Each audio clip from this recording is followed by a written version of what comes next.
In the morning when I'm driving, I really come alive when I listen to my Ronnie, I listen to my RonyiQ. They are rare and they are few who can compare with RonyiQ. So grab a chair, she's coming through. She's on the air, it's time for RonyiQ.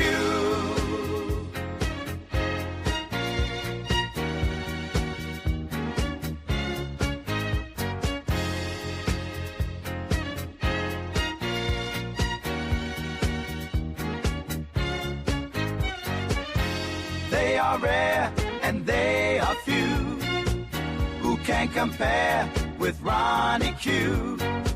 So grab a chair, she's coming through. She's on the air, it's time for RonyiQ. RonyiQ. It's time for RonyiQ. RonyiQ. It's time for RonyiQ. In the morning while I'm driving, Ronnie, I really come alive when it's time for RonyiQ. I listen to my Ronnie, I listen to my Ronnie. It's time for RonyiQ.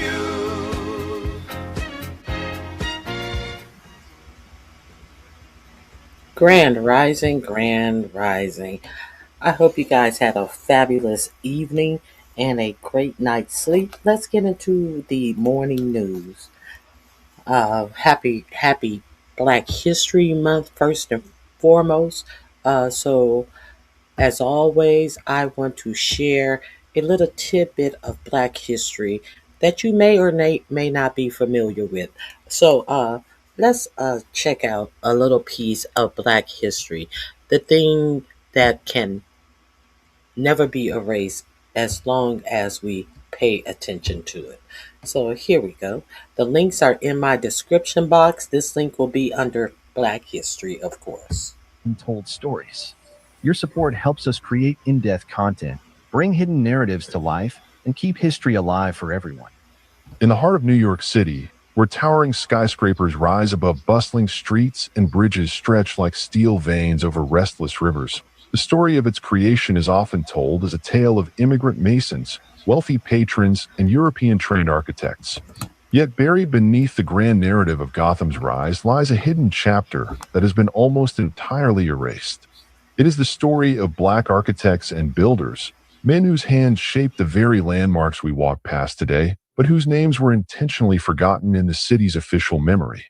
New York, like much of America, was constructed not only on the labor of enslaved and freed African people, but also upon their genius, skill, and vision. Still, when history was written, their contributions were stripped away, leaving only whispers in archives and fragments in oral traditions. Welcome to Wix Harmony. Take the speed of AI and pixel-level control. This erasure is not accidental. It is the result of centuries of systemic exclusion, racism, and deliberate rewriting of architectural history.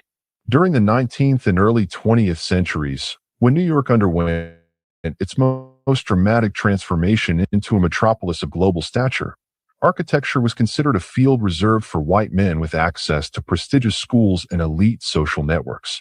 Black craftsmen, designers, and architects were rarely credited for their work, even when their contributions were central to a building's construction. The structures remained, but the names attached to their creation disappeared into silence.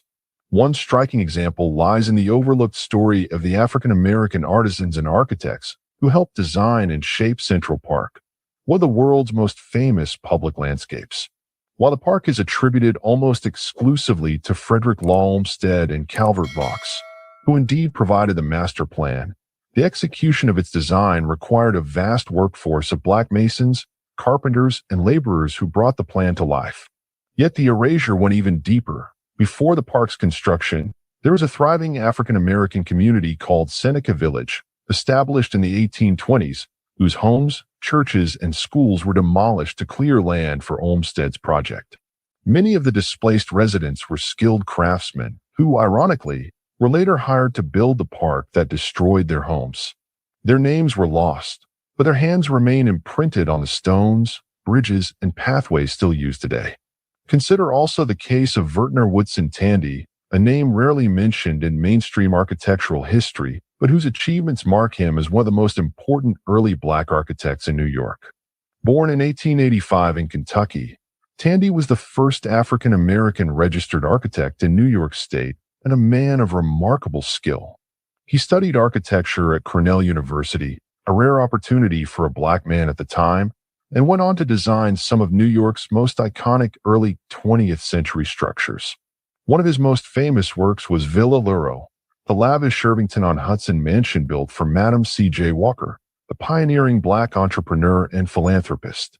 The mansion was a masterpiece of Italian design, and its grandeur rivaled the estates of the wealthiest white elites along the Hudson River. Yet despite Tandy's brilliance, his role in shaping New York's built environment has often been relegated to the margins of history books. Tandy's work extended beyond individual estates. He also contributed to the design of important institutional buildings, such as St. Philip's Episcopal Church in Harlem, one of the first major Black congregations in New York. His church design became a cornerstone of Harlem's cultural life during the Harlem Renaissance, standing as a physical and spiritual landmark for generations of African Americans who shaped the city's identity. Yet mainstream architectural histories tend to overlook these works, favoring instead the celebrated names of white architects whose buildings were often constructed with the help of Black artisans working in the shadows. The story of erasure is further tied to the long tradition of Black builders in America, a tradition stretching back to slavery when enslaved Africans were forced to master trades in carpentry, masonry, and ironwork. In colonial New York, enslaved craftsmen constructed much of the city's early infrastructure, including Fort Amsterdam, roads, and even parts of Trinity Church. Though their labor was indispensable, their contributions were credited to wealthy patrons and European-trained designers. This practice of erasing Black builders carried forward into the 19th century when free Black artisans continued to shape the city but rarely saw their names etched into its history. Evidence of this hidden history is scattered in archives. For example, records show that Black stonecutters and masons worked on early bridges, civic buildings, and churches, yet their identities remain unrecorded. One of the rare names that surfaces is that of Wilson Brown, a Black stonecutter who worked in New York during the early 1800s. Though not celebrated in textbooks, Brown was part of the team of skilled craftsmen who provided the masonry that defined the architectural character of the young city. These fragments remind us that entire communities of Black builders were once central to New York's growth, even if their legacies were deliberately obscured. The erasure of Black architects and builders in New York was not only about race, but also about power. Architecture is more than stone and steel. It is a language of identity, prestige, and cultural memory. By denying Black people credit for their contributions, the gatekeepers of history reinforced a narrative that depicted African Americans as laborers but never creators, as hands but never minds. To acknowledge their genius would have disrupted the myth of white cultural superiority that underpinned both the city's social order and the broader ideology of the United States during its rise. Still, the truth cannot be completely erased. Scholars and activists have worked to recover the stories of these forgotten architects and builders, piecing together their contributions from fragments of evidence. For example, in Harlem, historic preservationists have begun to highlight the role of Vertner, Tandy, and other Black designers in shaping the neighborhood's architecture. Similarly, researchers have uncovered the profound impact of Black craftsmen on Central Park, leading to new recognition of Seneca Village and its legacy. These efforts are part of a larger movement to decolonize architectural history and to restore the memory of those who were intentionally silenced. It's time to ask more of our... Okay, you can see the end of this Black History video. The link is in my description box. I just wanted to shine a light on something that a lot of people didn't even know, that Seneca Village once was the housing area of a whole black community, which they tore down to create Central Park. And many of the craftsmen who created Central Park lost their homes because of Central Park. So I just wanted to share that with you guys. I also wanted to let you see that what this administration is doing by trying to take black people, black history, black excellence out of museums, it is furthering the erasure of the memory of great black inventors and creators. So we are still, and whenever you see this, you should understand that some people cannot stand to see the greatness in all people. They can only try to uplift some type of supremacy message to the masses. That's why you had 4547 depicting Barack Obama and Michelle Obama as apes. So understand, these are old playbooks, and we have an administration that is playing by the oldest of the old and the most racist playbook that America has ever known. Hey, Gavin Newsom, I concur. I concur with you about that. So, we're going to talk about some things that are not being talked about in this administration. You know, there has been a lot of deflections. There's been a lot of information that has come out about this administration. So, there was a congressman, I forget his name. He came out and said that they should investigate Bad Bunny for his illegal Super Bowl performance. They should also investigate the NFL. They should also investigate all of the stations that bought you the Super Bowl because of Bad Bunny's illegal Super Bowl performance. I think that the legality of the Super Bowl performance is that it was successful. It was a outright success. How was it an outright success? Because everybody watched it.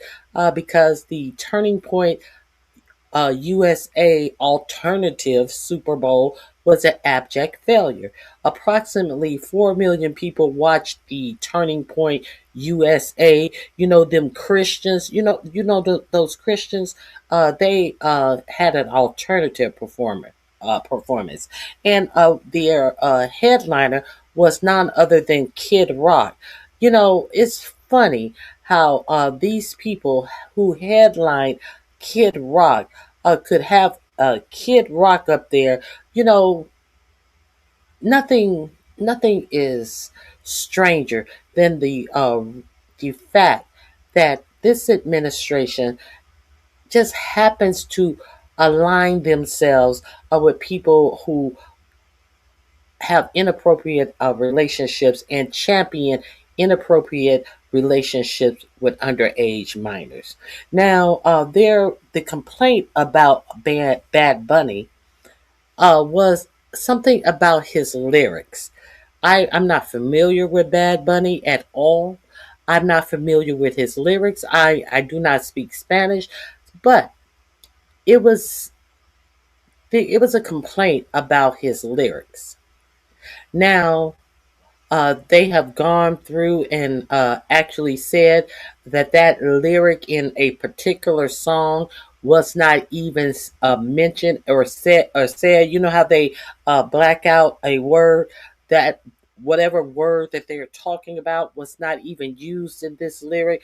The a senator who actually made this complaint admitted that he did not even speak Spanish himself, but he wanted to have Bad Bunny investigated based on a lyric that was never heard at the Super Bowl. So let that sink in. And he's going to get Brendan Carr. You know Brendan Carr, who had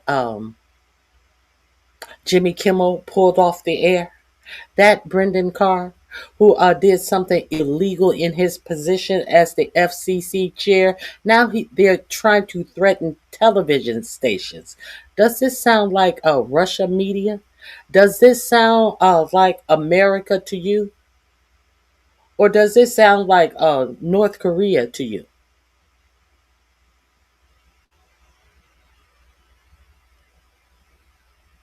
Yeah, he's what does Kid Rock say in his lyrics? I like him underage. See, some say that that's statutory, but I say that it's mandatory. This is who. Thank you, pretty things. I forgot to continue with my thought on that piece of trash. This is who the Christian Turning Point USA had decided was a good representation to headline their alternative halftime show. Exactly. Christian nationalists. Christian nationalists. That is a thing. I'm so glad that other foreign countries are investigating the Epstein stuff.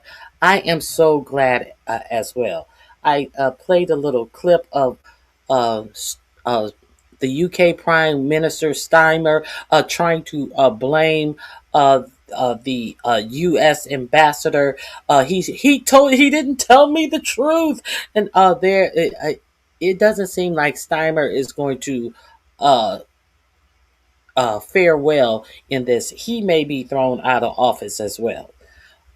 They need to check those other Caribbean islands to see if they are doing illegal trafficking too.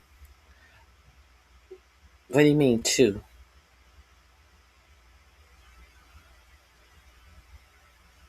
Oh, you mean like they were in St. Thomas? Grand Rising, Truth and Reason. It is always good to see you. Good morning, good morning, good morning.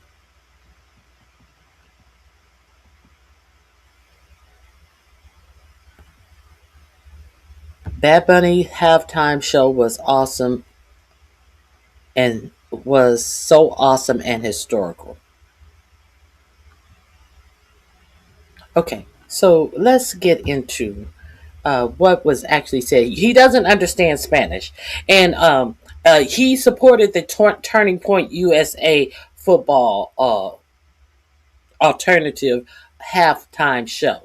But he went back and forth between Bad Bunny and Turning Points USA, uh, corny ass, lame ass, pre-recorded ass, had 200 people shipped in as the audience prior to the Super Bowl that they wanted to present to you as a Super Bowl alternative halftime show, which was filmed days before the actual Super Bowl. You know this bullshit that Kid Rock was lip syncing his own material to, and the lip syncing was so off that it was obvious. This.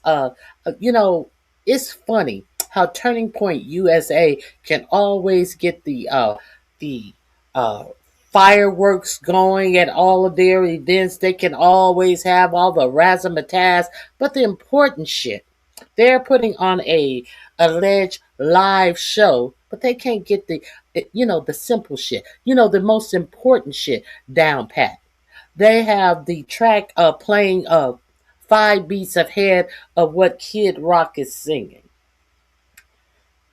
Chaba. And I don't know, I don't even know why Kid Rock was headlining anything. I don't understand that. I don't understand how I've never heard of any of those other people who they had. But let's see what the complaint was from this man who was watching both shows and had so many complaints about what Bad Bunny said in his performance, but he doesn't speak Spanish. He can ask to go to the bathroom, but Bad Bunny needs to be investigated because of the things that he said in his halftime performance. Who would come out and say such idiocy, but a Republican Congress person? Let's get into. Let me share this with you. Before I share this with you, I want to share with you one other thing that I presented yesterday in Black History. Um, I want to share this with you. This is an update on the story that I gave you yesterday that the Baltimore mayor, uh, governor, was uninvited to next week's White House governor's, uh, I think it's a dinner, the governor's dinner. 4547 decided that the only black governor in the United States would not be able to attend this. And he is the vice chair of the governor's, I forget what it's called. He's the vice chair. He is like one of the leaders of this governor's, what is it called? I can't recall, but he's the vice chair of this governor's committee that they have. But Donald Trump decided the only black governor was uninvited and could not sit with him at the White House. And then when it came out that he's doing this because he's black, then 4547 decided that the governor of Colorado, Jared Paulus, was also uninvited. So when he got called on the carpet about it being about race, he decided to uninvite another governor. So the update is Democratic governors will skip the White House dinner in support of Wes Moore. 18 Democratic governors are refusing to attend a dinner at the White House with President 4547 next week, after Maryland Governor Wes Moore and Colorado Governor Jared Paulus were uninvited. 18 Democrat governors are refusing to attend a dinner at the White House with President 4547 next week. If the reports are true, that's not all. If the reports are true, that not all governors are invited to these events, which have historically been productive and bipartisan opportunities for collaboration, we will not be attending the White House dinner this year, read the statement from the governors issued Tuesday afternoon by the Democratic Governors Association. That's what it is. Wes Moore is the vice chair of the Democrat Governors Association, and he was uninvited to the White House. The vice chair. Okay. A statement we will not be attending from the Democrat Governors Association. Democratic governors remain united, and we will never stop fighting to protect and make life better for people in our states. The nation's governors are expected in Washington, D.C. next week for a meeting of the Bipartisan National Governors Association. The events include a meeting with the White House as well as a formal dinner. Moore is vice chair of the National Governors Association. There it is. He's not the Democratic Association. The National Governors Association of both parties. He is the vice chair of, and he was uninvited. Do you wonder why? This all this happens in Black History Month. Asked by a reporter on Tuesday if he was excluded because he was black, Moore said he couldn't say what the president was thinking. So I'm going to add this to my link under Black History. You can peruse this. You can share this. Please tell a friend.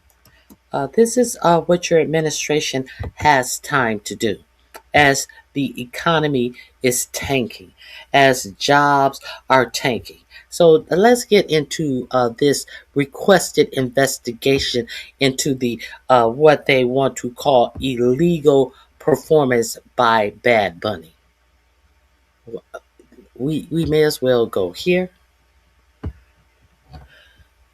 Let me share this with you.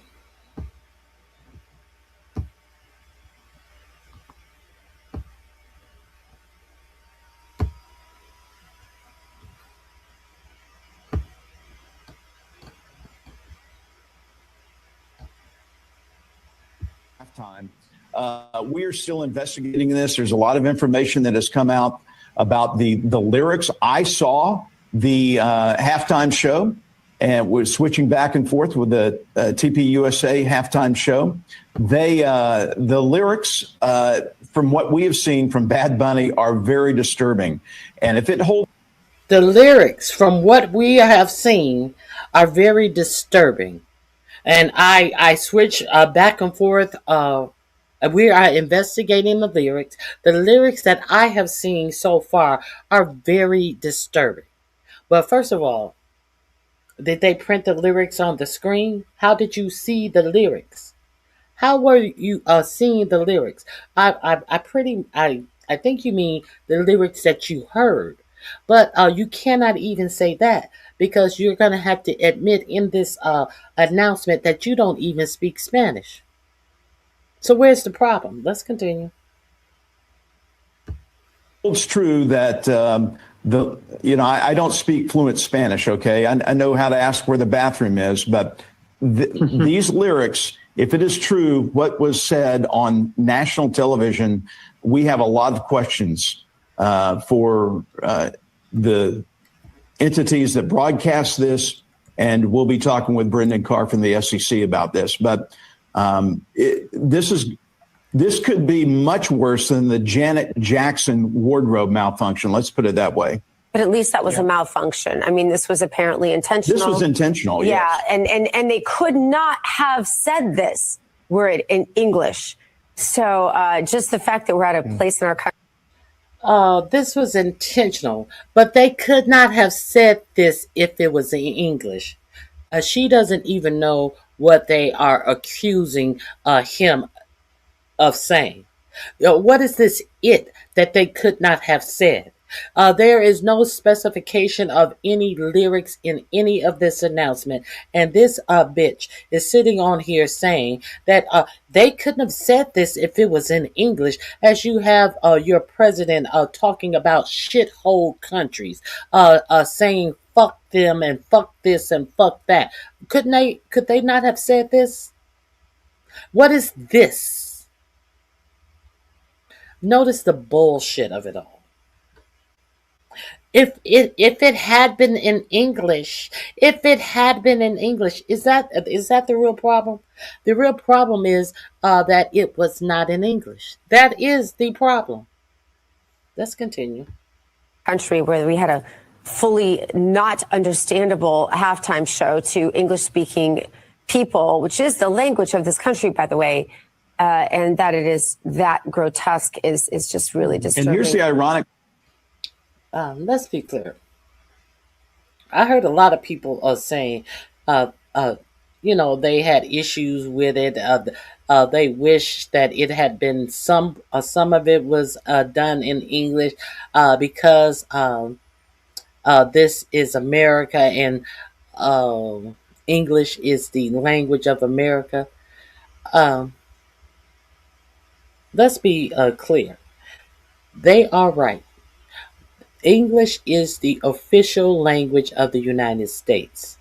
As of March of 2025, when 4547 signed an executive order making English the official language of the United States. Up until then, there was no official language of the United States. But we are very clear that there are many people who, prior to this executive order, have always thought that English was the official language of the United States, which it was not. We have seen many people who have the audacity to walk up to people speaking other languages and tell them to speak English because English was the official language of the United States, when in fact it had not been. So in this instance, she is right in her assertion that English was the official language of the United States. But we are clear that many people did not like people speaking their natural, their language of origin in the United States for a long, long time. Now, it is unfortunate that many countries have people who speak dual languages, 2 and 3 languages, but the American people who think that they are the greatest country in the world, we can't. We can barely speak our own language, many of us, but we cannot learn to speak other languages. They don't want to teach us how to write in cursive in our American schools. So God forgive us for barely learning our own language. And we some of the people who say this, they think that they are superior to other people who speak other languages, when in fact these people that they are telling that they need to speak English, in most cases those people can speak English and their language of their origin. So, who are these Americans who demand that you speak English really are? Who are these Americans? Okay, that's not my fight. My fight is them trying to take Black history out of the United States, the building of the United States. That's not my fight. So when you have motherfuckers like, I think his name was Shabubi or something, who accepted a Grammy award and said that immigrants built the United States. Immigrants did not build the United States. A Black slave and Black freed slaves were the people who built the United States. They built the economy that made the United States rich. They worked the fields and they picked the cotton that gave the United States their fucking income that they were able to ship across the world and become the richest country in the world. So let's not confuse these different fights, because no one, everybody always want to discount the way that Black people built this country. Let's be real clear on that.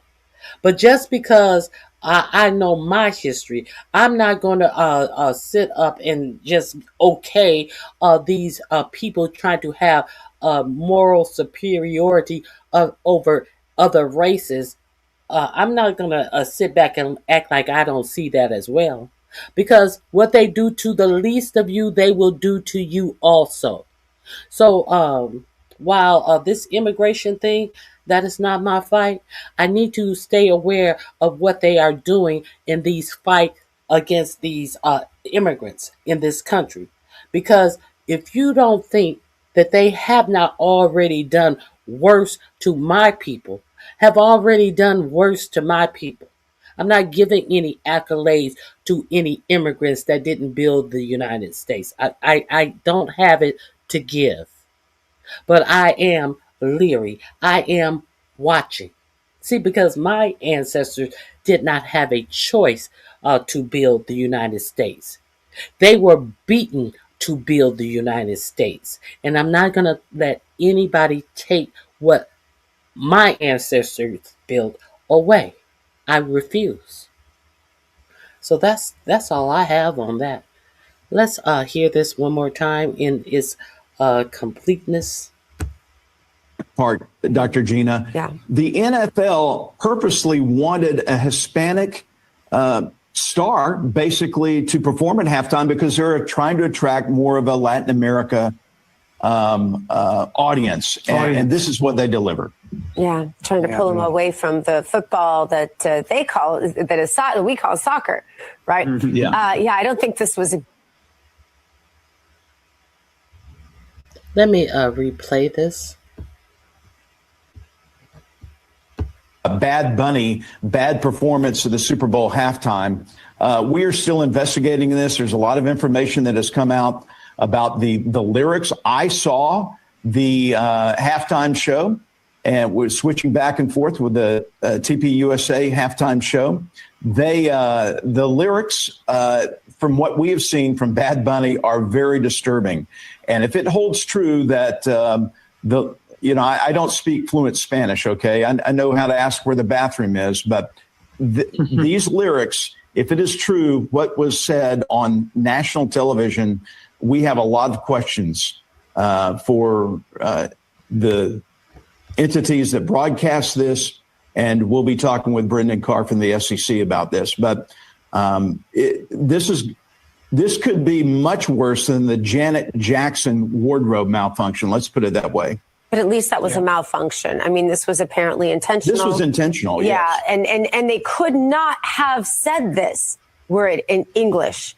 So just the fact that we're at a place in our country where we had a fully not understandable halftime show to English-speaking people, which is the language of this country, by the way, and that it is that grotesque is just really disturbing. And here's the ironic part, Dr. Gina. Yeah. The NFL purposely wanted a Hispanic star basically to perform at halftime because they're trying to attract more of a Latin America audience. And this is what they delivered.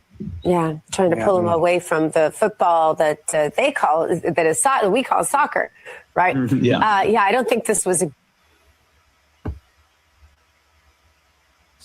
Stop using ChatGPT. Okay, so I wanted to share that with you first and foremost.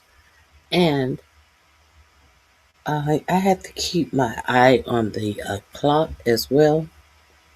I also wanted to get into some other things with you.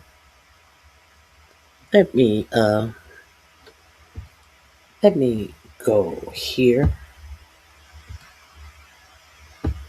Let's talk about this Epstien stuff, shall we? Because we got to keep our foot on the gas with this Epstien stuff. Now, the reason I talked about Lex Wexner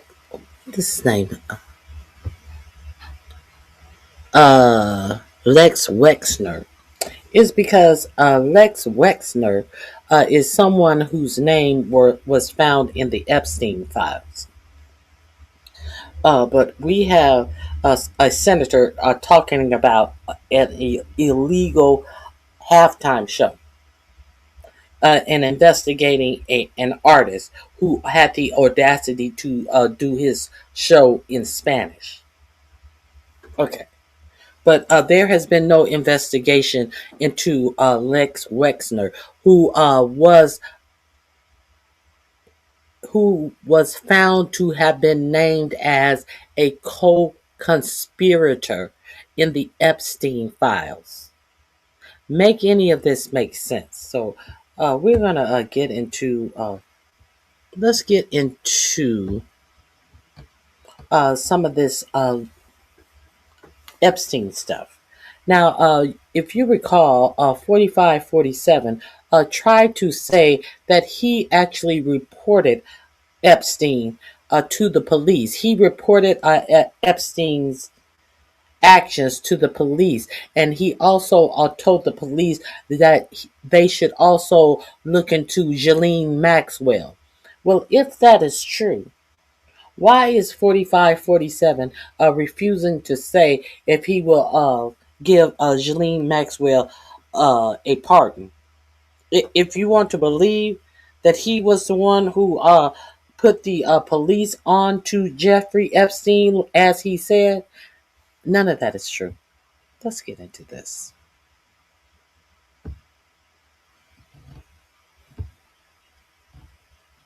Horrible person. Everyone knew what he was up to, the evil things, that Maxwell was Epstein's operative, that she was evil. And well, MAGA ran with it. They said that this was Donald Trump essentially turning Epstein in, turning Maxwell in, notifying authorities. Here's the problem. Tonight we learned from Julie K. Brown that, well, the truth is, Donald Trump didn't speak with investigators until after the investigation was already public, after Epstein was already arrested. So he waited until after the arrest happened to call investigators, which means Trump knew, allegedly, of all the horrific things, or some of the horrific things that Epstein was up to, called Maxwell evil, said that she was Epstein's operative. Didn't say that until after the arrest. That completely blows up the entire narrative coming out of this White House. And it's important that Pam Bondi, the Attorney General, is asked about it. Spread the word. I'll have more in the morning. Follow along for more. We have some news right now. Donald Trump's narrative around Jeffrey Epstein has completely fallen apart this evening. The White House, the president, those around them have been championing this new document that was released over the past 24 hours, which suggests that Donald Trump called the Palm Beach County Sheriff's Office in the mid-2000s and said that Jeffrey Epstein essentially was a horrible person. Everyone knew what he was up to, the evil things, that Maxwell was Epstein's operative, that she was evil. And well, MAGA ran with it. They said that this was Donald Trump essentially turning Epstein in, turning Maxwell in, notifying authorities. Here's the problem. Tonight we learned from Julie K. Brown that, well, the truth is, Donald Trump didn't speak with investigators until after the investigation was already public, after Epstein was already arrested. So he waited until after the arrest happened to call investigators, which means Trump knew, allegedly, of all the horrific things, or some of the horrific things that Epstein was up to, called Maxwell evil, said that she was Epstein's operative. Didn't say that until after the arrest. That completely blows up the entire narrative coming out of this White House. And it's important that Pam Bondi, the Attorney General, is asked about it. Spread the word. I'll have more in the morning. Follow along for more. We have.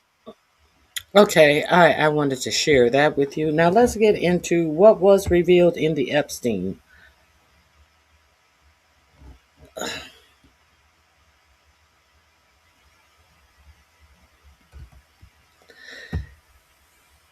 Okay, so where are your facts? Where are your facts? It was after the investigation had already started. Get your facts straight. That the facts that I just showed you did not come from me. It came from investigating the fucking Epstein files. So you can tell me to get my facts together. Where are your facts coming from? Where would your facts be coming from? Oh, nowhere? Okay.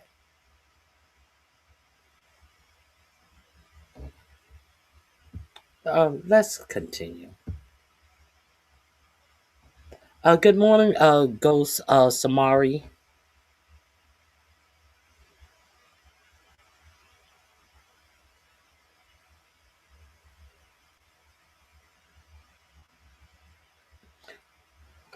What did they do? Nothing. They they could not release the Epstein files once again for those in the back because Ghislaine Maxwell had a pending appeal on her conviction, and the evidence that convicted her was part of the Epstein files. Let's continue. Merrick Garland, he definitely could have done more. Merrick Garland definitely should have done more. But unlike 45, 47, he did not. He was so afraid that people would look at the DOJ as a arm that was of the president that was going after their enemies. But he was afraid that 45, 47 was going to do exactly what he did when he was convicted of the crimes that they did try him on and convicted him on. He said that they were persecuting him.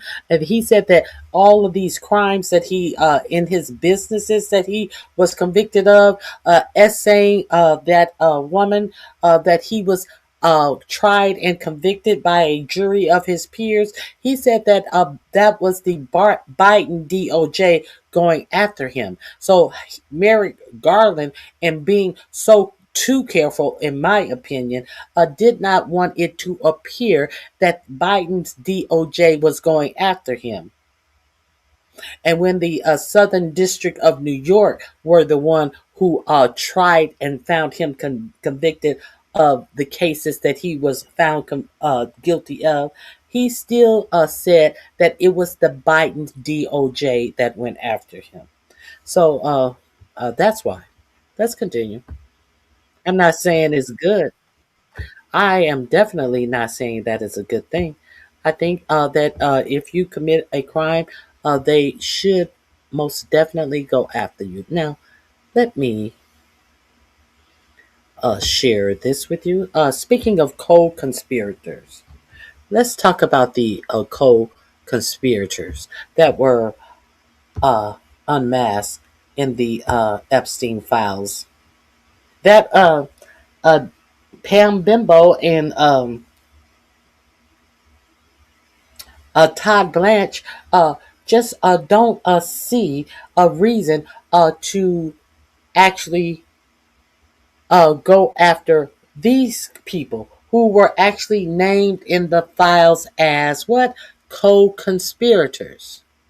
So why isn't Pam Bimbo and Todd Blanche? You know Todd Blanche, who gave the woman Ghislaine Maxwell, who was actually found guilty, a nice little cushy prison to live out her 20-year prison sentence. How come they're not doing anything? Since you want to ask about the 4 years that Biden had, how come 45, 47's DOJ have redacted the names of stated co-conspirators? How come the DOJ under 45, 47 and the FBI came out and told you in a hearing before Congress under oath that there were no other people that Jeffrey Epstein had trafficked these young girls to? There were no other people. And if there was, you could bet your heart that Cockeye Patel said that he would be prosecuting them. How come Todd Blanche came out and got insulted and acted as if he didn't know the English language when a reporter asked him if it is found that any of these people who were redacted had anything to do with these young ladies? Are you going to prosecute them? And he acted as if he was insulted. Like, I don't understand how you're going to jump from A to Z. How come Todd Blanche came out and told you prior to these 3 million more files, 3 million out of 6 million Epstein files, and he said that he was only going to release 3 million, and he told you, I doubt if you will be able to find anybody who was guilty of anything in this. I guess he did, because he knew these names were redacted against the law that said that the Epstein files must be put out, and they must, the only people who could be redacted were the victims. And Todd Blanche came out and told you, I think you will not be able to find anyone.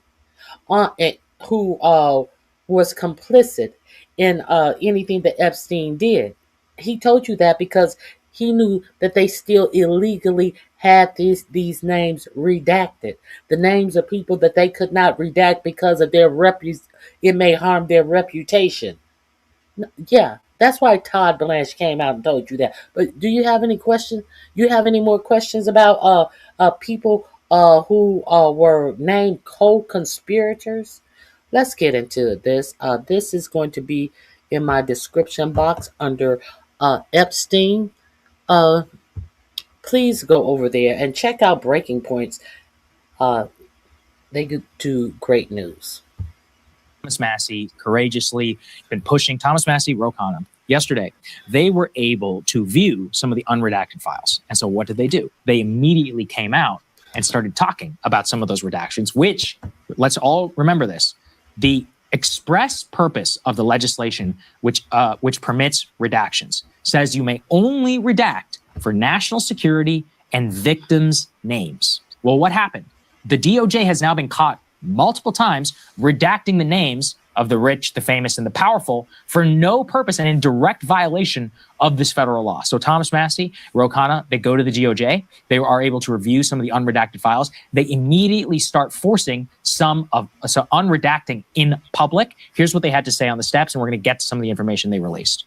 I mean, what we're after is the men who Jeffrey Epstein trafficked women to. We want those names published. Are these men U.S. citizens? What fields do they work in? Is it finance? Is it political? At least one is a U.S. citizen. At least one is a foreigner. And the other 3 or 4 have names. I'm not sure if they're foreign or U.S. And which field do they work in? Is it finance, banking, political? One is pretty high up in the foreign government. And some are there. One of the others is a pretty prominent individual. But I think that the point is that these 6 are just what we found in 2 hours of a review of the files that aren't redacted. The broader issue is why so many of the files they're getting are redacted in the first place. And until that becomes unredacted, the main things that they're sending to the career attorneys to review, I don't think we're going to have full compliance with the law, get to the question that most Americans want to know. Who were the rich and powerful people who went to this island? Did they rape underage girls? Did they know that underage girls were being paraded around? You've been promised incredible things with AI, but has it actually lived up to all the hype? I can promise you that today. 6 men implicated, foreign government, someone high up at a foreign government. I would love to see some of that. Certainly would. Immediately afterwards, Thomas Massie actually started tweeting out very specific redactions, which they had been made, which violated, again, the very law that they authored and were passed through Congress, signed by the president. And the DOJ had to start immediately unredacting said files as part of this request. Let's put this next one up here on the screen. Thomas Massie, in response to my posts today, the DOJ has now unredacted an FBI file that labels 2 individuals as co-conspirators. They have unredacted a file that lists several men who be implicated, and they have tacitly admitted Sultan Ahmed bin Sulayam was the sender of the torture video. Now, very specifically, what I think is very important, perhaps more than anyone, is the explicit naming, in this case, of Leslie Wexner. Now, this will come of no surprise to literally anybody who knows anything about the Epstein case. However, it does immediately downplay the initial claim by the FBI, by Kash Patel, by Dan Bongino, that this was a singular enterprise that only Epstein and Maxwell participated in.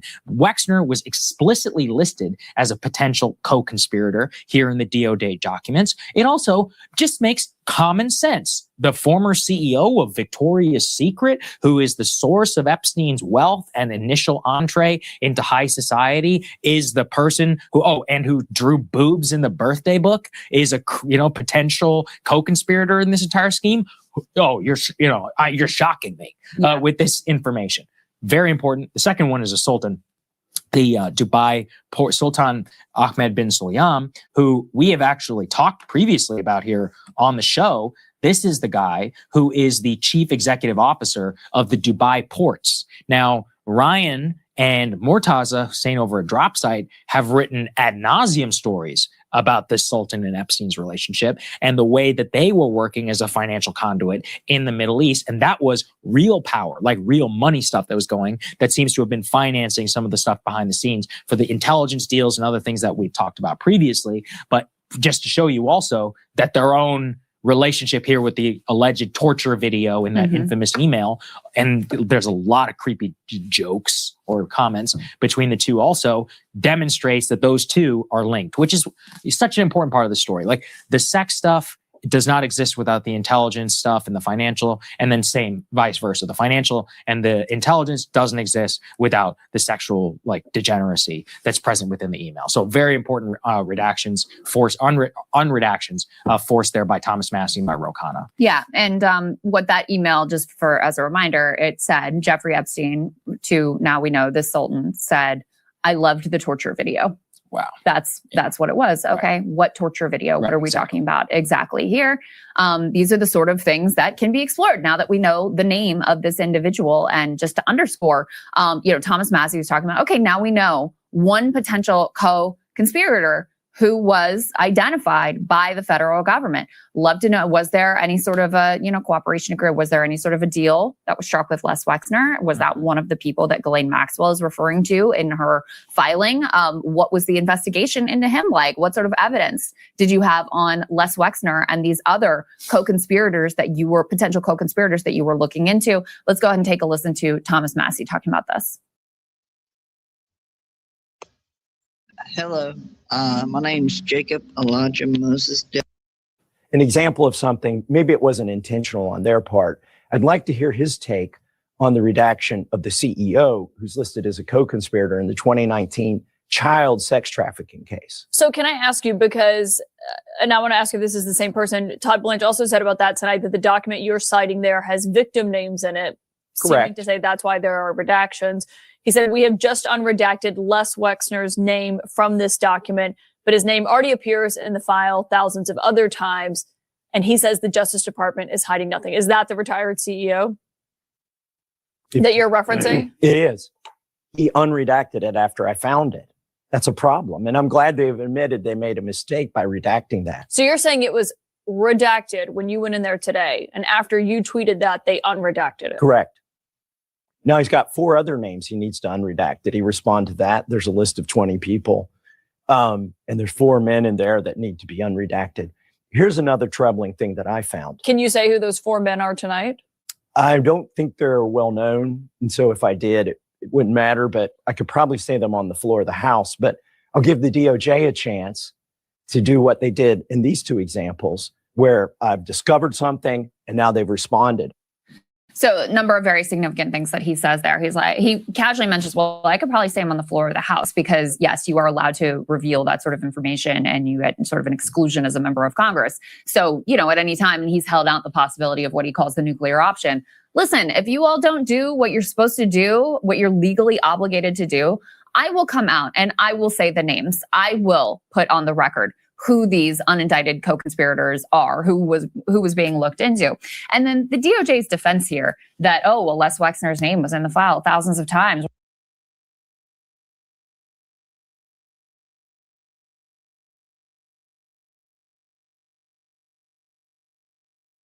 Yes, Lex Wexner's name was in the file thousands of times, but this particular time when it was redacted, Lex Wexner, what is his name?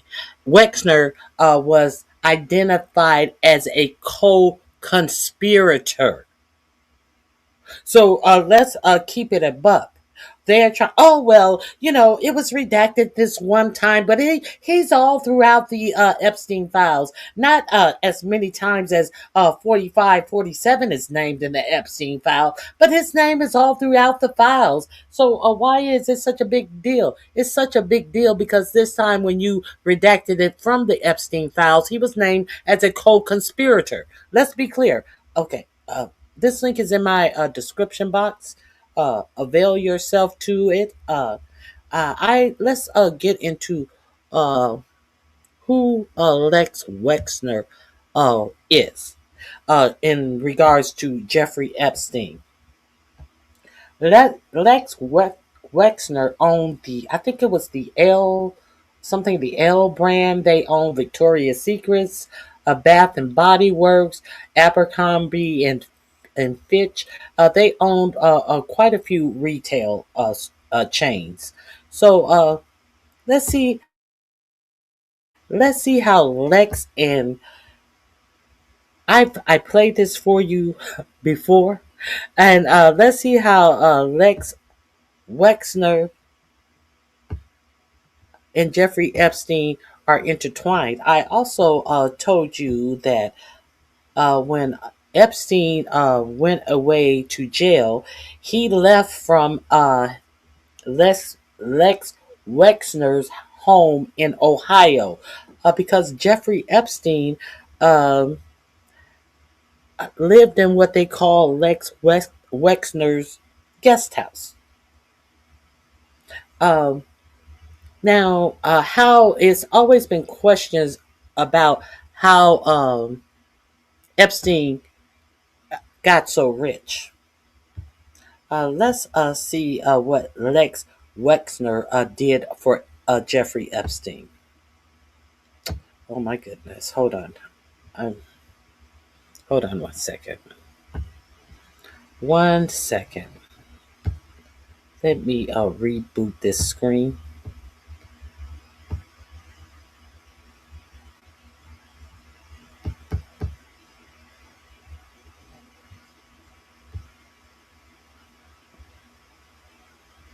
Hold on. Let me reboot that screen.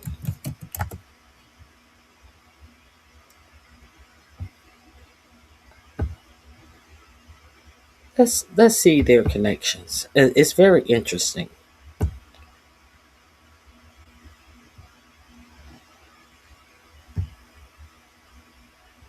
I think. Let me see. Let me see one more thing before I leave that screen. I think that they have it on here where Kash Patel is saying that, oh, there's no other people that could be indicted. If there were, we'd be indicting them. Let me make sure that lie isn't in this video. Oh, here we go. Yeah, we need to go back to this. I apologize. We need to go back to the video I was just playing for you because there is something else, and then I'm going to show you how Lex and Epstein are related. Let's go back to this.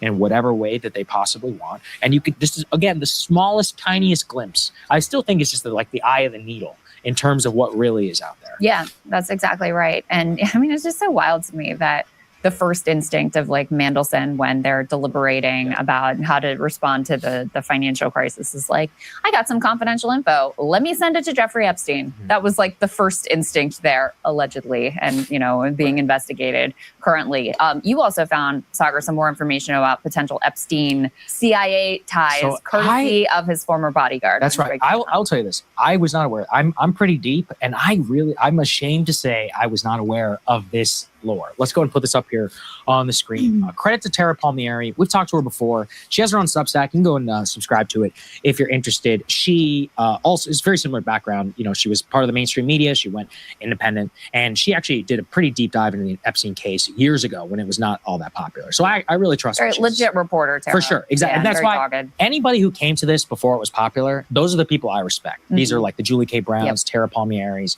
and others. So here's what she said. She said, quote, when a rare glimpse inside of Epstein's network of protection, from a chilling warning to a secret trip to Langley, and why the government kept victims in the dark.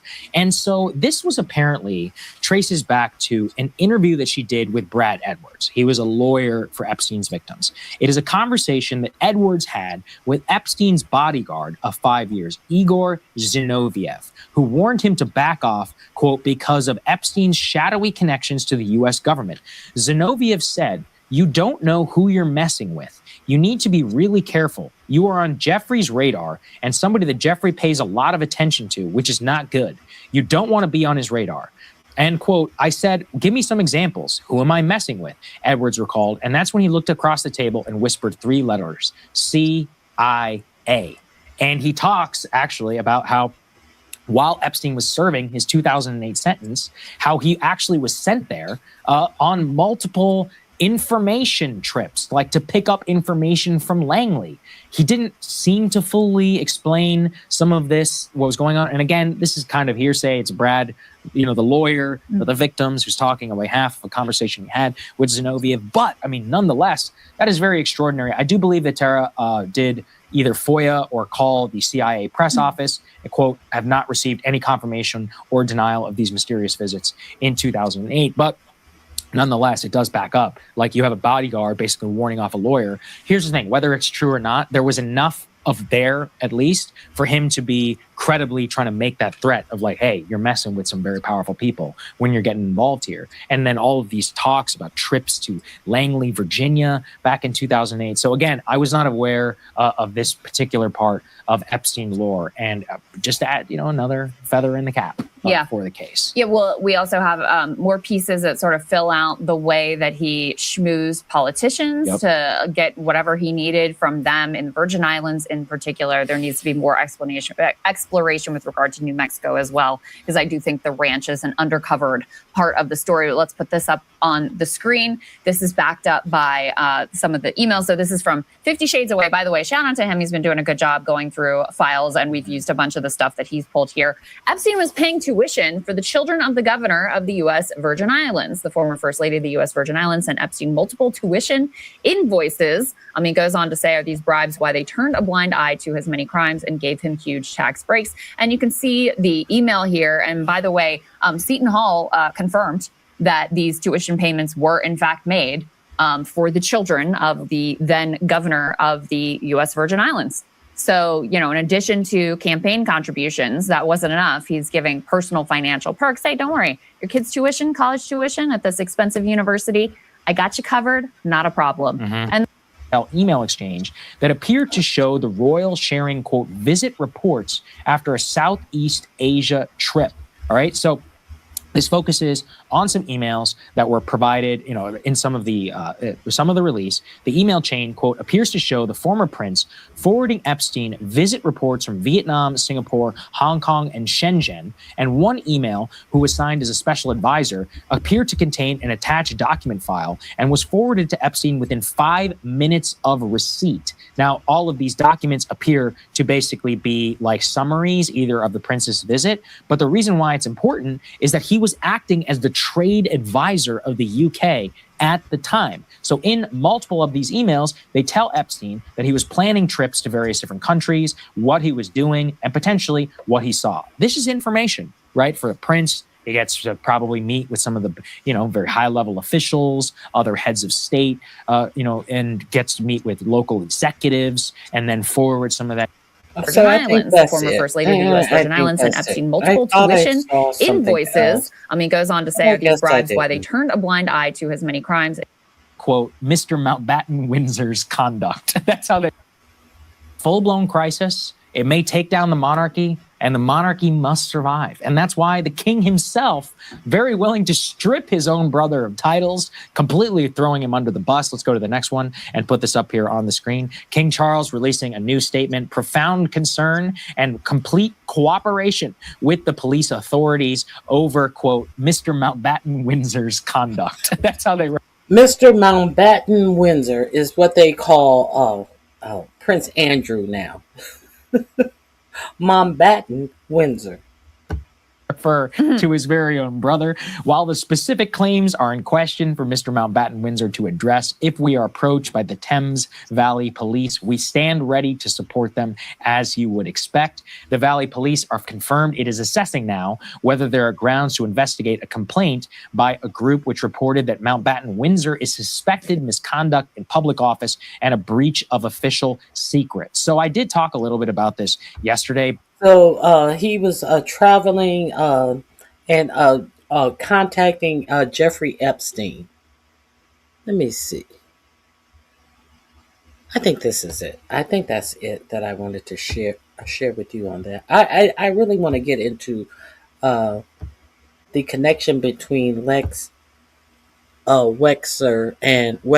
and Epstein. Let me share this with you.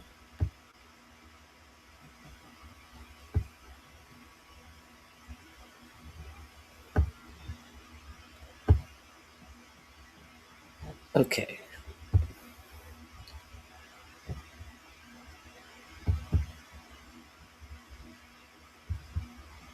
Let me share.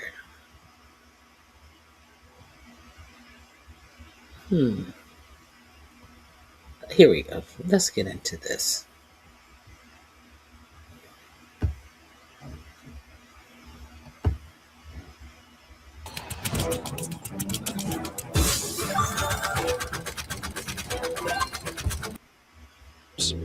I think about Welcome to Wix Harmony. Take the speed of I AI apologize and for the pixel level commercial. control. years, his plan to erase the entire rural community was. Before the 80s, this little farming community had a population of under 500 people. And yeah, people began trickling in from the city to build their dream homes there. But it was still a small community. At least it was a community. That was until a billionaire named Les Wexner moved in. Working with Jeffrey Epstein, he had a plan that none of the residents were aware of. A plan that would cause street after street of people's homes to go abandoned. Some had just moved in when they got a knock on the door. It was quick. It caught people off guard. In just a couple years, his plan to erase the entire rural community was a success. He started out small and had to do things slowly, get certain people out first. But then, the last 3 years, the change was unimaginable. Even 3 years ago, New Albany is completely unrecognizable from what it once was. Most of this change happened all at once in 2022. And looking closer, the pure shock of this destruction becomes apparent. They indiscriminately took every plot of land. Whatever was next, they took too. Up until 2022, you can see new homes were still being built. It was no matter. All families had to vacate. Before we get to today, how was one man able to do all of this? Understand that these are not small homes. In Ohio, these are definitely not small homes. These are not all Midwestern Ohio 100-year-old homes. These are quite nice, large homes with pools and basketball courts.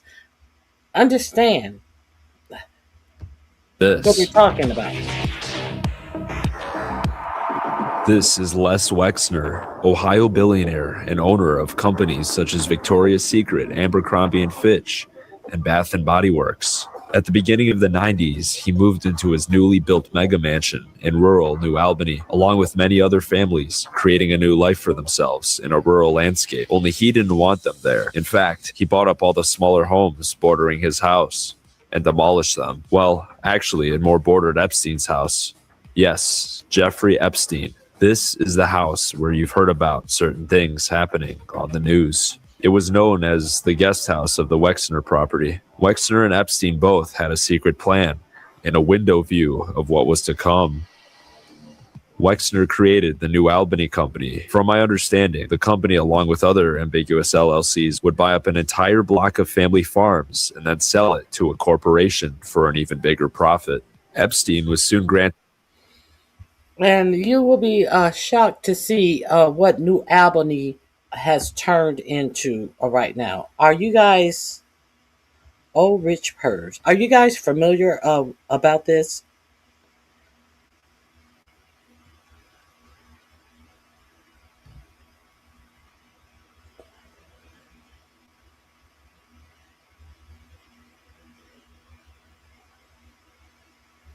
Okay, you're out of here. You are out of here. Hey, Vibrant, it's good to see you.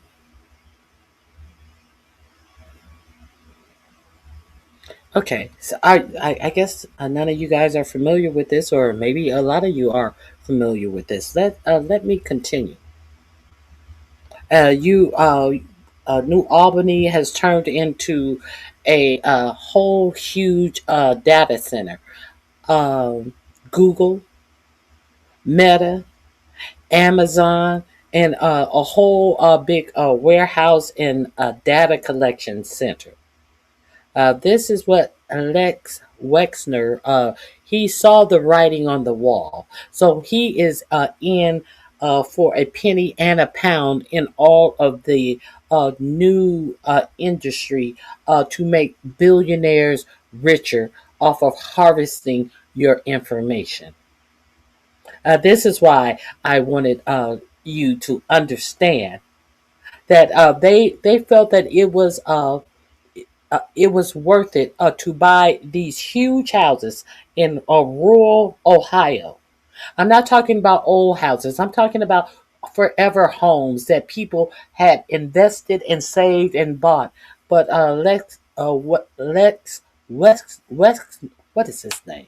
Lex Wexner found that it was more profitable to buy up the homes of people who worked all their lives, who wanted to have a good community away from city life and build their forever homes. No, he's still trying to profit off of the greed of the billionaire class, or class list, should I say.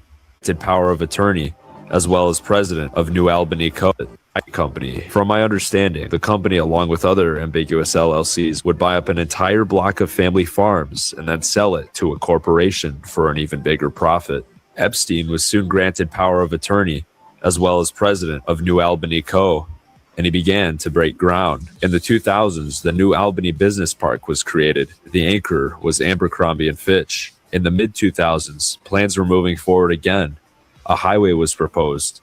Dozens of homes were bulldozed when suddenly Epstien left New Albany Company in 2007. He was caught a couple months later in 2008 for prostitution. Wexner took on the project on his own and completed a... He was caught for prostitution, all right, but the what he was really caught was for having improper physical relationship with underage girls. But Acosta dwindled it down to prostitution and no mention of underage girls. This is his first arrest. second industrial park at the newly built highway. This one was more successful than the last, and it would bring in the perfect storm for him to unveil his ultimate plan. It was now the late 2010s, and whether Mr. Wexner knew it or not, he was sitting on one of the biggest investment opportunities in Ohio's history. He had more than a foot in the door. He had 2 business parks already built, and the city was allowing him to do whatever he wanted. So he kept buying up homes and let them sit. Online shopping was booming, and the warehouses did not stop. At the same time, data centers, usually even larger than warehouses, rose to popularity. And by then, there was no stopping the complete erasure of rural New Albany. Facebook built a data center. Google built data centers. Even Microsoft was about to hop on. But the biggest of them all was coming.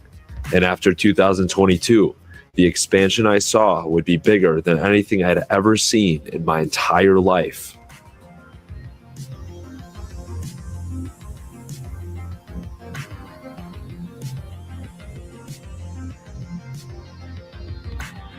If you travel 20 miles east of Columbus, Ohio, you'll find 1,000 empty acres of land. That's where Intel, the American company that helped build Silicon Valley, is going to build a $20 billion semiconductor megasite. It was only 2022 when the news finally picked up on what was happening to people here over the past couple years. And for them, it was not empty acres of land as described by former President Joe Biden. It wasn't just Intel, a chip manufacturing facility. In all different directions, New Albany Company was buying up homes every single day. Even today, it feels like there's no end in sight, but many of the families who were vocal about the opposition have been bought out. Today, the stark contrast between rural and industrial is obvious, but only a few years ago, nobody knew they would have to abandon their homes. Nobody has been forced to sell, But having a towering industrial park on all sides of your house when you've moved out here for country views a couple years ago is not the better option here. In today's episode, we'll be showing you the abandoned homes of New Albany and what it's like to live through all of this.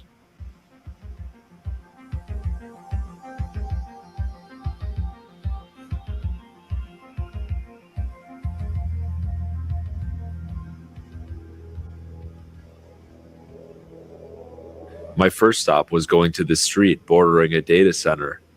There sat a very grand mansion with a guest house and a pond.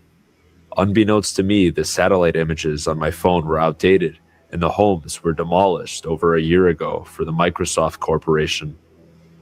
The day I arrived, however, it appears Microsoft has backed out. Maybe the land will be sold to someone else.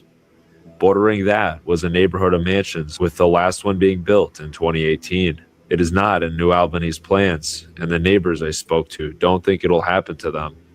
But from what I've seen, it's very possible. Of course, I'd have no way of knowing it's happening besides flying out here again. So if any locals would like to keep me informed, my information is below. The next spot I had predicted would go abandoned was this huge square of homes. Many of these were vacated 2 weeks ago. I'd come at the perfect time. As you can see just how quickly they demolished these houses. Across from that is a neighborhood of 36 large homes. I think about 3 have been purchased by New Albany, but they're all rented out. With time, this entire neighborhood may go too. I wonder when. Not even the people living here know when things will happen, but when it does, they'll be out in about 3 months. So guys, I just got here. Okay, so that is the business that Lex and Epstein got into. They go into these houses. If you want to check out the insides of these empty houses, they go into these houses. They pare down. Wow. What's that? They pare down, take out the granite, take out certain things, but some of these houses are like turnkey houses that they are tearing down for big tech. So I just wanted to share that with you. Let me see. Now, he goes back for an update. When was this video created? This video was created 9 months ago. He does go back for an update. I'll play. If you live in rural New Albany, Ohio, and surrounding towns, this is what you'll likely see in your backyard. But before you can even complain, you'll be packing your bags too. It's all mostly thanks to Les Wexner, owner of Victoria's Secret. Wexner and Jeffrey Epstein have been buying up homes here since the 90s to sell to mega corporations. Jeffrey Epstein even had his own house at Wexner's estate, which we'll take a look at today. I just saw him. Oh my gosh, I just saw Les Wexner, bro. Now, I made a video that got pretty popular, and I decided to go back here just to see how quickly new homes are going abandoned, being bought up by Wexner's companies. If you haven't seen the video, he'd buy up entire blocks of farms, some houses even brand new, and he'd tear them down to sell to companies like Amazon, Google, and Facebook to build data centers and warehouses. Now, I was just in the area passing through. Coincidentally, I figured I'd take a look just to see the progress. I was overwhelmed. Once again, an astounding amount of new homes had been vacated, only about a month since my last video. So we are back out here in New Albany. So you can go over and check that out. But what we're going to do now, we are going to take a field trip now. Guess who is sitting before the Senate?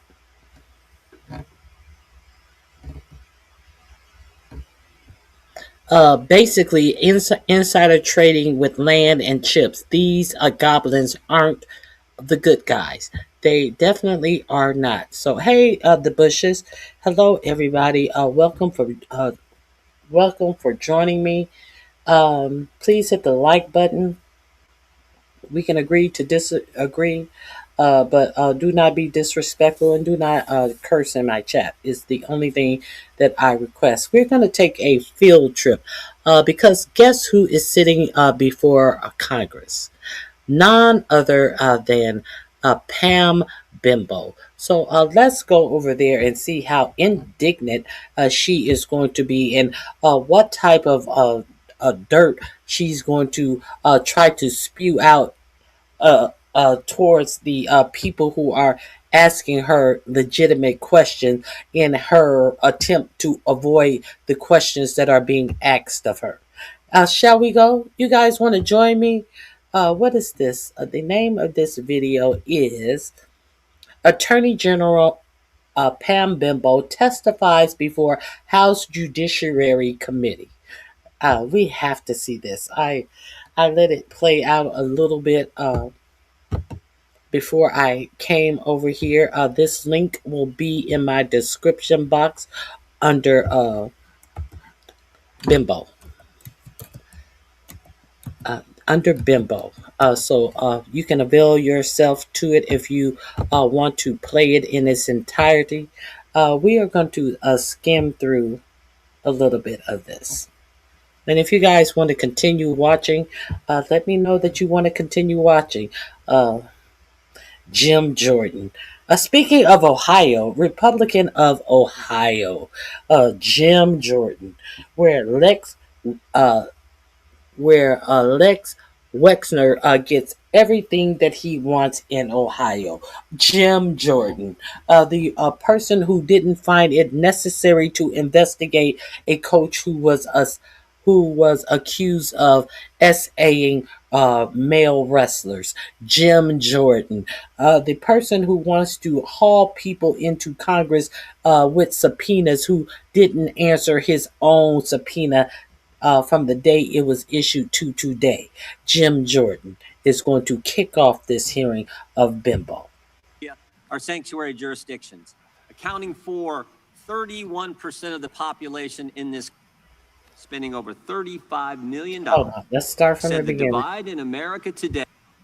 This is what happens when you have a sanctuary jurisdiction. Right now in Minnesota, there are 1,360 detainer notices for violent offenders. Governor Walz and others have released 470 criminal illegal aliens back to the streets. In New York State, it's 7,000. Nationwide, it's over 17,000 that we know of. Where a detainer was filed, since President Trump's been in office, over 17,000 times a detainer was filed, and those individuals were released to the streets instead of turned over to federal law enforcement. 17,864 times. Illegals who've been charged with the crime have been released to the streets, and thereby jeopardizing the safety of the public, the safety of law enforcement, and of course the migrant themselves. And frankly, helping create the environment that results in the tragic deaths like we saw with Miss Good and Mr. Preddy. A few years ago, Governor Sarah Huckabee Sanders said this in response to the State of the Union address. She said, "The divide in America today is normal versus crazy." And it's true, because it's crazy not to have a border, which is what we had under the previous administration. It's crazy to abolish ICE, and it's crazy to release bad guys who are here illegally to the streets when with one phone call, federal law enforcement will come to the jail and pick them up. The mindset that says it's okay to release these guys is the same left-wing mindset that thinks it's okay to weaponize government against your political opponents. And that is exactly what we had in the previous Justice Department. The Biden-Harris Department of Justice called parents domestic terrorists. The Biden-Harris Justice Department used FBI SWAT teams to arrest. So, while all of this Epstien stuff is going on, and the DOJ is putting out files that have been illegally redacted, he has sanctuary cities on his mind, and he has the Biden-Harris administration on his mind. He has no pressing issue about these rich people being protected by the Department of Justice, about a whole sheet responding to a a video where someone was beaten badly in a SA style. What do you call that? And was beaten within an inch of her life for his sexual proclivities. And he emailed Epstein about how much he enjoyed the video. So he has nothing. Did he finally ask her a question? Violent crime is down by 28%. The federal surge in D.C. resulted in 8,000 arrests, the seizure of 800 illegal guns, and the recovery of 16 missing kids.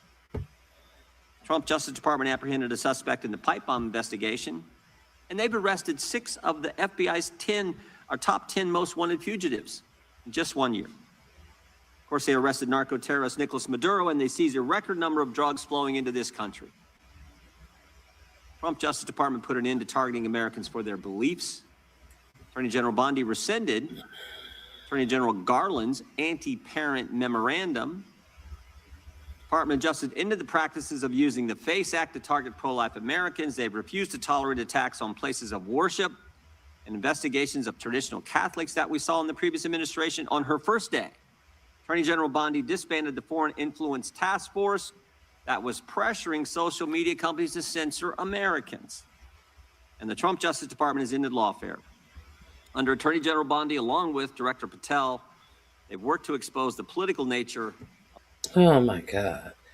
We're going to talk about the FACE Act, and we're going to talk about interrupting church services.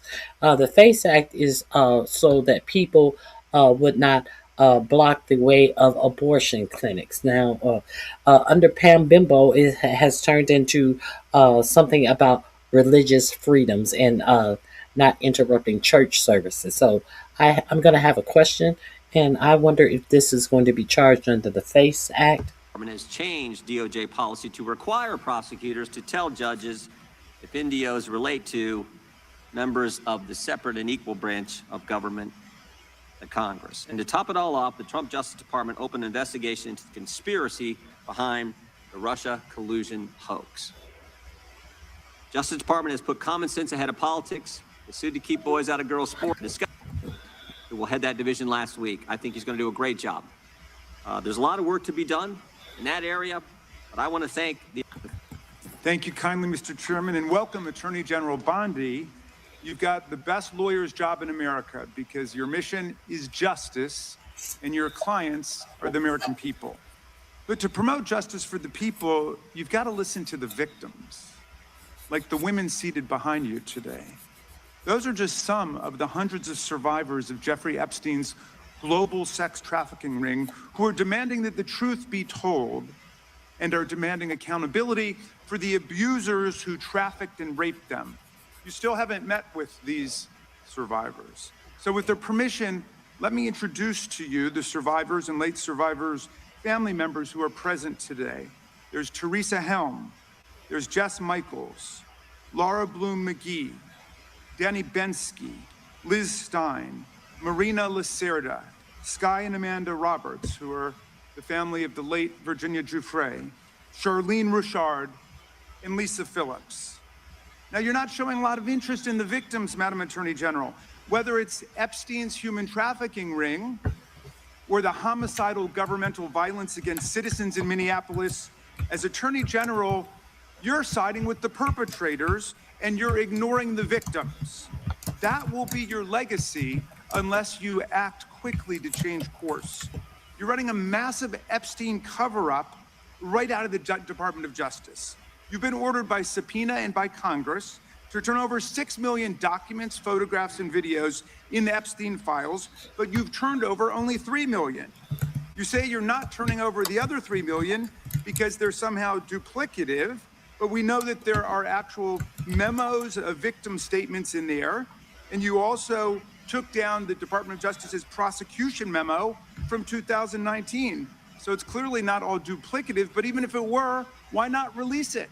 Just release all the duplicative stuff.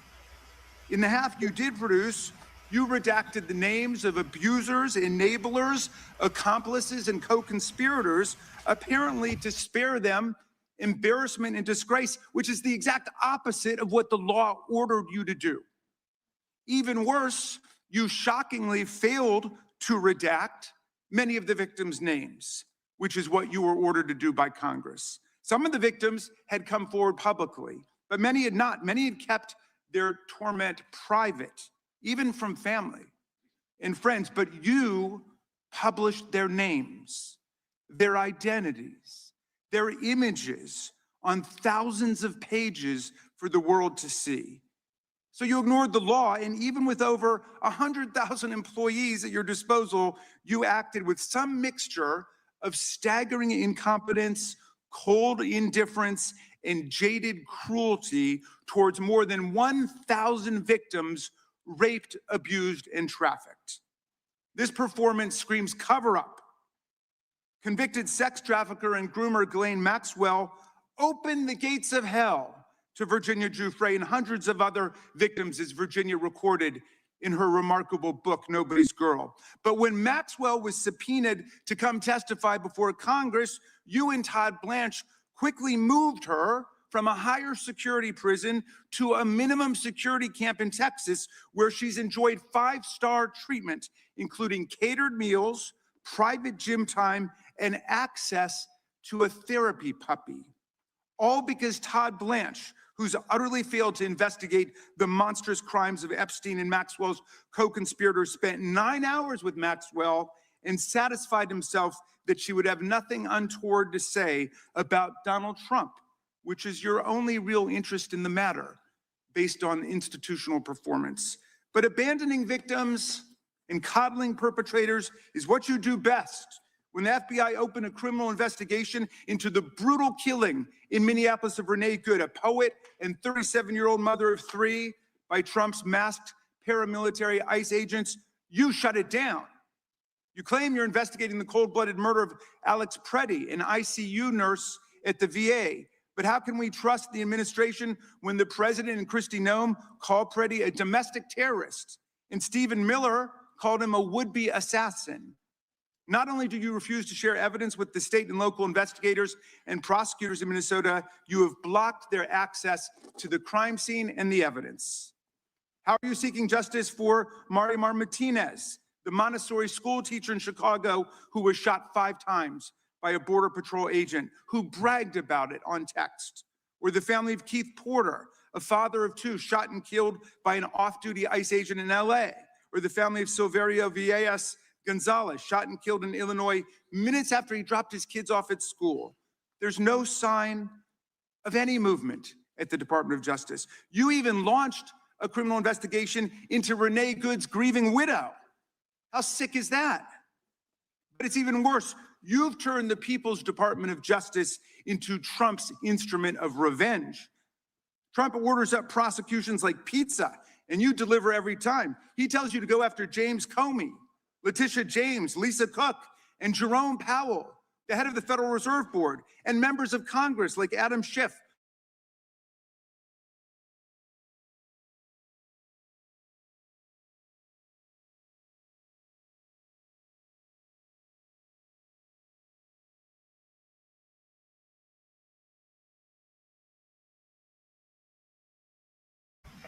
Hold on, I don't know why that stopped sharing. Let me reshare this.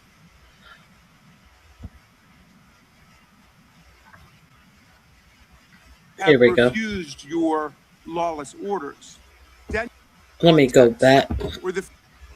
She's looking bored because she knows she has no answer. She's reviewing her note cards of a takedown of the people who are questioning her because she has no good answers, because she has no intention of giving any answers. So who exactly looks dumb? See, only an idiot that does not know how to properly do their job think that their job is to deflect and to make some brownie points because they are unable and incapable of doing their job properly and have no answers. So while you idiots think that she's so bored, no, she's not bored. She's incompetent. Family of Keith Porter, a father of 2 shot and killed by an off-duty ICE agent in LA. Or the family of Silverio Villegas Gonzalez, shot and killed in Illinois minutes after he dropped his kids off at school. There's no sign of any movement at the Department of Justice. You even launched a criminal investigation into Renee Good's grieving widow. How sick is that? But it's even worse. You've turned the People's Department of Justice into Trump's instrument of revenge. Trump orders up prosecutions like pizza, and you deliver every time. He tells you to go after James Comey, Letitia James, Lisa Cook, and Jerome Powell, the head of the Federal Reserve Board, and members of Congress like Adam Schiff, Mark Kelly, Alyssa Slotkin, Chrissy Houlihan, Jason Crow, Chris DeLuzio, and Maggie Goodlander, to name a few, and you snap to it. You replace real prosecutors with counterfeit stooges who robotically do the president's bidding. Nothing in American history comes close to this complete corruption of the justice function and contamination of federal law enforcement. And the good news is many serious lawyers at DOJ, including some of your own original appointees, have refused your lawless orders. Danielle Sassoon, your original pick for acting U.S. Attorney in Manhattan, resigned rather than follow your corrupt order to quash an indictment against Mayor Eric Adams as a political favor from Donald Trump. A Federalist Society member who clerked for Justice Scalia, U.S. Attorney Sassoon refused to participate in this blatantly corrupt scheme. Her top assistant, Hagan Scotton, an Iraqi war vet and two-time Bronze Star recipient who clerked for Chief Justice Roberts, and then Judge Kavanaugh, promptly resigned too, writing to your office, quote, "I expect you will eventually find someone who is enough of a fool or enough of a coward to file your motion, but it was never going to be me." You and the president nominated Eric Siebert, a 15-year career prosecutor, to be your U.S. attorney for the Eastern District of Virginia. But after 5 months of investigating Letitia James and James Comey, he found no evidence to justify criminal charges. So you forced him out.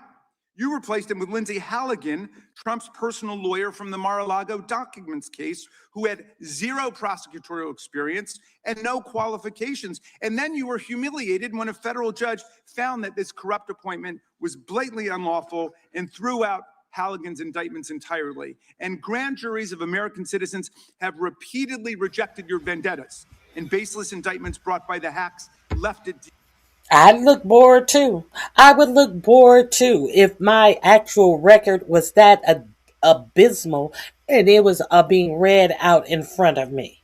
How much of a absolute failure that I have been in trying to rig cases against James Comey, Letitia James, and going back to the judge 2 and 3 times and still not getting an indictment on them because as the qualified attorneys had already told my stupid ass that there are no cases against Letitia James and James Comey.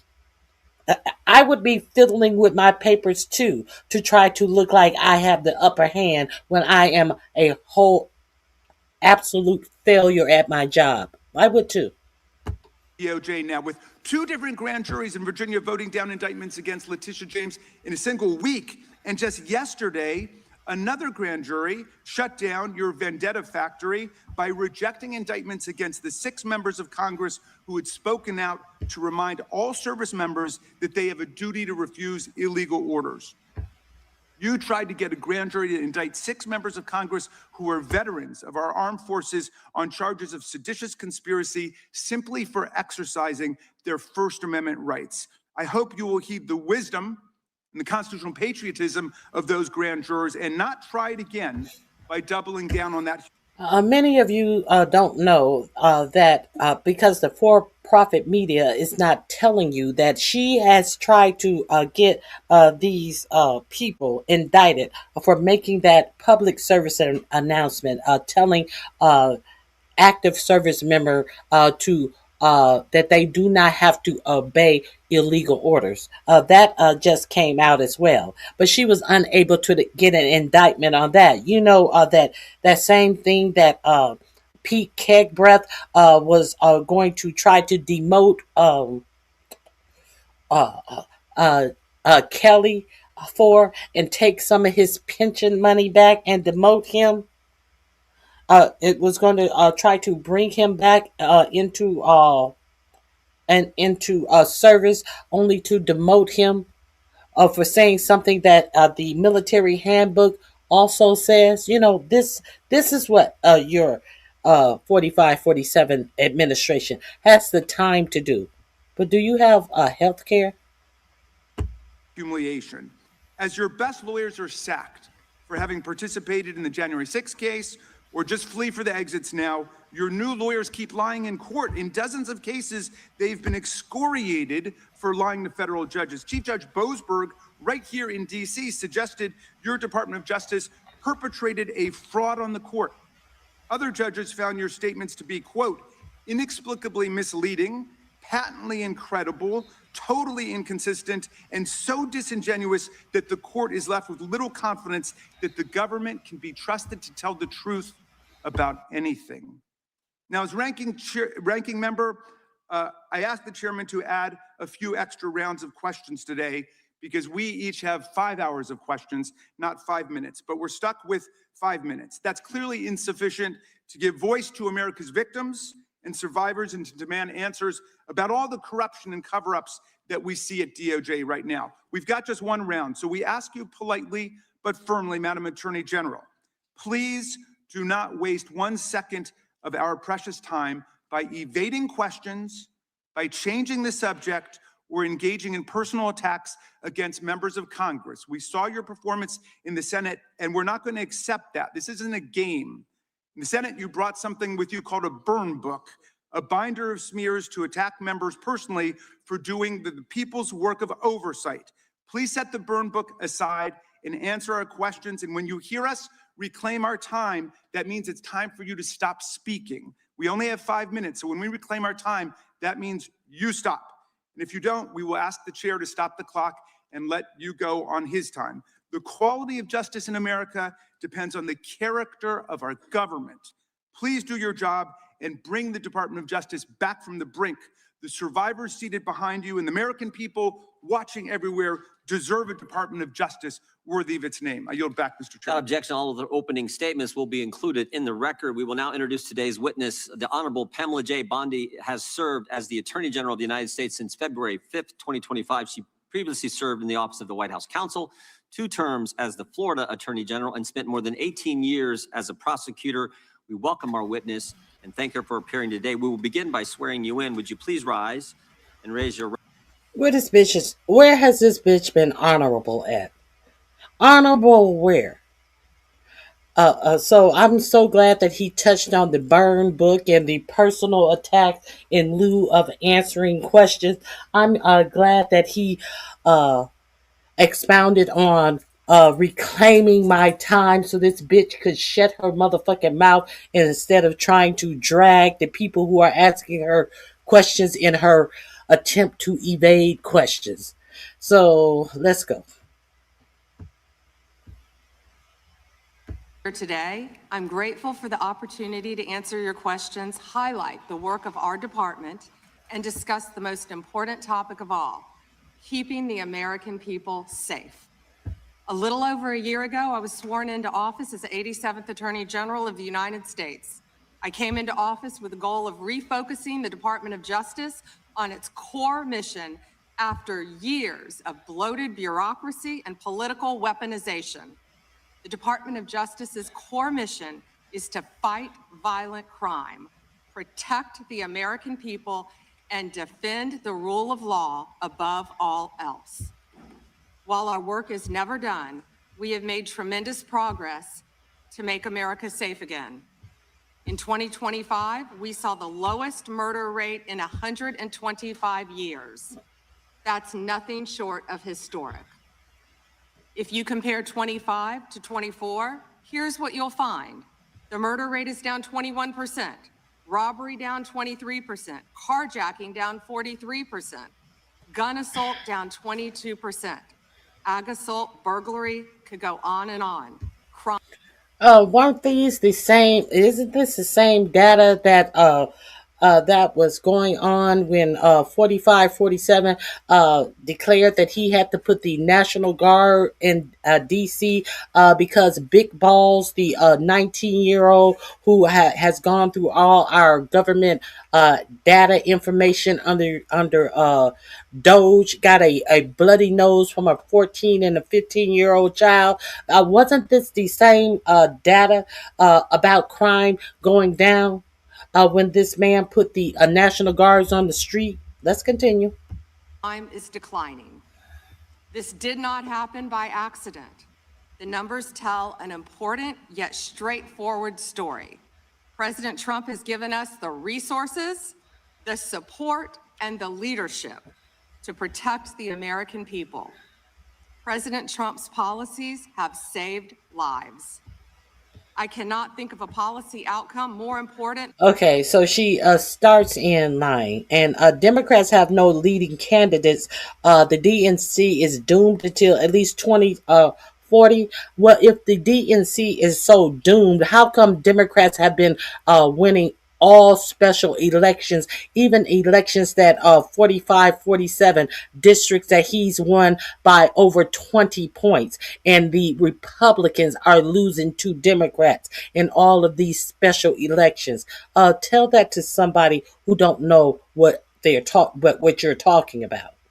The facts are showing. The facts are showing that the Republicans and their tactics and their bullshit is being rejected all over this country. Let's continue. Do not write bullshit in my chat. Than protecting the lives of American citizens. Can you? This trend has been especially clear in Washington, D.C. and in Memphis. These are two iconic American cities that spent years in the grip of horrific violent crime. The Department of Justice surged law enforcement resources, and the results came quickly. Crime plummeted in both cities. And I want to make one point loud and clear. We achieved those results by working with Democratic mayors. Public safety does not have a party registration. When your constituents call 911, they don't ask for... Excuse me. You'll write whatever you want where? Write something now. Since you think that you're going to come in my chat and write whatever you want, write something now, silly. Let's continue. For political views of the responding officer, they ask for help. I have federal agents in each and every one of your districts. They're here to help, and I am here to help. Many cities and states have worked with us and taken advantage of our federal support. Some have not. Meanwhile, a few elected officials have declared that they are, quote, at Kamala was supposed to win in a landslide back in 2024. But she didn't. And we have been stuck with this buffoon. And since we've been stuck with this buffoon and his policies, it does not change what I just said, that Democrats are winning in all of the special elections, even in areas that this buffoon has won by over 20 points. What does 2024 have to do with what I just said? Make it make sense. When you speak, you need to make sense. Let's continue. These guys, they don't want to hear what the bimbo is saying. Let's hear, well, it doesn't matter what the bimbo is saying. She's lying at this point. We're going to get to the questions very soon. war with the federal government and acknowledge of our federal support. Some have not. Meanwhile, a few elected officials have declared that they are, quote, at war with the federal government and encouraged widespread obstruction of law enforcement. This has resulted in avoidable clashes on the streets, as you've all seen. We've seen rioters storming a Christian church. Citizens and law enforcement officers have both been endangered by... When did we see rioters rioting in a Christian church? When did that happen? Okay. When did any of that happen? And if that has happened, how come your prosecution of these rioters isn't going so well? If these were truly rioters, how's your prosecution of these riots going? These riots that never happened. Everything is a riot. This fucking lying bitch. Rhetoric. We have made dozens of arrests in and around Minneapolis so far, and many of them could have been avoided by simple compliance with federal law. Of course, our efforts reach beyond our urban centers. We are striking crucial blows against terrorist organizations such as MS-13, TDA, the Sinaloa Cartel, and Antifa. And as we sit here, I think you've seen the news this morning. The news is reporting that cartel drones are being shot down by our military. That's what we all should care about right now, protecting America. You hate us libtards, but since you're here, JRDD, please hit the like button before you leave. Since you hate us so much, I imagine you're on your way out. Hit the like button on your way out. As we seek to dismantle these drug trafficking networks that poison Americans, in 2025, our DEA agents seized more than 47 million fentanyl pills and more than 9,800 total kilos of fentanyl. That represents 369 million potentially deadly doses. But I thought that you were getting far more than that. That was allegedly coming in from Venezuela. You just blew up the that fentanyl that was coming in from Venezuela. So you are you or are you not counting that alleged fentanyl that comes in that was coming in from these narco terrorist drugs that were coming in, these weapons of mass destruction that was coming in from Venezuela? Did you count it or did you not count it, bitch? So you have confiscated all of this fentanyl. Did it come from Venezuela, bitch? Is that where it came from? Is that why we spent our tax dollars attacking a country, putting all our military over to attack Venezuela? Did we get get back what we paid for? No, we didn't get shit because 45, 47 is taking the oil, selling the oil, and putting the money in an offshore account in Qatar. But you ain't got shit to say about that, you dumb hoe. Let's continue. Can kill Americans.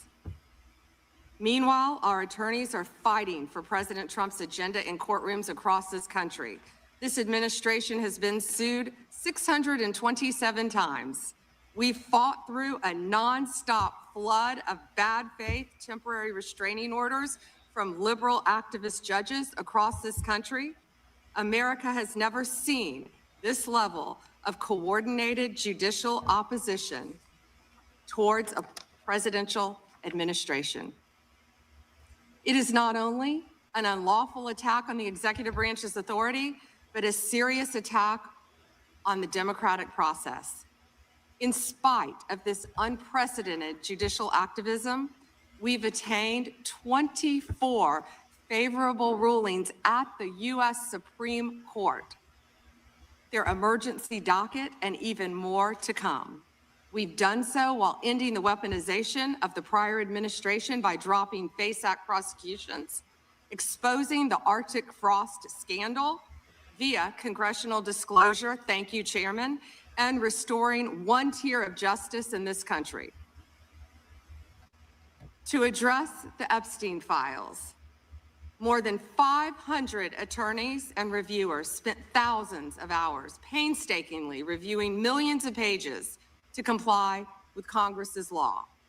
We've released more than 3 million pages, including 180,000 images, all to the public, while doing our very best in the time frame allotted by the legislation to protect victims. And if you brought us a victim's name that was inadvertently released, we immediately redacted it. All members of Congress, as you know, are invited to visit DOJ to see for yourselves.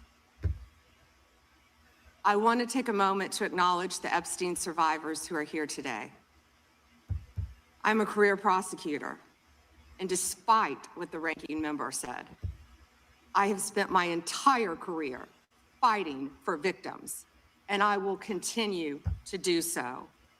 I am deeply sorry for what any victim has been through, especially as a result of that monster.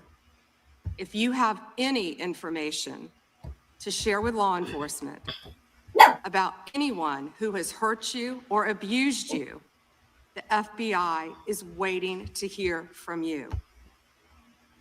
Candy Joe is no longer here. Joe may be here, but Joe can no longer type here. I said what I said. No one is chained to this chat. Okay. I want you to know that any accusations of criminal wrongdoing will be taken seriously and investigated. The Department of Justice is committed to holding criminals accountable to the fullest extent of the law. In 2025, the FBI arrested over 1,700 child predators, a 10% increase from 2024.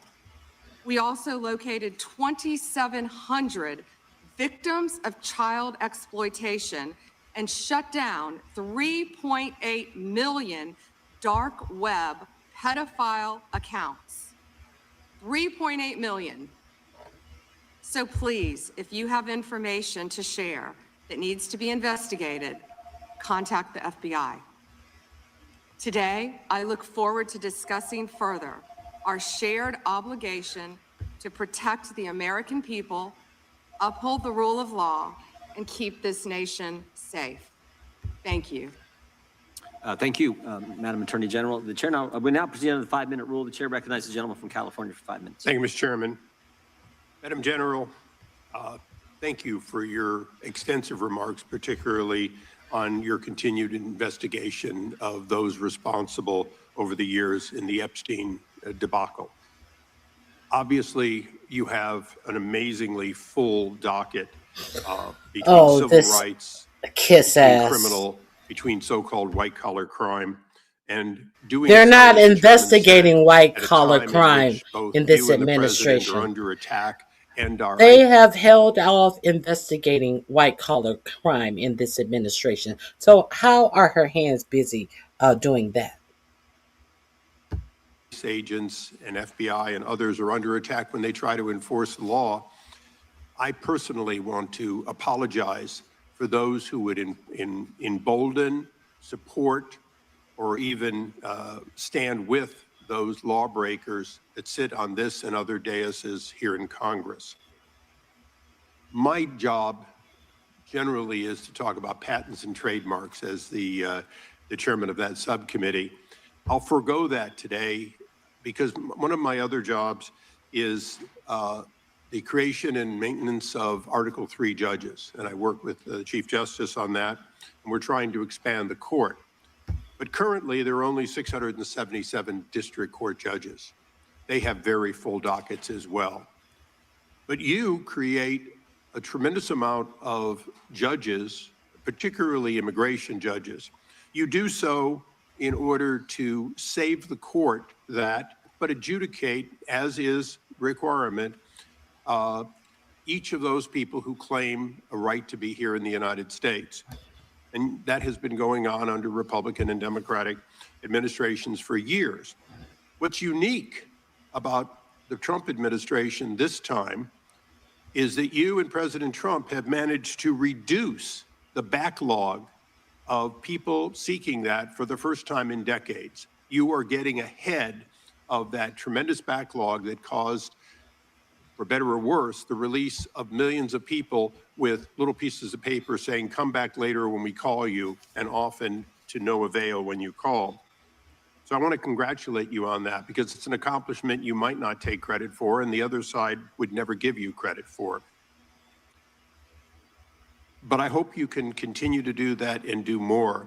And I say so for a reason, because much of this hearing will be about Minneapolis and other places in which the backlog of criminal aliens, including in my home state of California, people who have hurt other people, people who have victimized their communities, is extensive.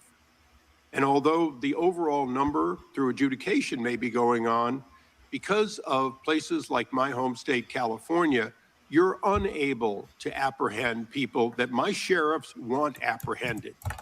They desperately want to cooperate, and they're prohibited by law. It is this committee's opinion on this side of the aisle that, in fact, you should be given the ability to demand that that participation, and that the release of a known criminal not be considered to be acceptable just because a state or city has declared itself a sanctuary. I want you to opine on just one thing that I think has been misunderstood. As I said earlier, you create and maintain those judges that adjudicate these cases. You also support so many that, in fact, have to make decisions as judges. Knowing that this limitation of so few Article 3 judges are there, please educate those who seem to miss the point that Let me hold the phone while Daryl Issa and his didn't Daryl Issa get caught in? I forgot the bullshit that his ass got caught up in. There seems to be an argument, unnecessary argument in my chat about what Kash Patel said about the client list. We don't have to argue. We will hear exactly what Kash Patel said about there being no client that Epstein trafficked these young minors to. We don't have to argue about it. Let's listen to it for ourselves. The fuck out of here. Don't come in my chat lying. This is a place for facts. And none other than Foghorn Leghorn from Louisiana was the one who asked him the question. Are you telling me? I said, are you telling me? Who else did he traffic these young women to? In terms of what the investigation, again, going back to 2008, Mr. Acosta, who limited the investigation and limited the search warrants and limited the parameters of the investigation, the only thing we are able to speak to publicly, because he was given a non-prosecution agreement by Mr. Acosta, is that first time period from, I believe, don't quote me on this, 97 to 2001-ish. And then when the Trump administration courageously reopened it. Excuse me for interrupting, but I'm going to run out of time. You've seen most of the files. Who, if anyone, did Epstein traffic these young women to besides himself? Himself. There is no credible information. None. If there were, I would bring the case yesterday that he trafficked to other individuals. And the information we have, again, is limited. So the answer is no one? For the information that we have. In the files? In the case file. Okay. Now, President Trump has deferred to. Are we clear on what was said? Are we? I hope we're clear on what was said. Now, let's go back to. The Bimbo hearing, shall we? I will take us back to the Bimbo hearing.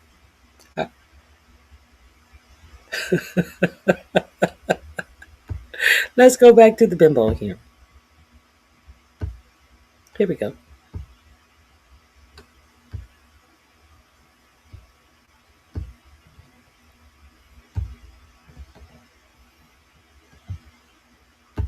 Article 1 judges, including bankruptcy judges, including immigration judges, including lots of people with the title appropriately judge, do in fact issue documents that look like, act like, and are normally accepted as warrants, as subpoenas, as demands for state officials to stand aside and allow the production of either an individual or documents. Because I think people are missing the point that these ICE retainers and detainers and so on, they act like they're nothing, when in fact, in the ordinary course, Madam General, you do in fact have Article I judges constantly putting those out, and they are respected normally.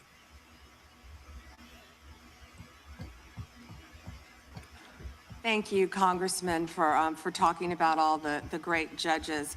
And if I could add one thing to that, we are always recruiting and looking for judges. So please reach out to our office for these judges who are handling all these very important matters. We've even added some JAG officers as immigration judges. Thank you. And so we're continuing to do that, but we're always seeking qualified lawyers as well to be part of that. And thank you for highlighting that, Congressman. Thank you. I yield back. Gentleman yields back. The gentlelady from Washington is recognized. Thank you, Mr. Chairman. Good morning, Attorney General Bondi, right here. We are joined in this room by some of the thousands of survivors from Jeffrey Epstein's horrific sex trafficking ring. They have shown such incredible courage in speaking out, in demanding accountability to bring the predators and pedophiles to justice. The Epstein Files Transparency Act required your Department of Justice to disclose the perpetrators connected with Epstein's criminal activities and to redact the information of survivors to protect their identities. Let me show you what actually happened. First, in violation of the law, your department has shown a pattern of redacting the names of powerful predators. Here behind me is one example of an email from Epstein to a man whose name was redacted. The email reads, quote, "Where are you? Are you okay? I loved the torture video." Only after members of Congress demanded that we see the unredacted files did the world learn the name of this individual, Sultan Ahmed bin Sulayman, the chairman and CEO of a company that had financial ties to President Trump's business and personal ties to Trump's advisor, Steve Bannon. Second, the survivors were not similarly protected, also in violation of the law. Here is another email titled Epstein Victim List. We have blurred the names of the survivors for their protection, but your Department of Justice initially released this list of 32 survivors' names with only one name redacted, along with numerous files that disclose not only the names, the emails, and the addresses of survivors, but also nude photographs and even the identities of Jane Does who had been protected for decades until your department released their names. Survivors are now telling us that their families are finding out for the first time that they were trafficked by Epstein. In their words, quote, "This release does not provide closure. It feels like a deliberate attempt to intimidate survivors, punish those who came forward, and reinforce the same culture of secrecy that allowed Epstein's crimes to continue for decades." To the survivors in the room, if you are willing, please stand. And if you are willing, please raise your hands if you have still not been able to meet with this Department of Justice. Please know for the record that every single survivor has raised their hand. Attorney General Bondi, you apologized to the survivors in your opening statement for what they went through at the hands of Jeffrey Epstein. Will you turn to them now and apologize for what your Department of Justice has put them through with the absolutely unacceptable release of the Epstein files and their information?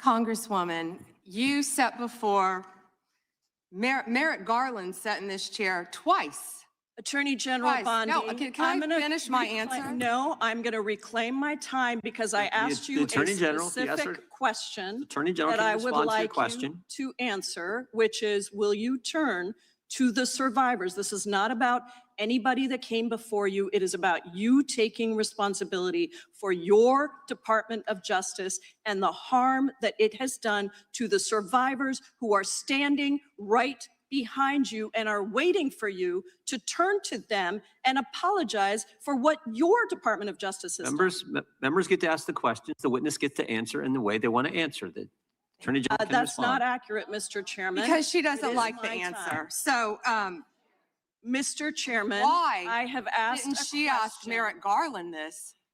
I am twice reclaiming when he my sat in my time, and chair? when I will reclaim my continue to time, answer. it is Mr. Chairman, the my gentlelady's I'm reclaimed her I'm not going time. to get in the gutter for her theatrics. The time belongs to the gentlelady. The gentlelady has 17 seconds. Thank you. You're not going to answer this question, so let me just Chairman, say I'll this. direct it to What a you. massive No, I'm cover-up. answering a Mr. question. Chairman, will you Chairman. restore her time? The witness I'm is not gonna get interrupted. in the gutter with this woman. Stop the She's time doing and theatrics. let me have my time. The gentlelady from Washington controls the time. The gentlelady has 17 seconds. You can proceed with your final Thank you. 17 seconds. What a massive cover-up this has been and continues to be. Donald Trump made the release of the Epstein files the center of his political campaign because he thought it would benefit him. Then you got into office, Attorney General, claimed to have a client list, only Regular to order. then say that there was no list. Your deputy, Todd Blanche, met alone with Ghislaine Maxwell and transferred her to a minimum security prison. And now you continue the cover-up. And I wish that you would turn around to the survivors who are standing right behind you and on a human level, Chairman, Chair now apologize recognizes the chair. on what you have done. Time of the gentlelady yield expired. back. The gentlelady, you have no time to yield back. Theatrics. We appreciate that. We appreciate the thought. And I would argue the central issue in the last election, the presidential election, was securing the border. The gentleman from Arizona who knows something about securing the border is up for 5 minutes. Thank you, Mr. Chairman, and thank you, Attorney General Bondi, for being here today. In 2022, Lafarge, which is a French cement company, pled guilty in U.S. federal court to participating in a criminal conspiracy with ISIS. That conspiracy contributed to the deaths of U.S. service members fighting in Syria during Operation Inherent Resolve. As part of the plea agreement, Lafarge was required to pay more than $775 million into DOJ's asset forfeiture fund. In February 2025, my colleagues and I sent you a letter urging the department to review the petitions for remission submitted by the families of those fallen service members, including several of my constituents. The previous administration ignored these victims and our requests and left their petitions unresolved. My question for you on this particular issue is if you're willing to work to ensure those families that their petitions will be reviewed and brought to a resolution. Congressman, we are aware of that, and we're committed to doing everything we can to support the victims and work with you.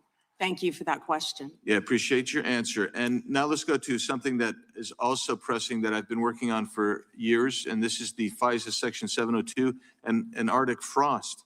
In January 2025, you testified before the U.S. Senate and agreed with Senator Lee that, quote, anytime an American citizen's private communications are intercepted or stored, whether through incidental collection or otherwise, those communications should not be searched without some showing of probable cause, close quote. You still hold that view today, I assume. Yes. And during the most recent FISA reauthorization, I offered an amendment to establish a clear warrant requirement for searches of Americans' data while preserving every publicly cited operational exception, including emergencies, defensive queries, cybersecurity threats. And my intent was to ensure the Department of Justice could continue to keep Americans safe while also ending warrantless searches of U.S. persons' data. Are there any additional circumstances or exceptions that you believe must be included to ensure DOJ can continue to operate effectively while still protecting American citizens' data and privacy? Yeah, Congressman, we are committed to working with Congress to uncover weaponization and other misconduct by Jack Smith, by others, Arctic frost, everything that happened under the past administration. And we are committed to working with you on that. And we are working with Chairman Jordan, with the House Intel, with all of our, my fellow cabinet members on resolving that issue. Well, thank you. And I'm glad you brought up Arctic frost because Section 702 was used in the Arctic frost investigation. It was. And information derived was used by Special Counsel Jack Smith.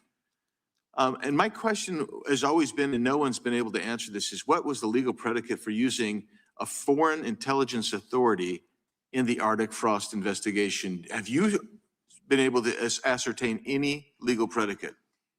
Congressman, what I can tell you today is that has been referred to my office. I can't discuss anything regarding that because it is very active and ongoing. And you probably can't.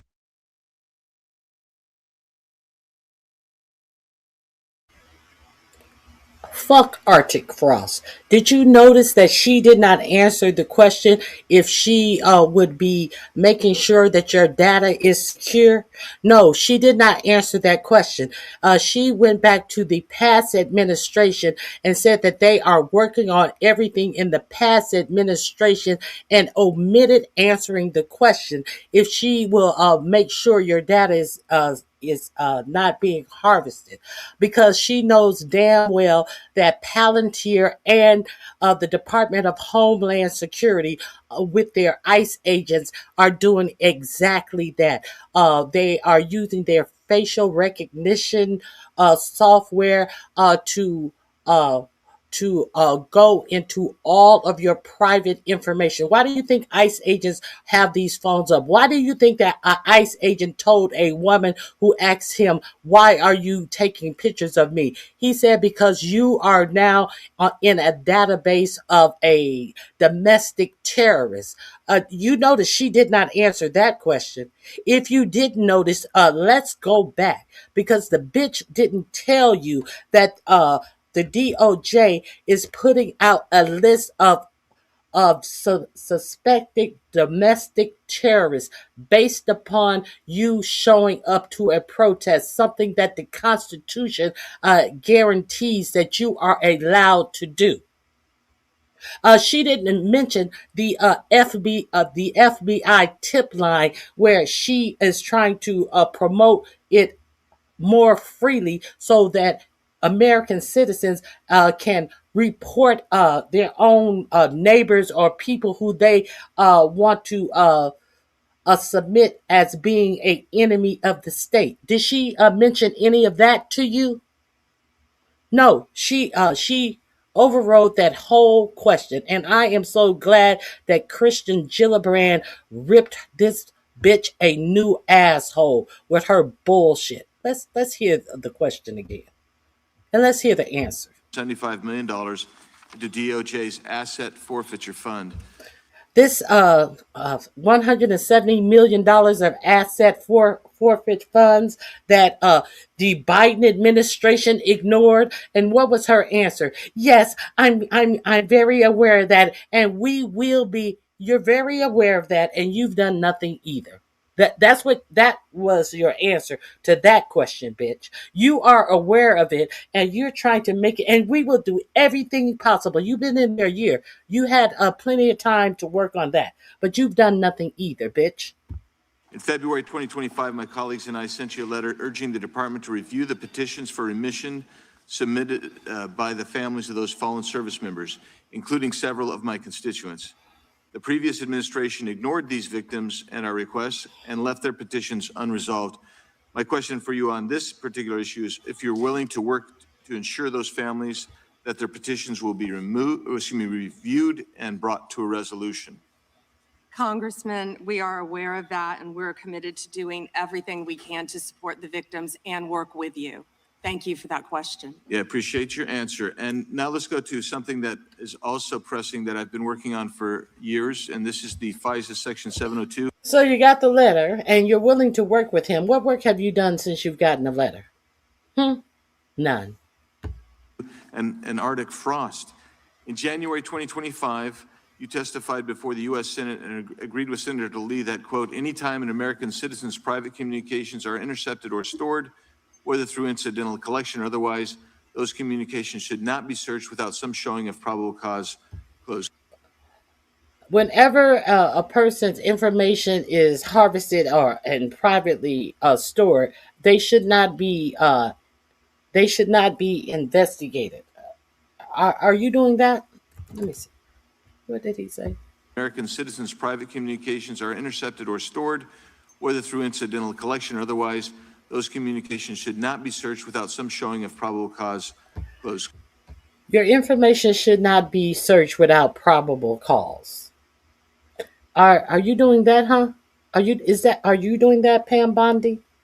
Pam Bimbo is that's what your DOJ is ensuring. She has no answer to this question. She has no answer to this question. Let me show you why she has no answer to this question. I will show you why she is unable to answer this little simple question. Uh, Bear with me. Bear with me. Let's see why she could not answer this question. I've talked about this before. Hold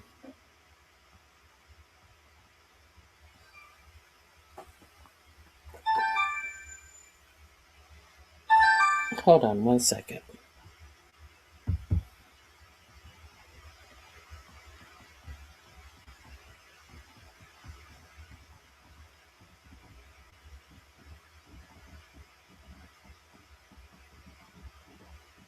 Let me find this.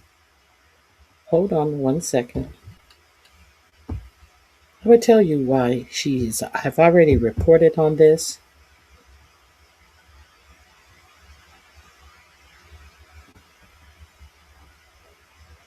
Let me find it.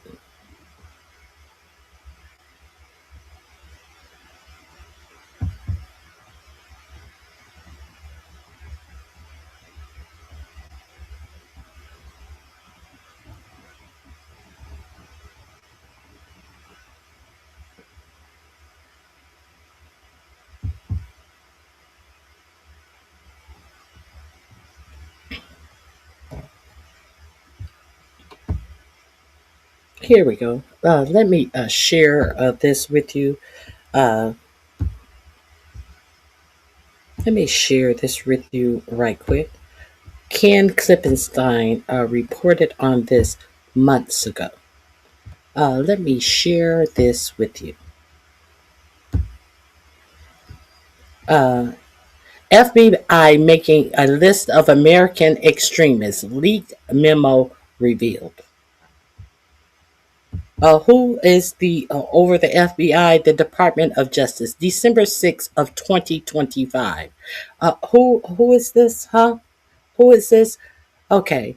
Attorney General Pam Bondi is ordering the FBI to compile a list of groups or entities engaging in acts that may constitute domestic terrorism, according to a Justice Department memo published here exclusively.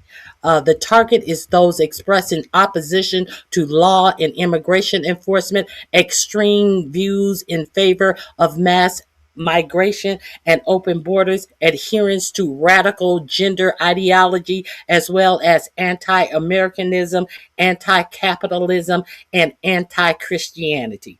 Did you know about that? Did you notice why she hasn't answered this question? This link will be in my description box under, what is it, Bimbo, I think it is.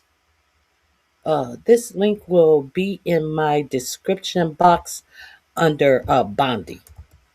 No, under Bimbo. It's Bimbo. Okay, I'm gonna link this to you. The memo is also posted in this report way back in December, and you notice that she is not answering that question. That language echoes the so-called indicators of terrorism identified by President 4547 Directive National Security Presidential Memorandum 7, or NSPM 7, which the memo says it is intended to implement, where NSPM 7 was a declaration of war on just about anyone who isn't MAGA. This is the war plan of how the government will wage it on a tactical level.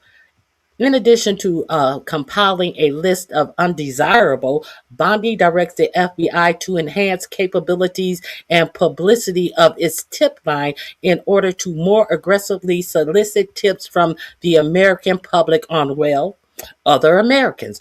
To that end, Bondi also directed the FBI to establish a cash reward system for information leading to identification and arrest of leadership figures within these purported domestic terrorist organizations. The memo later instructed the FBI to establish uh, cooperators to provide information and eventually testify against other members of the group. So who's gonna flesh out if these reporters who are reporting you as to the FBI, who's gonna flush out if they are even telling you the truth? They don't care. They're just going to pay them money and to testify. I guess the part where you just called on someone is just going to be and willing to testify to put someone in jail. Justice be damned. The payouts don't end there. Justice Department grants out are now to prioritize funding to programs for state and local law enforcement to go after domestic terrorism. And in a section titled Defining the Domestic Terrorism Threat, the memo cites extreme viewpoints on immigration, radical gender ideology, and anti-American sentiment. What does any of this mean? What exactly is anti-American sentiment? Indicators that federal law enforcement are instructed to refer to the FBI Joint Terrorism Task Force. The Joint Terrorism Task Force are then instructed to use all available investigative tools. All available investigative tools. You know, all of that spyware that they are getting from Palatine, all of this spyware that they are using in the Department of Homeland Security and ICE, where they can listen in on your phone calls just by being in the vicinity of you. Don't have to have a warrant, don't have to have anything.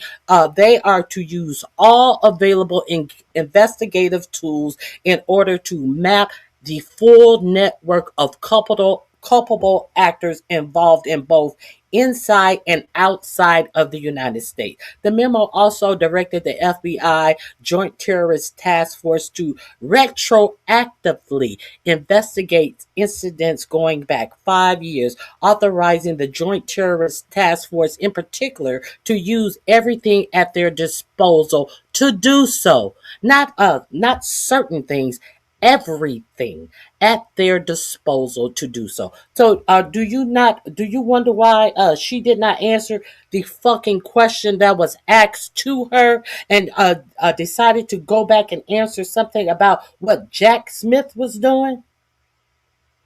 Upon a receipt of these referrals, the Joint Terrorist Task Force shall use all available investigative tools consistent with law enforcement internal policies and statutory obligations to map the full network of culpable actors involved in the referred conduct inside and outside of the United States. The memo says, for months, major media outlets have largely blown off the story of the NSPM7, thinking it was all just Trump bluster and too crazy to be serious. But a memo like this one shows you that the administration is absolutely taking this seriously, even if the media are not, and is actively working to operationalize NSPM7. NSPM7 was signed in September, largely in response to the unaliving of Charlie Kirk.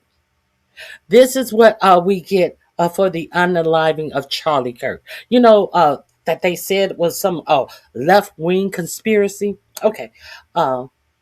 Which was a 9/11 type event for the Trump administration, as I've reported. Kirk assassination is referenced explicitly in the Justice Department memo. As anyone who lived through 9/11 can remember, the government doesn't always think rationally in moments like those, to say the least. We got the wiretapping of our phones after 9/11 that we found out about years later, and so here we are with a new war on terrorism. Only this time, millions of Americans like you and I could be the target. So let me drop this link in the chat as well. This link is also under Bimbo. If you are unfamiliar with this, go over there and read the NSPM 7. Not only are they trying to find crimes that they can prove, they are also looking for indicators of crime. What is an indicator? Something to predict that based upon anything about you, you may possibly be someone who will commit a crime in the future based upon the data that they're collecting on you. So let me see. Okay. Let me see.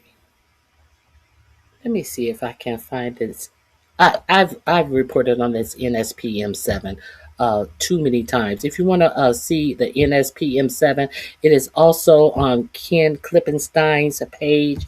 If you don't know, you better familiarize yourself with this. Let's get back to her ignoring the question.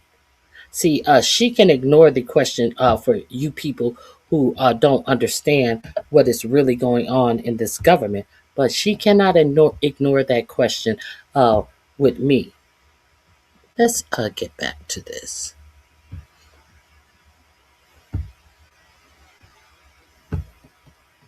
Quote, you still hold that view today, I assume. Yes. And resolved.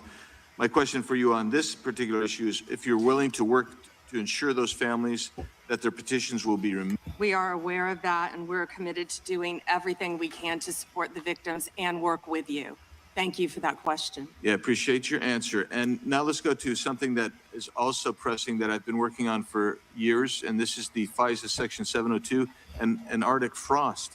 In January 2025, you testified before the U.S. Senate and agreed with Senator Lee that, quote, anytime an American citizen's private communications are intercepted or stored, whether through incidental collection or otherwise, those communications should not be searched without some showing of probable cause, close quote. You still hold that view today, I assume.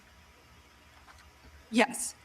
And during the most recent FISA reauthorization, I offered an amendment to establish a clear warrant requirement for searches of Americans' data while preserving every publicly cited operational exception, including emergencies, defensive queries, cybersecurity threats.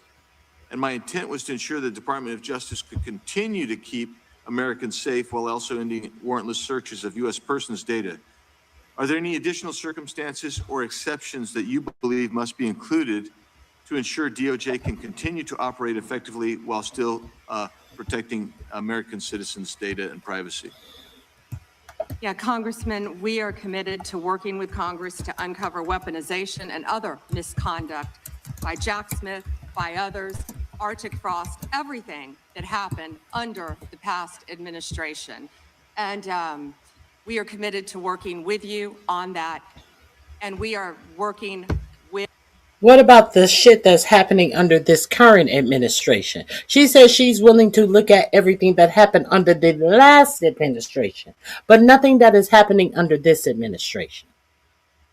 Anything goes under this administration. Chair did happen under the past. Citizens' data and privacy. Yeah, Congressman, we are committed to working with Congress to uncover weaponization and other misconduct by Jack Smith, by others, Arctic frost, everything that happened under the past administration. And we are committed to working with you on that. And we are working with Chairman Jordan, with the House Intel, with all of our my fellow cabinet members on resolving that issue. Well, thank you. And I'm glad you brought. Okay, are we clear? Are we clear? I hope somebody pins her down on this answer. Let's see. Let's see if any of these Congress people pin her down on this bullshit she's trying to sell you. Brought up Arctic frost because Section 702 was used in the Arctic frost investigation. It was. And information derived was used by Special Counsel Jack Smith. And my question has always been, and no one's been able to answer this, is what was the legal predicate for using a foreign intelligence authority in the Arctic frost investigation? Have you been able to ascertain any legal predicate? Congressman, what I can tell you today is that has been referred to my office. I can't discuss anything regarding that because it is very active and ongoing. And you probably can't answer this one either, but I really want to know if Section 702 queries related to that matter involved members of Congress, which we know at some level it did, congressional staff, which we know at some level did. We've heard that journalists or other U.S. persons not suspected of acting as foreign agents were also caught up in that. Can you answer that question and say whether queries did cover all those groups I just identified? It is a very active pending investigation within my office. However, I believe many members of Congress have stated that their phones were part of Arctic frost. We are well aware of that, and we are taking this very seriously, and this is a very active investigation. And I would keep going and say, if any member of the Democrat Party, if any of them, if that had happened to them, we would take that just as serious as we do. And they should be jumping up and down, screaming, supporting you and what you want to do, because this should be a bipartisan issue. Well, I hope it is a bipartisan issue. I'll just leave with these last couple of questions, which I'm sure I'll fall into the same. Arctic frost. Democrats should be jumping up and down in agreeing with this. Or what exactly is this about the Republicans' phone calls being monitored? What they're speaking of is that Jack Smith wanted to know who was in cahoots with 4547 after he refused to bow out of the that he had lost the 2020 election. You know, when he sent his goons over Congress, and they tore up the whole motherfucking they tore up the whole building, pooped on the floors, wiped shit on the walls, had a noose out there singing "Hang Mike Pence," beat police officers. They wanted to know who was coordinating the effort, and did they listen to the calls? No, they were seeing what congressmen. Or was it the Senate? What senators were contacting whom during this whole January 6th rioting? So she's being indignant, and Lindsey Graham wants to be able to sue the United States for $500,000 because they were investigating who was in on the January 6th rioting. This is what they're talking about. If you're unclear on what they're talking about, no phone conversations were listened to. They were seeing who was calling whom during the January 6th riots. Okay. Are we clear? Let's continue.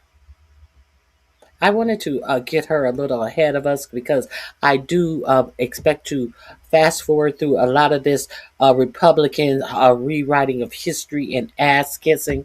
Investigation privilege, but that's this. How many such queries were actually conducted overall? This is outside Arctic frost in the prior year by the FBI or other intelligence community, and particularly, we really need to know what were this legal standards applied? Did they use probable cause? Did they use reasonable articulable suspicion? Or did they have no individualized suspicion and just were gathering up information? And that's beyond the investigation regarding Arctic frost. I don't expect you to have that information today, but if you can help get that information so we can understand the extensive nature of this continued misuse of 702, it would be very particularly helpful. And it was extensive. Yes, Congressman. Thank you. Time of the gentleman has expired. I have a UC, Mr. Chairman. And that is the gentlelady from Texas. I ask unanimous consent to enter into the record. El Paso airspace reopened after FAA quickly rescinds 10-day flights restriction. This was published by the Texas Tribune on February 11th, 2026. And it says it was because of an impasse with the DOD over the use of unmanned military aircraft and not triggered by Mexican cartel drones. Without objection. Point of order, Mr. Chairman. I didn't hear back about the second round of questions. I assume that's not happening. I just want to be able to assure the members, certainly on my side, if not both sides. That's not a point of order. No, that every member will get 5 minutes with the witness. Will there be 5 minutes for each? Yeah, you get 5 minutes. Yeah. With the witness. Okay, very good. Yeah. Okay. And are you up next? Gentleman from New York is recognized. Mr. Chairman, I want to begin by acknowledging the survivors of Jeffrey Epstein's horrific abuse who are in the room with us today. I want to thank all of you for your bravery in speaking out. I want to say that you and the other survivors of these heinous crimes deserve better from this Department of Justice. In particular, it is shocking that the department did not redact the names of Epstein's victims, but it did redact the names of their abusers. I don't know whether this was done out of incompetence or whether it was deliberate and malicious, but either way, it is completely unacceptable. Even more troubling, the DOJ has failed to bring any of these perpetrators to justice. Instead, it has engaged in a relentless pursuit of Donald Trump's perceived enemies. I want to focus on just one example. The Attorney General of my home state of New York, Tish James.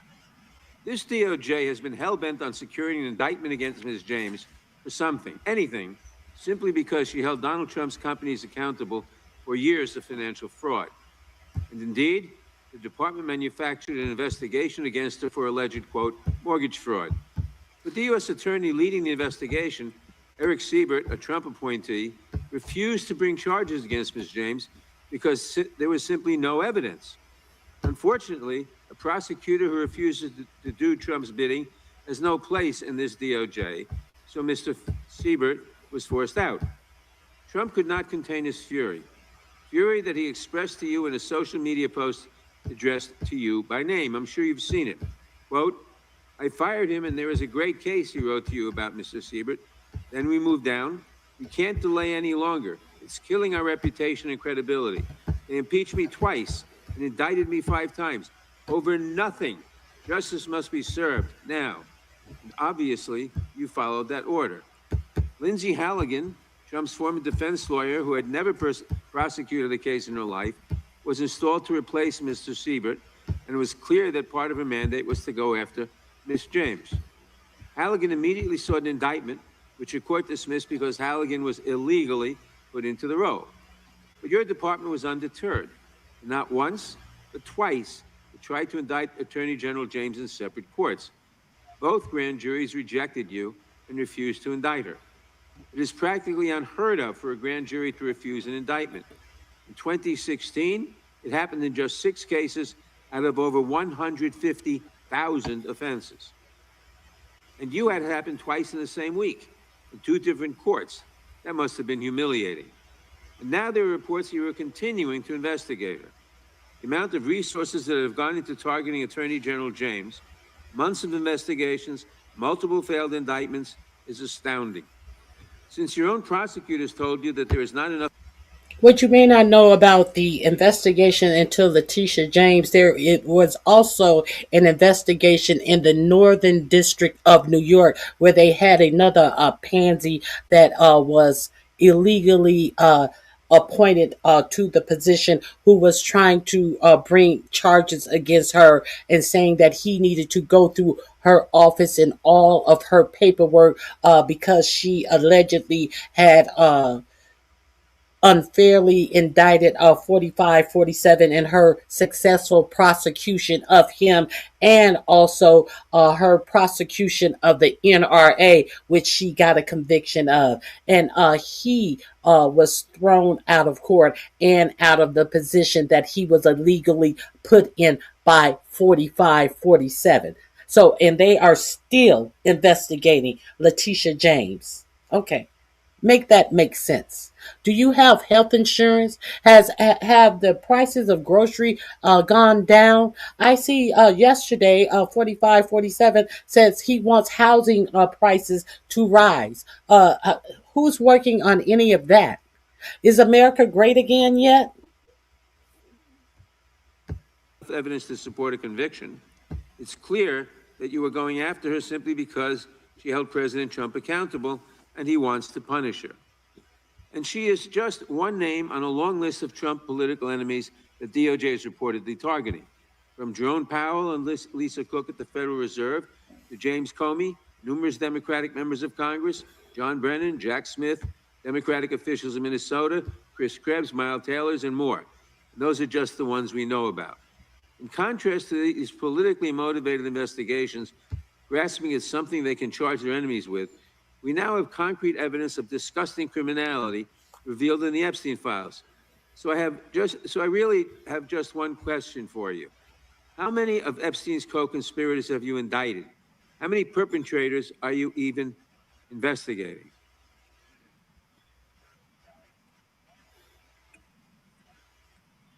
First, you showed it. I find it. How many have you indicted? Excuse me. I'm going to answer the question. Answer my question. No, I'm going to answer the question the way I want to answer the question. No, Your you're going to answer the theatrics are question the way I ridiculous. asked it. Chairman Jordan, I'm not going to get in the gutter with these people, but I'm going to answer the question. How many have you indicted?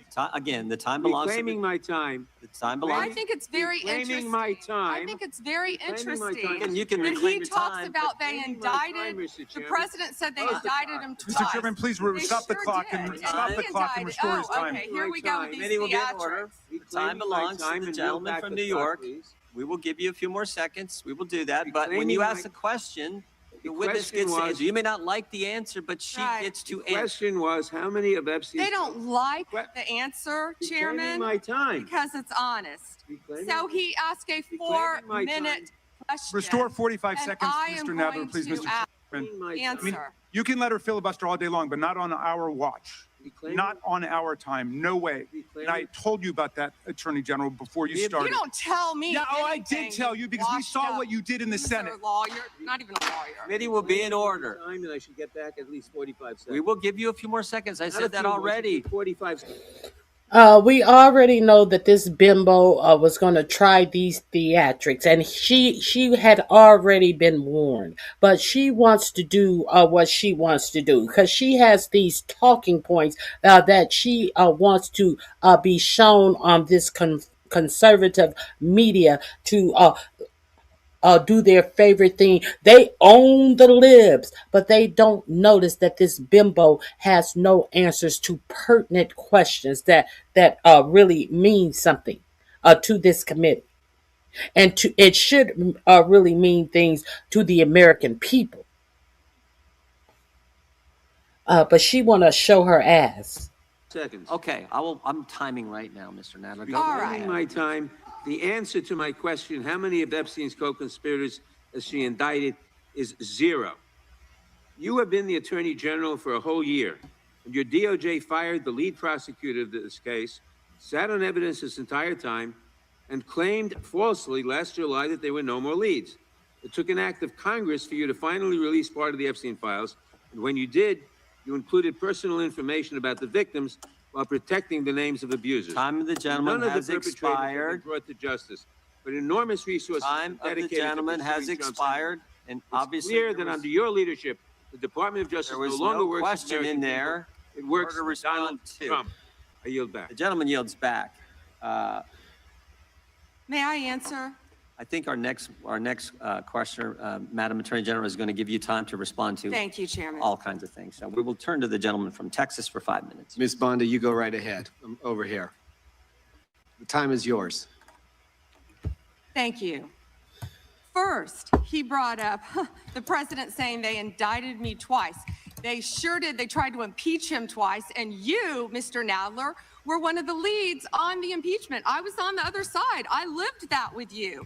During impeachment, you said the president conspired, sought foreign interference in the 2016 election. Robert Mueller found no evidence, none, of foreign interference in 2016. Have you apologized to President Trump? Have you apologized to President Trump, all of you who participated in those impeachment hearings against Donald Trump? You all should be apologizing. You sit here and you attack the president, and I am not going to have it. I'm not going to put up with it. You know, all they want to do, all the American people need to know this. They are talking about Epstein today. This has been around since the Obama administration. This administration released over 3 million pages of documents, over 3 million, and Donald Trump signed that law to release all of those documents. What does Obama have to do with any of this? This has not been around since Obama. I think he first went to jail in 2008, served the agreed time that, what was his name? Served the agreed time that was given to him and allowed to be out of prison for 12 hours a day under Acosta, Robert Acosta, who then was rewarded at the petition of the Labor Secretary in 45-47's first administration. Are we forgetting that Robert Acosta, who gave Epstein the sweetheart deal that no children would be identified in the case that he pled guilty to? So what the fuck did Obama have to do with any of this? Nothing. Absolutely nothing. Because he had served his time. His agreement was sealed, and Obama had nothing to do with this. It was after Obama that this predator was arrested again for doing the same thing. It was in Trump's first administration that Epstein was arrested the second time. So what does President Obama have to do with releasing any Epstein files? Nothing. Absolutely nothing. Is the most transparent president in the nation's history. And none of them. How would Obama release 3 million Epstein files when the files were not created until after his presidency, when the second time that he was convicted, because the person that 45-47 decided to make the labor secretary gave him such a sweetheart deal that he offended again. And this is when the Epstein files were in full-fledged, and millions of paperwork were created based upon the number of victims, and during the second trial. Come on, are we serious? Did this bitch say something about Obama? This fucking bird brain. Ask Merrick. Donald Trump signed that law to release all of those documents. He is the most transparent president. He signed the law to release all the documents. So, why did Todd Blanche say when he released 3 million documents that there are still 3 million more documents that you're not going to release? And why, when the documents were released, they were not released in a timely fashion, which the law gave you 30 days to release them, and you were about 2 months late releasing them? And why, when you released them, they said that they could not have any redactions to save for personal reputations, but they were redacted to the high heavens? And you're talking about the Trump administration is the most transparent. administration when he was bringing Marjorie Taylor Greene and Lauren Boebert up to his office, and he said that he was going to make sure that someone primary Marjorie Taylor Greene out of her seat because she had agreed to sign the petition that Massey and Ro Khanna was putting forth to force the release of the Epstein files. He brought Lauren Boebert into his office to try to talk her out of signing the petition. And once he realized that they were going to sign the petition anyway, he decided to give in because he knew he had no choices, because he knew that there were enough votes with Marjorie Taylor Greene, Lauren Boebert, and Thomas Massey to force the release of the Epstein files. So, bitch, he ain't did shit that he didn't have to do. Let's be clear on that. President in the nation's history. And none of them asked Merrick Garland over the last 4 years one word about Jeffrey Epstein. How ironic is that? You know why? Because Donald Trump, the Dow right now is over. The Dow is over $50,000. I don't know why you're laughing. You're a great stock trader, as I hear, Raskin. The Dow is over 50,000 right now. The S&P at almost 7,000. And the NASDAQ smashing records. Americans' 401ks and retirement savings are booming. That's what we should be talking about. We should be talking about making Americans safe. We should be talking about, what does a Dow have to do with anything? That's what they just asked. Are you kidding? Yeah, what does the Dow have to do with anything? Are you the Treasury Secretary, or are you the DOJ?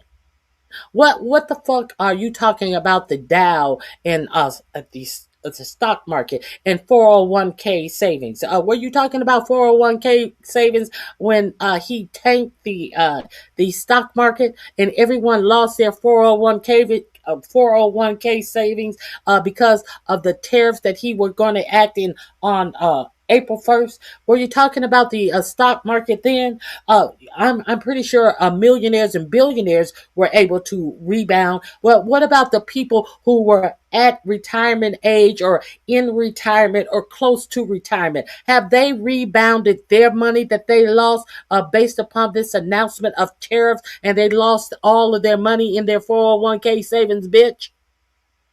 How many American people are even trading stocks in the stock market? What does that have to do with the majority of Americans? Absolutely nothing, ho. Mr. Jordan, Mr. Jordan. Committee will be in order. Mr. Jordan, am I going to get an extra 45 seconds added to my time? The committee will be in order. The time belongs to the gentleman from Texas. Ms. Bondi, the Attorney General can respond. Thank you. The Dow has shattered 50,000 for the first time. This is crazy. They said it couldn't be done in 4 years, yet President Trump has done it in 1 year. National median rents have fallen to a 4-year low thanks to Donald Trump. That's why they want to focus on Epstein and our most transparent president in the nation's history. The murder rate, as I said, has plummeted to a 125-year low thanks to Donald Trump. Notice she's talking about everything except for what she was asked about. Talking points. Bullshit. She's an embarrassment. I concur with the person in the chat that says she is a total embarrassment. For an unprecedented 9 straight months, there were 0 illegal border crossings at the southern border. That's what we should be focused on.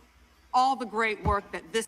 You are not the committee. You are not the oversight committee. Is this the oversight committee? This may not be the oversight committee. You are not the arbiter of what House Judiciary Committee. You are not the House Judiciary Committee. So therefore, you do not set the agenda of what should and is going to be focused on in this committee, you stupid bitch. This president has done and will continue to do to keep America safe and to make Americans safe.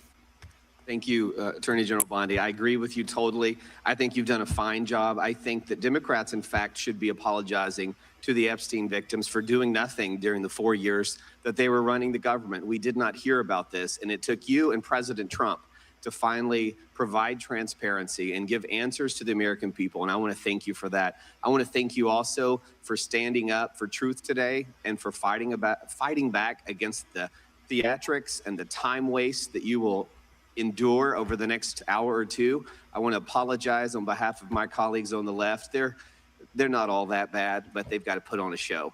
And I'm sorry that you have to go through that. And I would like to yield the last, I'd say. Ass kissing. They are putting on a show. Okay, let's continue. 40 is 80 seconds. The clock says 40, but I've got 80 seconds since I was so rudely interrupted, and I'll give all 80 seconds to Chairman Jordan. And I would just yield to the Attorney General if she has anything to add.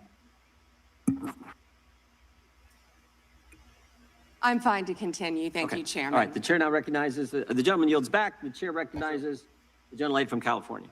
Thank you, Mr. Chairman. I would note that Mr. Nadler's question has not yet been answered, but I want to start by asking that out of respect for the American public and the Epstein survivors, some of whom, of course, are here today, that we can have a transparent conversation and get the public the answers they deserve.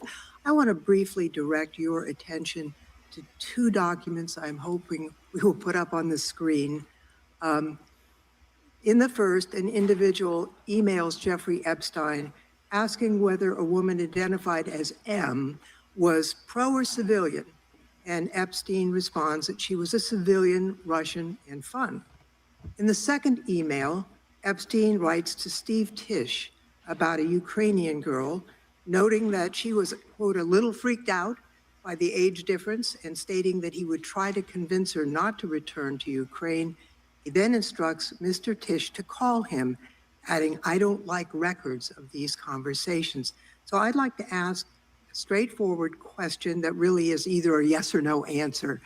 Do these emails constitute credible evidence, not proof, but credible evidence warning further investigation into whether Steve Tisch was involved in Epstein's criminal conduct?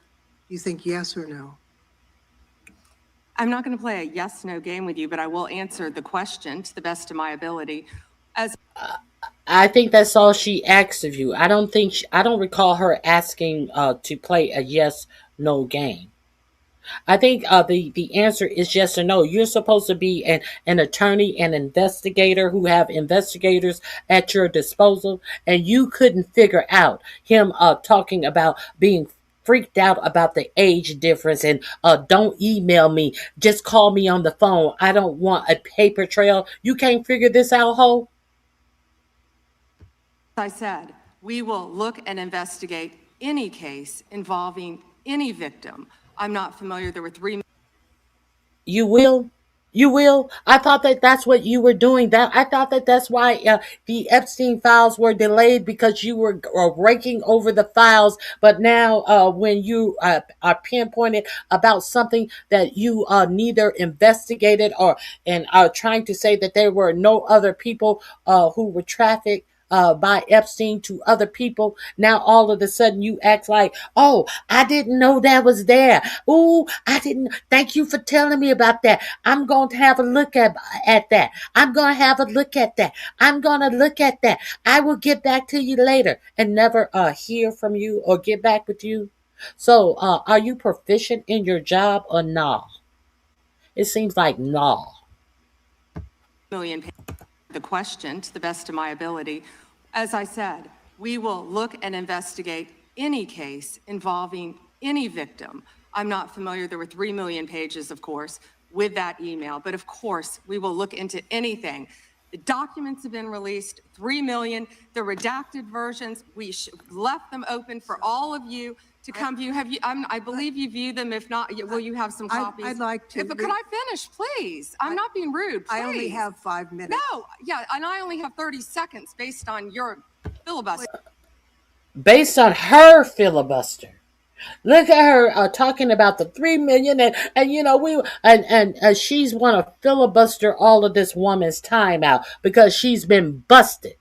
Can I only had 30 seconds based on your filibuster, bitch. You're the one who's filibustering a simple yes or no question, ho. Reclaim your time. Period. Reclaim your time.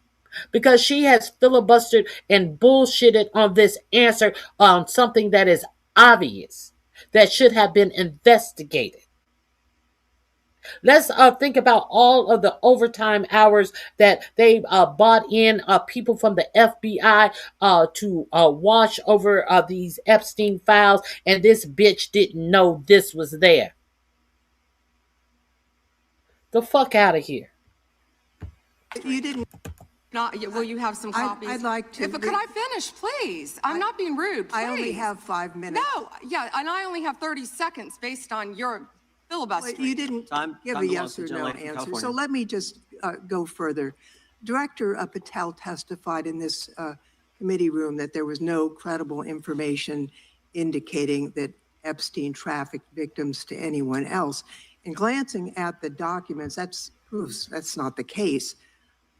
In July, your department issued a memo stating that it had conducted an exhaustive review of the Epstein files and concluded that no additional individuals would be charged. So I did go over to the Department of Justice yesterday. I would note that 400 and all our 35 members are in the House, and there's 4 computers. So it would take many months to actually have the time. I only had a few hours. I think the transparency argument is really kind of a sham because it's not really. Whoa. Did you have to wait to get a computer? It is not possible to, hang on. to really go in. I did, however, see a U.S. attorney information for the Southern District of New York indicating that there were additional survivors and probable co-conspirators.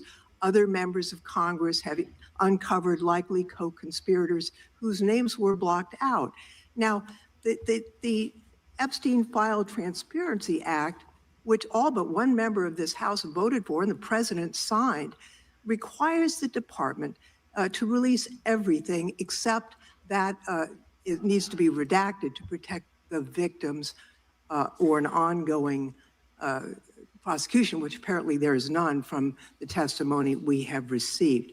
I am concerned that this act has not been fully complied with. When Director Patel came to the committee, he admitted that up to 1,000 FBI agents had gone through the files and redacted President Trump's name from them.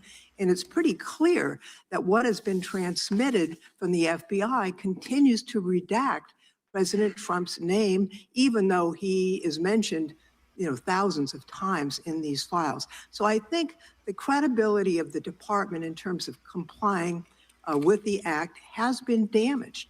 And I think the department's credibility has been damaged in other ways. I think we all saw the horrible video of American citizens being killed by ICE agents in Minneapolis. And I think how the department has handled these cases raises a lot of doubt about the department. State and local police in Minnesota got a court order to get access to the crime scene to be sure evidence would be properly preserved by federal agents. But they took the agents defied the court order, and in a departure from general policy, the DOJ is not collaborating with state and local law enforcement on these homicides. So I really think that is a disgraceful approach to the homicides of American citizens, and really does nothing to bring credit to your department. And Mr. Chairman, I would yield back. Gentleman yields back. May I answer? Attorney General can respond. I find it interesting that she keeps going after President Trump. the greatest president in American history. And if they could maintain their composure, this isn't a circus, this is a hearing. I find it interesting she keeps going after Donald Trump. She doesn't say how much money she took from Reid Hoffman, did you? None. And nor did Mr. she Chairman, post regular anything. order, please. She Regular posted order. nothing on her X account, on her Twitter account during the Biden years. Gentlelady. Yet now, all of a sudden, question she's asked. going after Committee will be in Point of order. order. There was no Committee will question be in asked order. the Attorney General. She doesn't just get to speak. Committee will be in order. I have a point of order, Mr. Chairman. Committee will be in order. Point of order, Mr. Chairman. Gentlelady can state her point of order. When a witness attacks, Not a valid point of order. You got to state. She hasn't completed her point of order yet. Please let her speak, Mr. Chairman. Let's have some regular order here. Regular order is you got to state the rule. And she I am trying to make a point of order that the witness, What rule are you referring to? The point of order is, you don't give this bitch a opportunity to answer when there has been no question asked. That's the point of order, you dumb motherfucker. She asked her no questions. She made a statement. So therefore, it is not indicative of you to allow this bloviating fucking protector of people who abuse children to talk to her about some Reid Hoffman bullshit that nobody gives a fuck one damn fuck about. You know what the fucking point of order is. That's why it's just disgusting to have these motherfucking sycophants up in here allowing this illegal bullshit to continue in this country. And that's why under this administration, the American has become the laughing stock of the fucking free world because of these fucking airheads. Ugh. responding to a question has attacked me personally. I think it's pathetic that she can't answer the questions and First instead time is that attacking is not even close members to a of the point of committee. order. The gentleman from Wisconsin is recognized. In August of last year, I sent a letter to the Department of Justice asking for assistance in seeking compensation for the town of Lac du Flambeau. Town of Lac du Flambeau is in my district, and your office replied that it was an ongoing matter and unable to comment on it, which I understand is just fine. I want to set this up just as a reminder. So 3 years ago, it was at this time of year that 4 roads were blockaded in the town of Lac du Flambeau, and the temperature was 25 below zero. People had to park their cars at a neighbor's place, take the snowmobile across the lake to get their car, and then be able to drive into town. There were people 80 and 90 years old that could not, were very concerned that they'd be able to get emergency medical services. And the perpetrators of this, the tribe out there, they demanded compensation from the town. I would call it extortion. They ultimately got $600,000 from the town of Lac du Flambeau.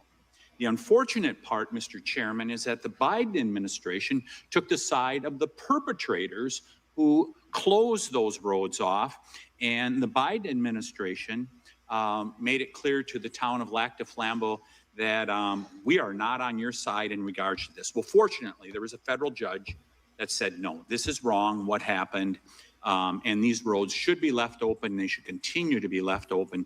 My question to you is, are you willing to work with my office and with the town of Lac du Flambeau to further investigate this matter and seek compensation from the tribal government after their extortion of $600,000 from this little town in northern Wisconsin?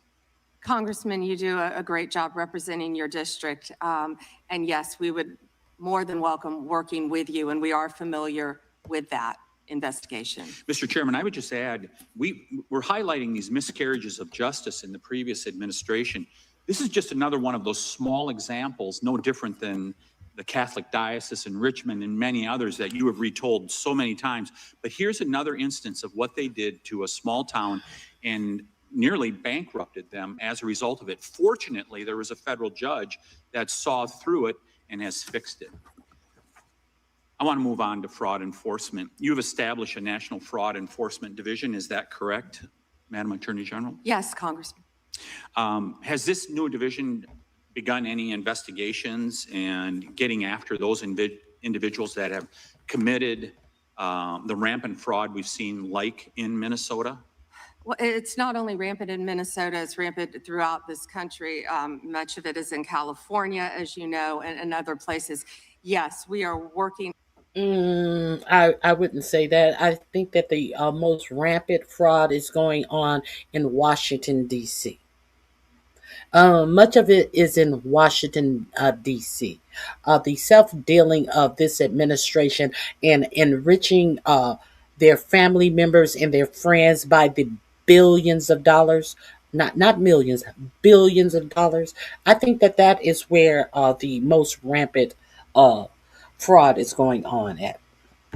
On it actively. Our criminal fraud division has been working on it. We are expanding that. It was the vice president's idea to come up with this amazing separate fraud division, which we are establishing and going nonstop, not only to expose the fraud in Minnesota, but around the country. It's taxpayer dollars that have been stolen from the American people, and we are committed.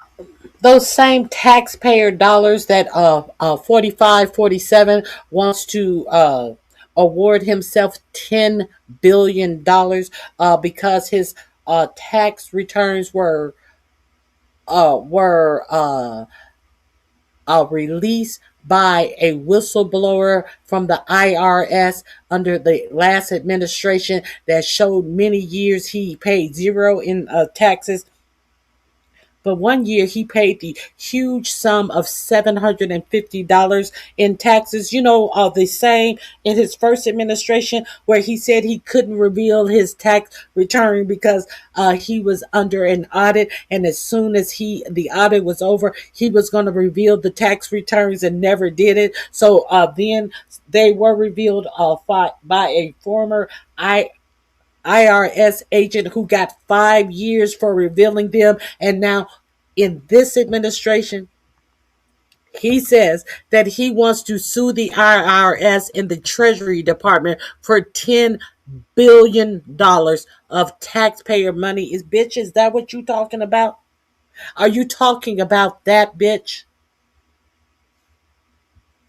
How can somebody who wasn't worth $10 billion have $10 billion worth of damage?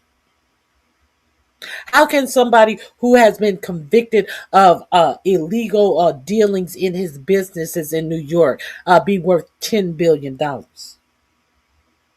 But crying about the fines that were levied against him in that conviction of running his business all willy-nilly and illegally. Is that the taxpayer dollar you talking about, bitch?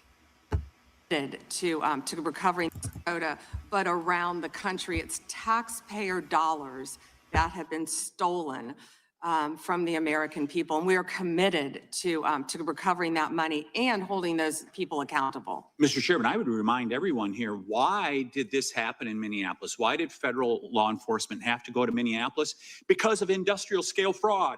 It was an assistant United States attorney that said, this is industrial scale fraud that's going on in Minnesota at this point. I sent a letter to our governor in Wisconsin. We're right across the border there. My district is only 20 miles from the city of Minneapolis. I don't give a fuck. I don't give a fuck. Allen is confirmed. He's amazing. I think you've met with him, you said, Chairman. When that is established, we're going to work on both sides of the aisle. That's what we want to do, to stop fraud in every city, in every state in this country. We will continue to fight for the American people. So you would encourage every governor across the United States, after what we have seen in Minnesota, what we almost certainly know is happening in other states, you mentioned California, you would agree that every governor should avail themselves of federal resources to make sure that this industrial scale fraud is rooted out to protect the taxpayers of the United States. Is that correct? Absolutely. Mr. Chairman? So are we saying that Pam Bimbo's under Pam Bimbo, the fraud finally started being rooted out in Minnesota when the white woman who was the ringleader of the fraud was sentenced last week because she was indicted under a president who, no, Biden. You don't hear the Biden when they talk about the fraud in Minnesota, that the ringleader of the fraud was arrested under the Biden administration. Now you don't hear shit about Biden. You notice that? You see how that works? Yield back. Gentleman yields back. The gentleman from Tennessee is recognized. Thank you, Mr. Chair. First, I'd like to thank you for holding this hearing and holding it in a proper fashion as you have. Secondly, I'd like to thank all of the victims of the Epstein case who've come here to attend this hearing, for doing it and for being brave and trying to move this justice forward. I apologize, I can't do it, but the Attorney General not recognizing you, that's embarrassing. I am from Memphis, General Bondi, and Memphis does have the task force there. The Memphis Safe Task Force has been operating in Memphis for several months. And we do have a Democratic mayor, Paul Young, and he's not against the task force, but he is against ICE being in Memphis. And he's not in favor of the National Guard being in Memphis.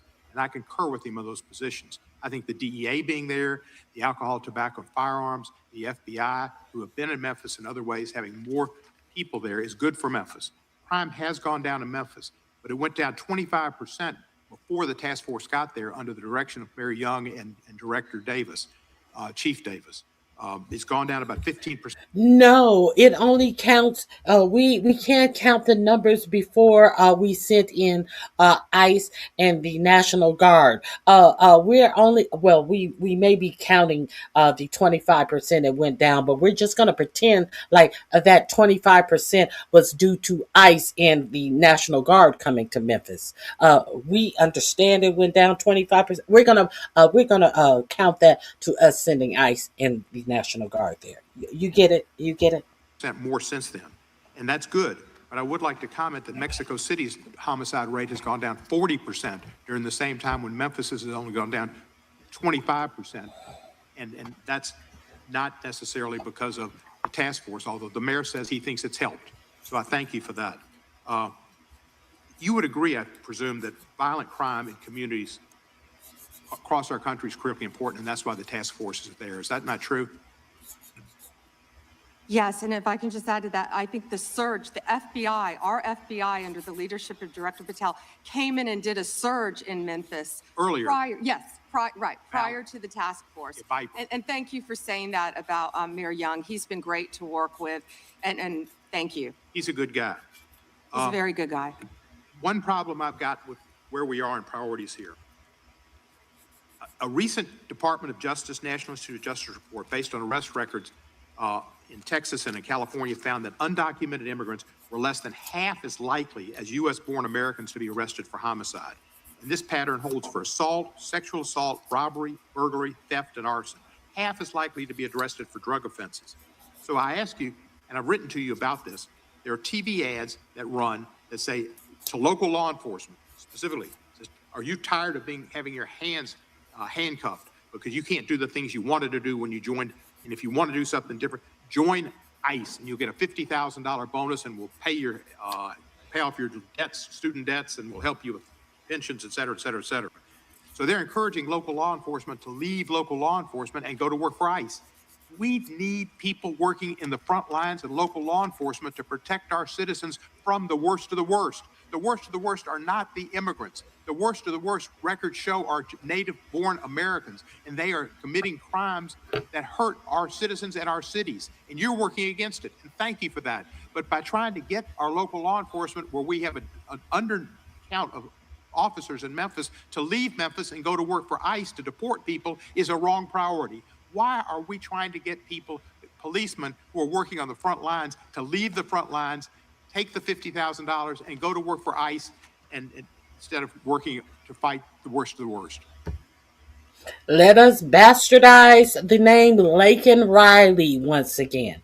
Let's bastardize Laken Riley's name and use her death as fodder against the will of her family, who has asked this DOJ and this administration to quit waving her name up as some type of symbol of what they are doing, everything that they are doing in fighting undocumented immigrants and their crimes. Congressman, I have not yet seen that commercial, that ad. I would argue that we need strong people in both local law enforcement, state law enforcement, and all of our federal agencies working together. I've seen some of the worst violent criminals who were in this country illegally. We both know that. And in Memphis, working hand in hand, I want to stick with Memphis and your mayor and what you discussed, because there have been nearly 6,000 arrests as of February 8th, and I think you agree with this, in your district, and almost 600 gang members. What we found in Memphis, a lot of the gangs are local gangs. But 600 gang members were taken off the streets. Time, because I've only 40 seconds. I'm going to agree with you. Yeah. I thank you for that. And 148 missing children. He said he's going to reclaim his time, bitch. Were recovered by all of us working together. And reclaim your time. I'm sorry, 1,000 reclaim your time. You're not sorry. You're a bitch. I would like to reclaim my time. Together. And I don't disagree with some of the things you said, but there are questions about those children. But it's a different thing. The fact is, ICE is running rampant, and you are not investigating them. When they killed Mr. Prete, and Miss Good, that was an execution, and you did not investigate it. And you tried to investigate her, Miss Good's widow, and you tried to investigate Mr. Prete.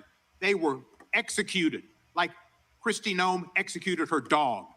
And that was wrong. And you should investigate those people, and you should investigate anybody that uses a weapon, in federal official or not, for civil rights violations. I yield back the balance. Gentleman yields back his time. Madam Attorney General, anytime you need a break, just let us know. If not, great. You don't want to answer that non-question? You don't want to, can I answer a non-question, a statement? You don't want to answer to that statement after he has run out of time? What you got to say about that? Oh, you don't have nothing to say about not investigating American citizens that are being shot dead in the streets? American citizens, white people. You ain't got nothing to say about not investigating that. Let's continue. We'll just keep going. The chair is now recognized for 5 minutes. Madam Attorney General, you're not allowed to exercise your constitutional rights in a way that tramples on someone else's, are you? No. No, you can't do that. I mean, you have a right to petition the government under the First Amendment. That doesn't mean you can come into this. I'm smart enough to be banning you. I am smart enough to be banning you. No offense.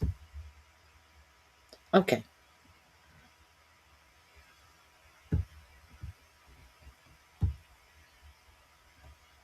Let's continue.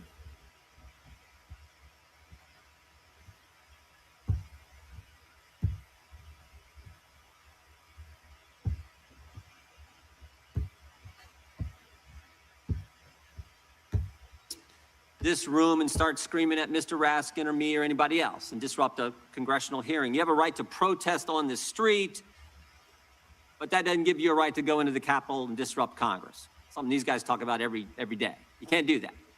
So when Don Lemon said that he was exercising his First Amendment free press rights, freedom of the press rights, that's not really accurate because he was trampling on other individuals' rights. Is that true? Chairman, we will always protect our churches and the freedom of religion.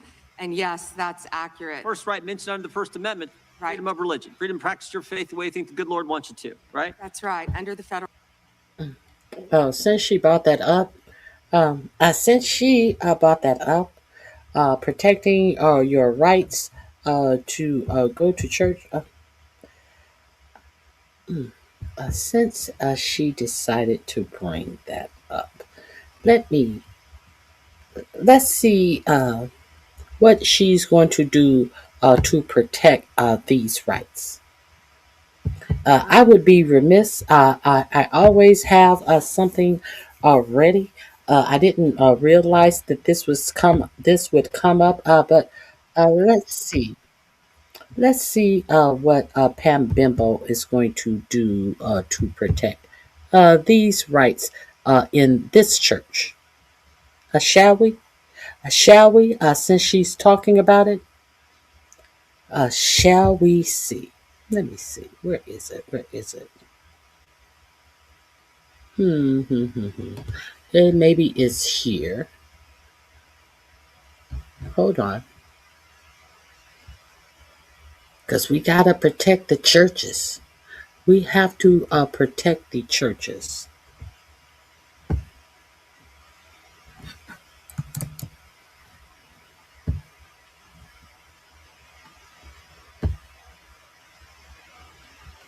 Let's see what's going to be done to protect this church.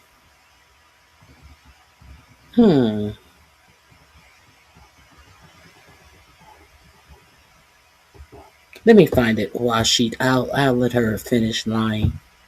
Let me find it.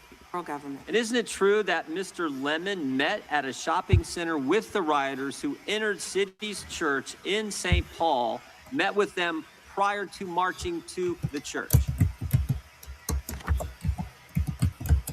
He did meet, and this is a pending case right now, so I will only stick to what is in the four corners of the unsealed indictment, if I could, Chairman. Yeah, I'm There's focused a lot more that will come out, but under the four corners of the indictment, yes, he did. They had an operation called Operation Pull Up. They said they were gearing for a resistance. They met in a parking lot and they caravanned to a church on a Sunday morning when people were worshiping together. And Mr. Lemon said that he live streamed before entering the church with the rioters.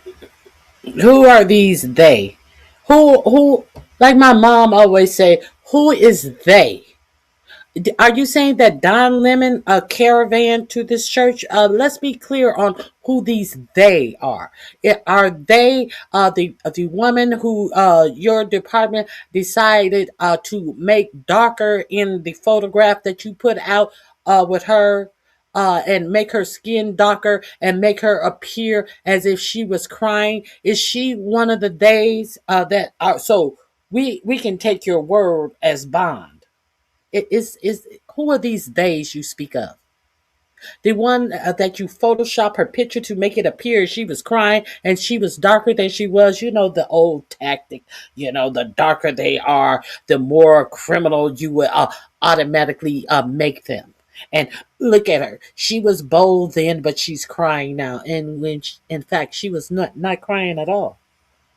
Your Department of Justice decided to lie on that edit picture of the woman that you arrest. But who are these they? Are you saying that Don Lemon was a part of this protest, or was Don Lemon doing exactly what we saw Don Lemon do? Are you trying to blur the lines about what the media has been doing? Didn't he say we're going to head to the operation? Didn't he say this he said this on camera, is that right? Yes, Chairman. Yeah. And more. That he was in Minnesota and that, as you said, they were gearing up for an operation. So you can't do that. This is why this is, I think, so important. As you said, he said, we're gearing up for an operation. But did you hear him say, we're gearing up for an operation? He's repeating what she said, that what she is alleging. Now, we know that all of these allegations that have come from this administration, from the woman who was shot 5 times with 7 holes in her body, the official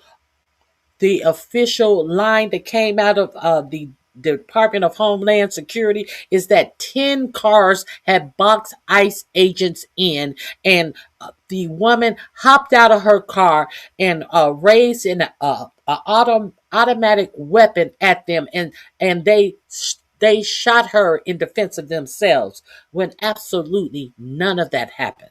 They were the one who crashed into her car, shot her up 5 times.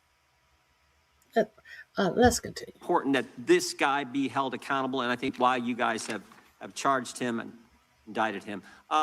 Moving to the second subject here. Well, John, for an operation. So you can't do that. This is why this is, I think, so important that this guy be held accountable, and I think why you guys have charged him and indicted him. Moving to the second subject here. Will John Brennan be indicted? Mr. Brennan.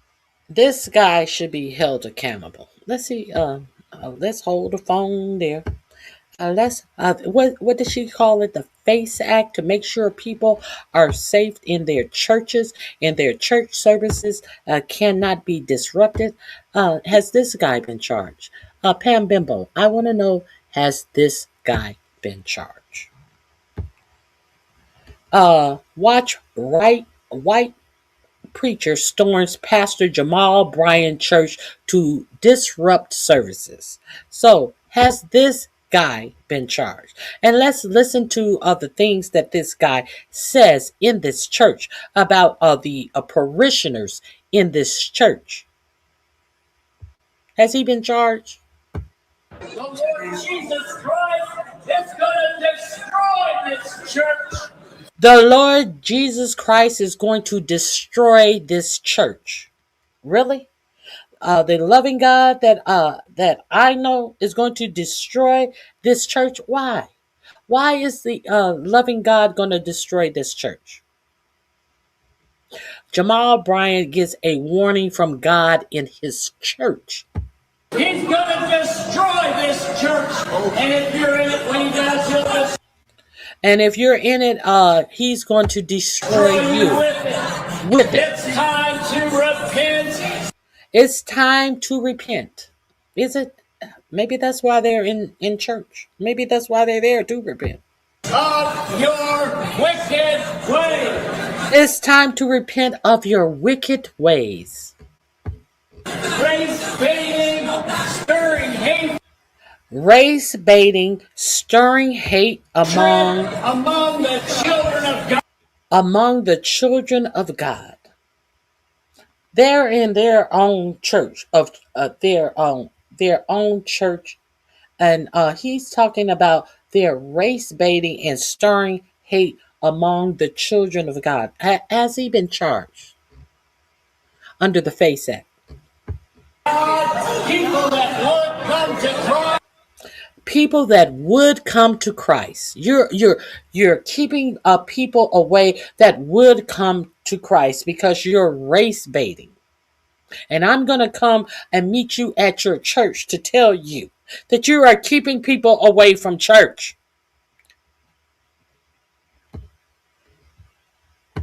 And won't because you make his name a lamp. And you are keeping people away from church and they won't come because you are making his name a laughing stock. You blaspheme. You blaspheme the name of Jesus Christ. The name of Jesus Christ with your harlotry, with your harlotry, whorishness. With your whorishness. You blaspheme the name of Jesus Christ with your harlotry and your whorishness. These are people who are going to worship the Lord in their sanctuary, in their own church. And they are met with this blasphemous asshole who professed to be a Christian pastor himself. I would say a Christian nationalist himself.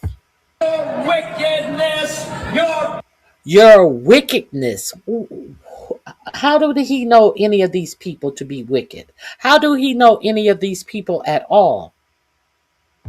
Filthiness, your prayers don't even reach the ceiling. Your wickedness, your filthiness, your prayers don't even reach the ceiling. So you are incapable of even praying properly. I talked about this the other day with the defiant lawyer. We're going to get to that as well. You pray to demons. You pray to demons. What you say? Who is charging him with the FACE Act? Who? It's time to get right with God. The God of the Bible is going to destroy you unless you repent. Your materialism. The God of the Bible is going to destroy you unless you repent of your materialism. Oh, so you think that they have too much and they are little too uppity, and God is going to destroy them because they make you feel bad about yourself? The material things that they have makes you feel poorly about yourself? Your racism. And your racism. Okay, I got up on a commercial. It's so easy to become a podcaster with Riverside. First, go to Riverside and open an account. When you're ready to... Where is the damn deacon board? Hold on. Let's see what Pastor Brian has to say about this. Here he is. I'm going to put this in the description box. It will be under Bimbo, under churches. Pastor Bryant responded. Here it is. This white evangelical nationalist pastor had the audacity, he and his wife, to get out of his car, as you just saw, and for propaganda and disturbance, filmed themselves coming into our church, using hate speech, condemning us with wrath, judgment, and correction completely out of order. And since you are against places of worship being disturbed, and this gentleman attempted to do it at a black church, I want to know, when is the arrest warrant? I don't know his name, but that picture should be clear enough for you to be able to track it down with the full span of the FBI. Why didn't we have this same kind of calculated rage, outrage, and disturbance? You see, Don Lemon and other black leaders and black journalists are facing federal charges for showing up at a church service. The DOJ is making it a priority to prosecute black individuals who were standing up for righteousness and others who were simply there as journalists, documenting the historical event. But then this white male and his wife, they go to Pastor Jamal Bryant's church, New Birth in Atlanta. They go there. They create, obviously, a significant disturbance. There is no outrage from the Trump administration to utilize the same law equally and prosecute a white male for disrupting a black church. Why? Once again, doesn't fit the description. It's not the narrative. It's not the narrative they would like to push. All right. Okay. One more thing I want to remind you of in saying this. I shared this with you before I even knew that this had happened in Jamal Bryant's church.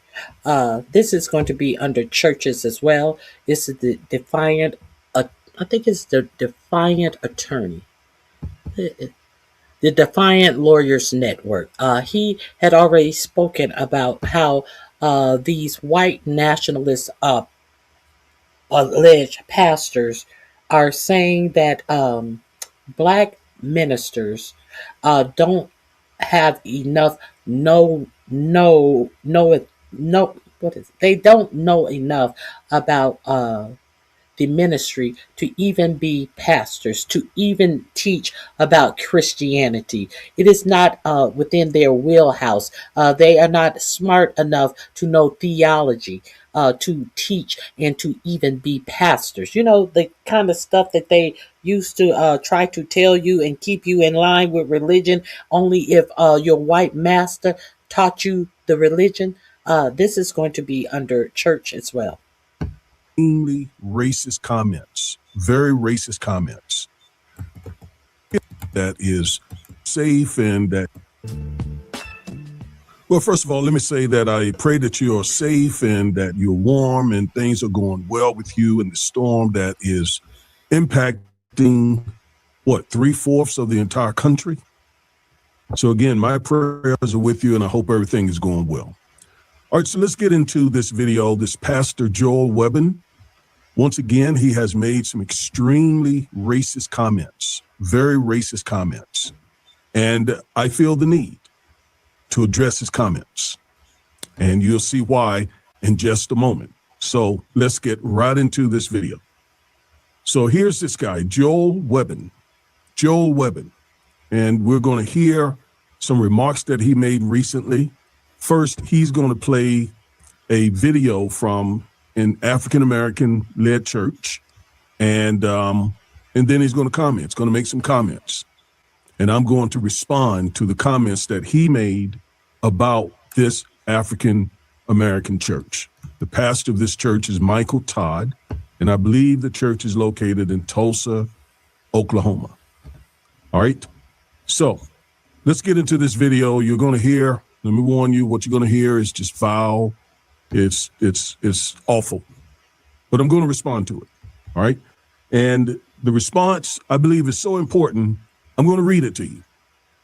When I want to make sure I've said everything I need to say, when I believe something is that important, I write it down so that I can make sure I covered everything I need to cover in this video.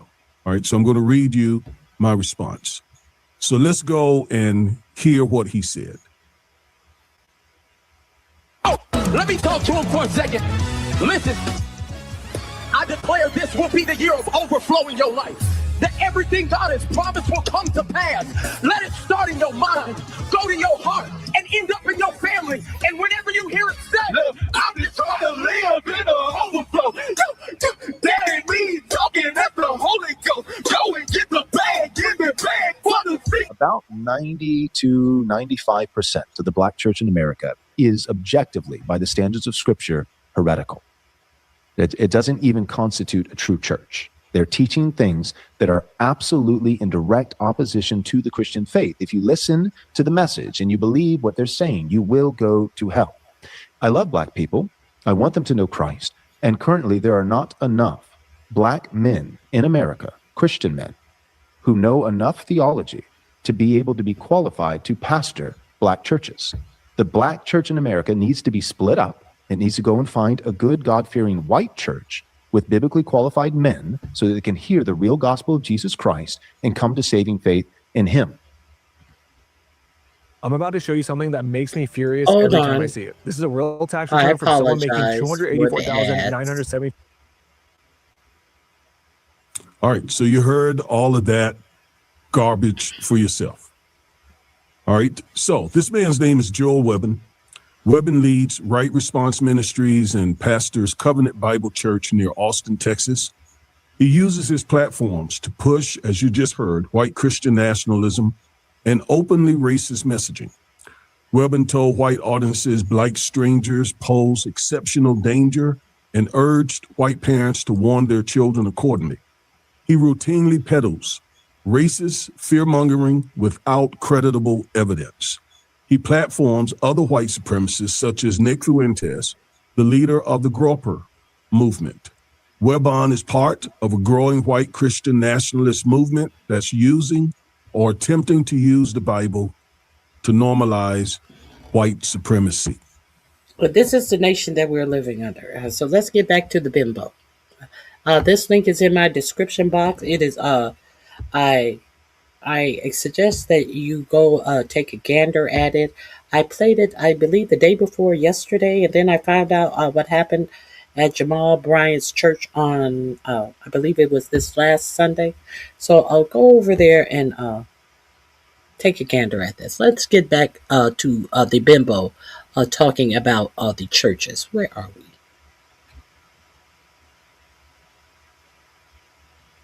Here we go. Brennan lied to the committee, which you're not supposed to do. Last Congress, when we deposed him, he definitely, 18 USC 1001, we're all familiar with it. He lied to the committee, and the committee, the Congress, I think the country would like to. We don't care about John This is when it all Brennan. started.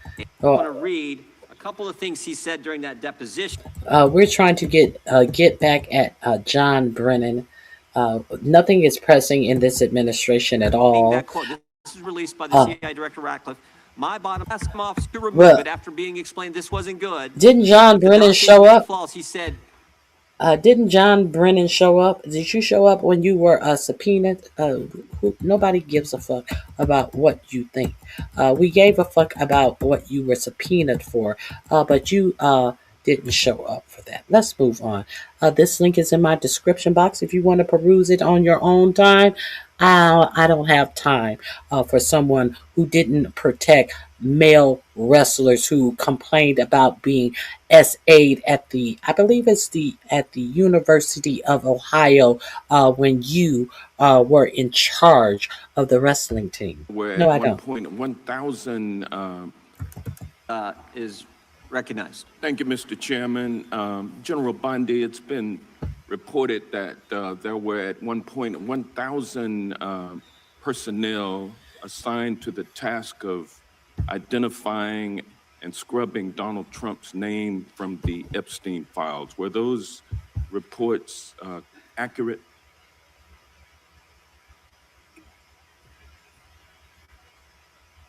I believe his name has appeared countless times in the documents how that many have people were been released. assigned? If I could finish, I just I'm asked going to this- read you the stats. I just simply asked whether or not it was true that it was 1,000 folks who were assigned that task. Were those reports accurate? There are more than 500 attorneys and reviewers. I cannot give you an exact number. And No, I I'm wanted trying to to ask answer- you. I'm I wanted to answering ask the you about that question, also. Well, answer the question. If you know the answer to the question, answer the question, bitch. You want to pontificate, and he's not going to allow you to. Because Who this were is a different assisting question with that this you're getting to project? now. There were 500 DOJ At lawyers and others assigned the task of redacting the appropriate information, including identities of the Epstein victim survivors from the Epstein files prior to their release. 500, is that correct? If I could have finished my answer, there were more than 500 You can attorneys finish and it now. reviewers who assisted All right, okay. with the. They That asked the answers question my and they that don't answers want an answer. that answers my question, Congressman, ma'am, let and me I'm going to continue. move on. More than. I'm going to move on.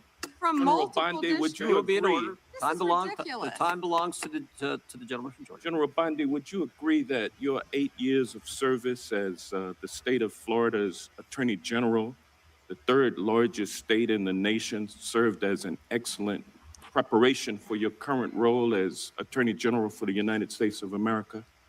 Not only that, I was a career prosecutor for 18 years. And for 18 years. And for 18 prior to years, being for 18 He years, asked a you question and doesn't want prosecuted- an answer. This is for- theatrics. Well, no, for 18 No, years, it's not. you It's prosecuted. no, it's not theatrics. He acknowledged a prosecutor for 18 years. What else do you want him to do? He's moving on, bitch. You're not gonna pontificate and take up all of his time. Duly noted, bitch. Shut the fuck up. serious felony cases, including Question and doesn't want an answer. This is theatrics. Well, no, for 18 years, you prosecuted serious felony cases, including drug cases, correct? Oh, I prosecuted homicides. I prosecuted capital cases. I prosecuted domestic violence cases. I prosecuted multiple cases, and that's why I feel for all of these victims. And did you ask Merrick Garland this when you were sitting before him, You also sir? prosecuted sexual assault cases and child sex trafficking cases, correct?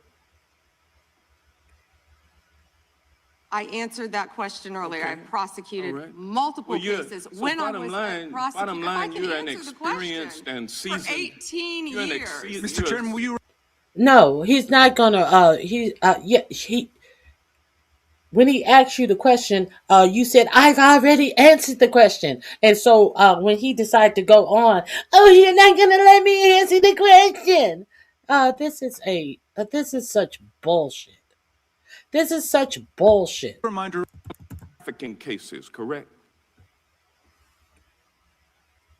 I answered that question earlier. I Okay. prosecuted All right. multiple Well, cases when I was a prosecutor. bottom line, If I can you're an answer the experienced question, and seasoned. for 18 you're an years.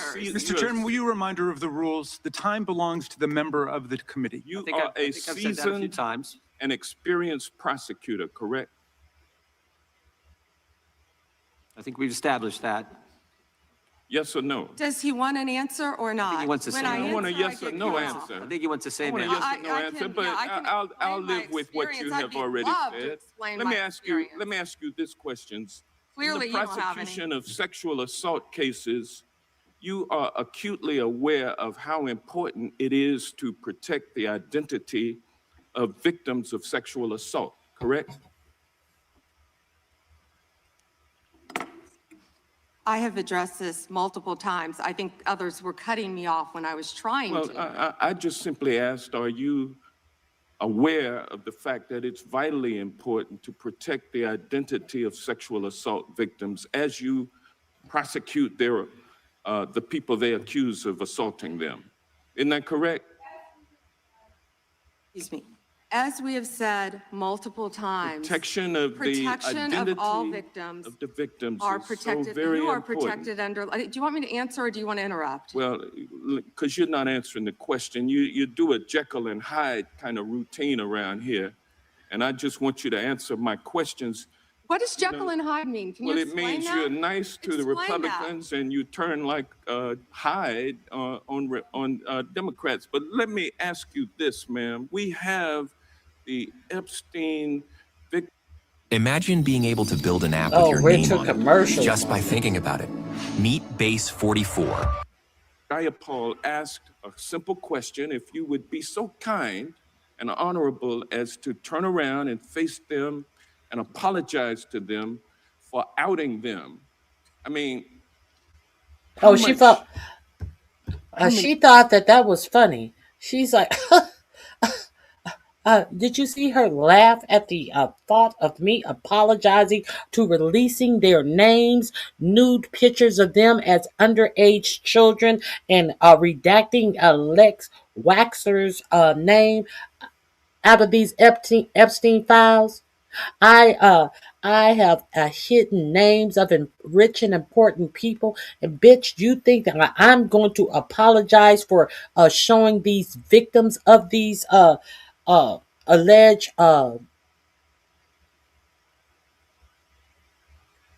screwers of young girls? You think I'm going to apologize to the young girls? That ain't my job.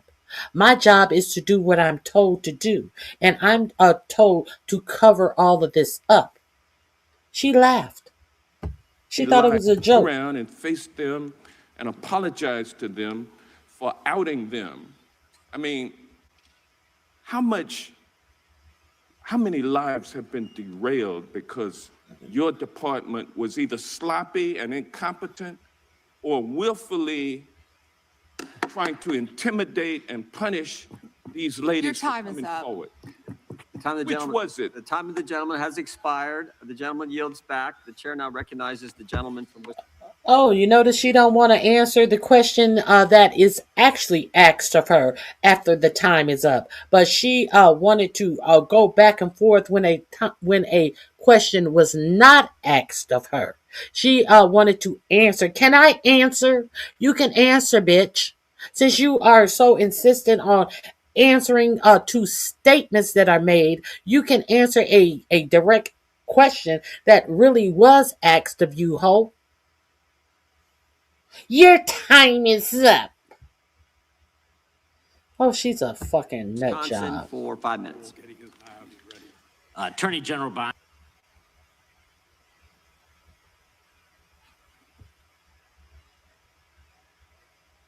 I don't know what happened to the video.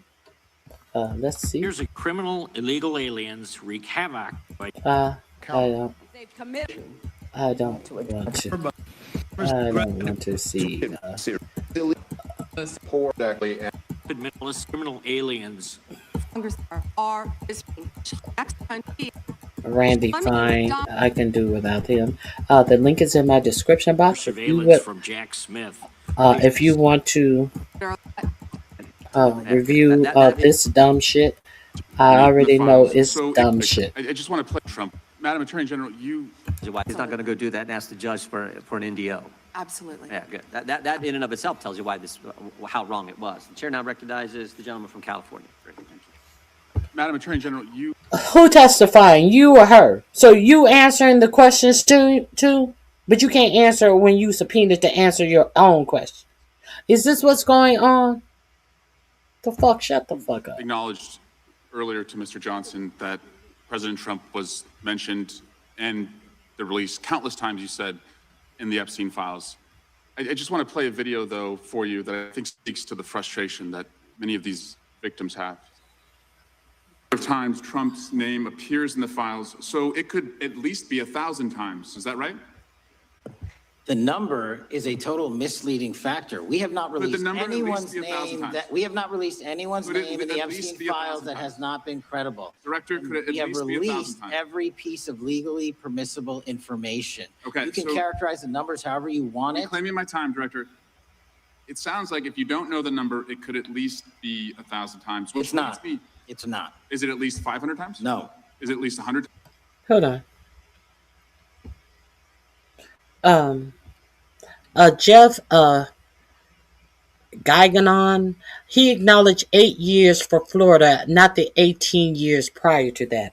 He acknowledged the 8 years of her being Florida Attorney General. That's what he was acknowledging. He was acknowledging her position as the Attorney General of Florida for 8 years. Did he need to do more? Did he need to do more?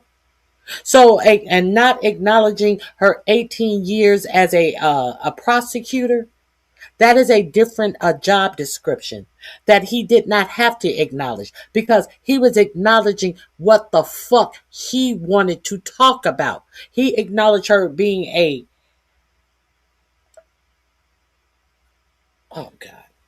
he acknowledged her being over Florida's DOJ. What is it? Oh my God. I said prosecutor. He acknowledged her being the Attorney General of Florida, and now she is the DOJ of the United States. Shouldn't that have prepared her for doing her job as the DOJ of the United States, her job as the Attorney General of Florida? Can't you catch on? Or are you trying to catch him in something that did not happen? Let's continue. I hope that this didn't switch. Why are we talking to Cockeye Patel? No. Then what's the number? I don't know the number. I understand why the That has Hey guys, is your tire pressure light stuck on even when your tires are fine? I had the same headache until I found every piece of legally. President Trump closed our borders on day one. He is protecting Americans. He is protecting our kids from the influx of drugs that were flowing into this country from Mexico, the fentanyl precursors that were coming from China. These precursors were taken from China into Mexico, and in Mexico, they were mixed and freely taken right into our country, along with gang members, MS-13, TDA, freely coming into our cities around our country. Thanks. Can someone ask Pam Bimbo, what about the 17 members of the cartel leader El Chapo that her Department of Justice escorted through the Mexican border into the United States, and the only statement that her Department of Justice said that you cannot ask me any questions about this because we're not giving you any information about this. Can you ask Pam Bimbo if she is so concerned about cartels and gang members, why did she allow 17 members of El Chapo family members into the United States and said you can't ask a goddamn thing about it since she's so concerned about that?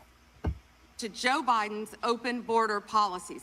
That has stopped under Donald Trump. It will no longer happen under this administration, and he is doing everything to keep Americans safe. And let me continue. When he was elected overwhelmingly by the American people, the majority of the American people wanted Donald Trump. One of the main reasons was border security and keeping Americans safe. And that's exactly what he did. And that's why today the other side sits here, they yell, they cut me off. They want to yell, they want to ask a question and don't want answers because they want to distract from all the great things that. Sweetheart, you have been the only one yelling in this whole thing. No one yelled at you. They cut you short of your filibusters. They didn't want to hear you filibuster and take up all of their time talking dumb shit. This president and this administration working hand in hand, and that includes. I don't want to hear you talking dumb shit either. Members, this brings a Congress. This gentleman's expired, but the gentlelady can respond. As I stated earlier, Congressman, anyone's records who were illegally obtained, Democrat or Republican, we will fight vigorously to stop that.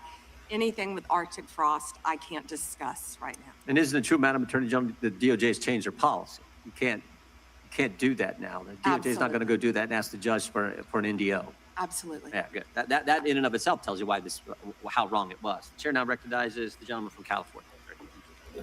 Madam Attorney General, you acknowledged earlier to Mr. Johnson that President Trump was mentioned and the release countless times, you said, in the Epstein files. I just want to play a video, though, for you that I think speaks to the frustration that many of these victims have. Times Trump's name appears in the files, so it could at least be 1,000 times. Is that right? The number is a total misleading factor. We have not released anyone's name in the Epstein files that has not been credible. Director, could it at least be 1,000 times? I think it has come out that his name is actually mentioned in the files over 1 million times. Mentioned. Every piece of legally permissible information. Okay, you can characterize the numbers however you want it. Claiming my time, Director. It sounds like if you don't know the number, it could at least be 1,000 times. Which It's not. Me, It's not. is it at least 500 times? No. Is it at least 100 times? No. Then what's the number? I don't know the number. I understand why the victims are frustrated, and the Attorney General acknowledged what Mr. Patel would not acknowledge, that it was way more than 1,000 times. But I want to move, Madam Attorney General, to weaponization of government. And yesterday it was reported that 6 members of Congress had indictments sought against him, and they were not returned by a grand jury.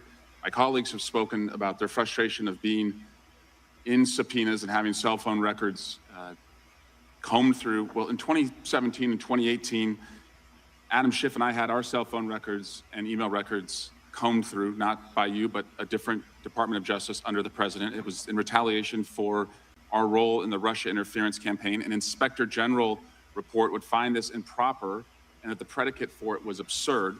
In 2020, after sitting on 2 committees that were a part of the president's first impeachment, an FBI agent leaked my cooperation in a national security case where my campaign was targeted. The president's FBI senior leadership authorized 2 statements to the press that said I was never suspected of wrongdoing and only helped the investigation. But that didn't stop the death threats or my GOP colleagues from referring me to an ethics investigation where Kevin McCarthy's chairman on the ethics committee would find the same thing as the FBI. Our current FBI director would then write a book called Government Gangsters and identify a long list of enemies. About a quarter of them have been either investigated or indicted. He listed me at the very top along with Adam Schiff, and during that same testimony refused to recuse himself when asked if he would recuse if any case came across his desk involving me or people on that list. Since that testimony, his department has put me under investigation with Senator and Schiff for the nonsense mortgage fraud cases that we've seen. I get it. This is what the president does. I've priced it in. We have a bingo card at home that my kids have made of what will come next. I expected that the president would come after his enemies, but what I want to talk to you next is serious, and I did not expect this would happen, and I'd like your help on it. The president has inspired death threats against me and many sitting up here with me. In June 2025, an individual left 11 voicemails at my district office. On the voicemails, they said, "Get the message to him. I'm gonna hunt him down, that motherfucker, and toss his ass over the Golden Gate Bridge by my fucking self." Donald Trump's Department of Justice in the Northern District of California declined to prosecute. On May 14, 2025, on Twitter, responding to something I posted, an individual said, "No, it wasn't Eric, and now I'm going to kill you." The Department of Justice from the Southern District of Texas declined to prosecute. May through December of 2025, we received messages at my office that said, "I hope somebody shoots you and your children and your wife in the head. Pew, pew, motherfucker, pew, pew." I would stay indoors as much as possible, and my children, unfortunately, have to do that. The Department of Justice has not charged this individual and cited that he's a prolific caller and has health conditions, although what we have found in our own investigation and his voicemails is that he has said he will employ others to do this. The president... Surely he is on the domestic terrorist watch list that the administration is cooking up for left-wing extremists. Oh no, that's only for people that they feel are left-wing extremists. These make-believe charges that they want to put people on the left as domestic terrorists. I didn't know this. Thank you, Eric Swalwell, for giving me this information. Who knew? Can come after me. It's fine. I'm in the arena. So are these folks. But we never expected that the Department of Justice would not seek to prosecute and investigate those who are making threats against us. And that would include those on that side of the aisle. And I'm just asking for your help to protect life, because life is at risk with the environment we're in right now. Eric, you said that they threaten your life and your children. Pam Bondi doesn't care about the lives of children. No, so she's not going to do anything. Congressman, I completely agree with you. I know about several of those personally involving you. I believe one has been charged publicly, and there's something I would be happy to talk to you about off camera. How are you charged publicly? I thought you could be charged criminally, but how are you charged publicly? What the fuck are you talking about, bitch? Where's your 18 years of experience of being a prosecutor? What the fuck you mean one has been charged publicly? Hasn't he been charged criminally? But I can assure you that they are very serious. They are being looked into, and I can give you more details on those. None of you should be threatened, ever. None of your children should be threatened. None of your families should be threatened. And I will work with, you can come into my office any day. I will work with all of you on both sides of the aisle if you are ever threatened. And I'll gladly talk to you after this hearing about your cases. But I can tell you some of them are very active. Appreciate that. And I yield back. Gentleman yields back, and we're sorry for what the gentleman and his family have had to go through. We appreciate what the Attorney General said. And I think some of the things that the gentleman from California related, we can all relate to, and it's unfortunate, it's wrong, as the Attorney General said, and we appreciate the help we get from the Justice Department. With that, we will now recognize the gentleman from New Jersey. This 16 terabytes portable solid-state drive, which costs over $1,000 on Amazon, is now available for the price of a tub of chocolate. To begin, thank you for being here, General. Right, see me when I'm right in front of you. I have to mention this first. You know, I used this word before, and my friends on the other side of the aisle got mad at me, but hypocrisy. Epstein. Okay, so we're going forward. Yes, and given the cases that you just discussed, that's... You see. Thank you so much. Donald Trump's approval rating implodes on his strongest... When you beat their card, if you can answer the question, thank you. And time's expired. You may answer the question. Thank you. Yes, I spent 4 days myself in Minnesota, in Minneapolis. What I will say, they quietly want to work with us. I've spoken to law work with us. And yes, we're going to do everything we can to keep our citizens safe, whether or not these Democrat-controlled sanctuary cities. How come you didn't want to answer the question after the gentleman time was up about making an apology to the Epstein survivors who are sitting behind you, bitch? Cities do or don't. And damn it, that's what really matters. I yield back. Mr. Chair, I have a UC. Ms. Crockett from Texas is recognized for UC. Thank you so much. Donald Trump's approval rating implodes on his strongest issue. This is from Newsweek today. It says 40% of people Thank you. approve of You don't Trump's need to handling read of the article to immigration us. and border security, while 60% disapprove. Without objection, That is a net admitted. drop Now I to recognize the negative gentleman 20. from California, Mr. Liu.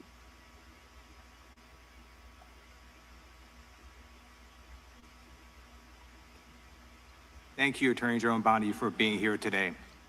I'm going to show you two photos. Thank you. I'm going to show you two photos of former Prince Andrew. Prince Andrew attended various parties with Jeffrey Epstein. Under the law Congress passed, you were allowed to redact photos to protect the victims of Epstein's sex trafficking operation. You redacted the photos of this victim's face because you were following the congressional law. Is that correct?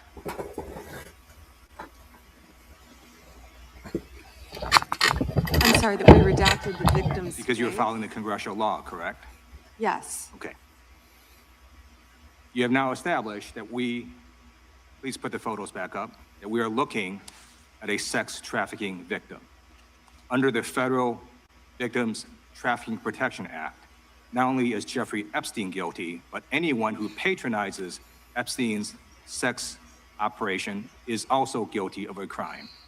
That's why I find it absolutely despicable that you sought to protect Epstein's clients, like former Prince Andrew. Last July, you closed the case on Epstein's abusers. The July 2025 memo from your Department of Justice stated, quote, "We did not uncover evidence that could predicate an investigation against uncharged third parties." These two photos, please put the photos back up. These two photos staring you in the face are evidence of a crime and more than enough evidence to predicate an investigation against former Prince Andrew. So I ask you, Attorney General Pam Bondi, why did you shut down this investigation last July, and why have you not prosecuted former Prince Andrew? I don't believe you asked Merrick Garland these questions when he was Attorney General and set before. I agree with you. You twice. I'm reclaiming my time. Never I agree mentioned with you. I agree with you. During Were the you not here during the Biden administration, I called for people looking at Epstein files. Merrick Garland dropped the ball, as did Attorney General Bill Barr, as did Alex Acosta, a whole string of failures. But you are in charge. You have the power to change things, to hold these men accountable, and you're doing the opposite. You're protecting them. So I want to move on to another man. Can I answer Donald that, Trump. though? I want to move on to another Can I question. You could have answered it the first time. The question. You're saying no. I love You should have answered it the first time when you brought up a Merrick Garland, bitch. You had the opportunity. You declined, so we're moving forward, Ho. I want to discuss another man, Donald Trump, who is all over the Epstein files, like former Prince. Here's a video.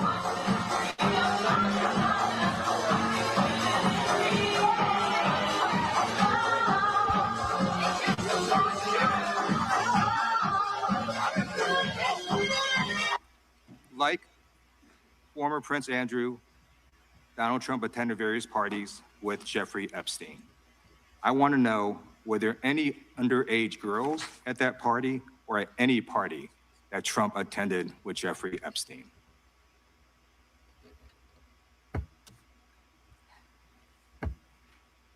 This is so ridiculous, and that they are trying to. Wait a minute. I thought you wanted to answer questions. What happened to can I answer the questions? This bitch is turning up purple. This is so ridiculous. I thought you wanted to answer questions, though, Ho. Answer that question.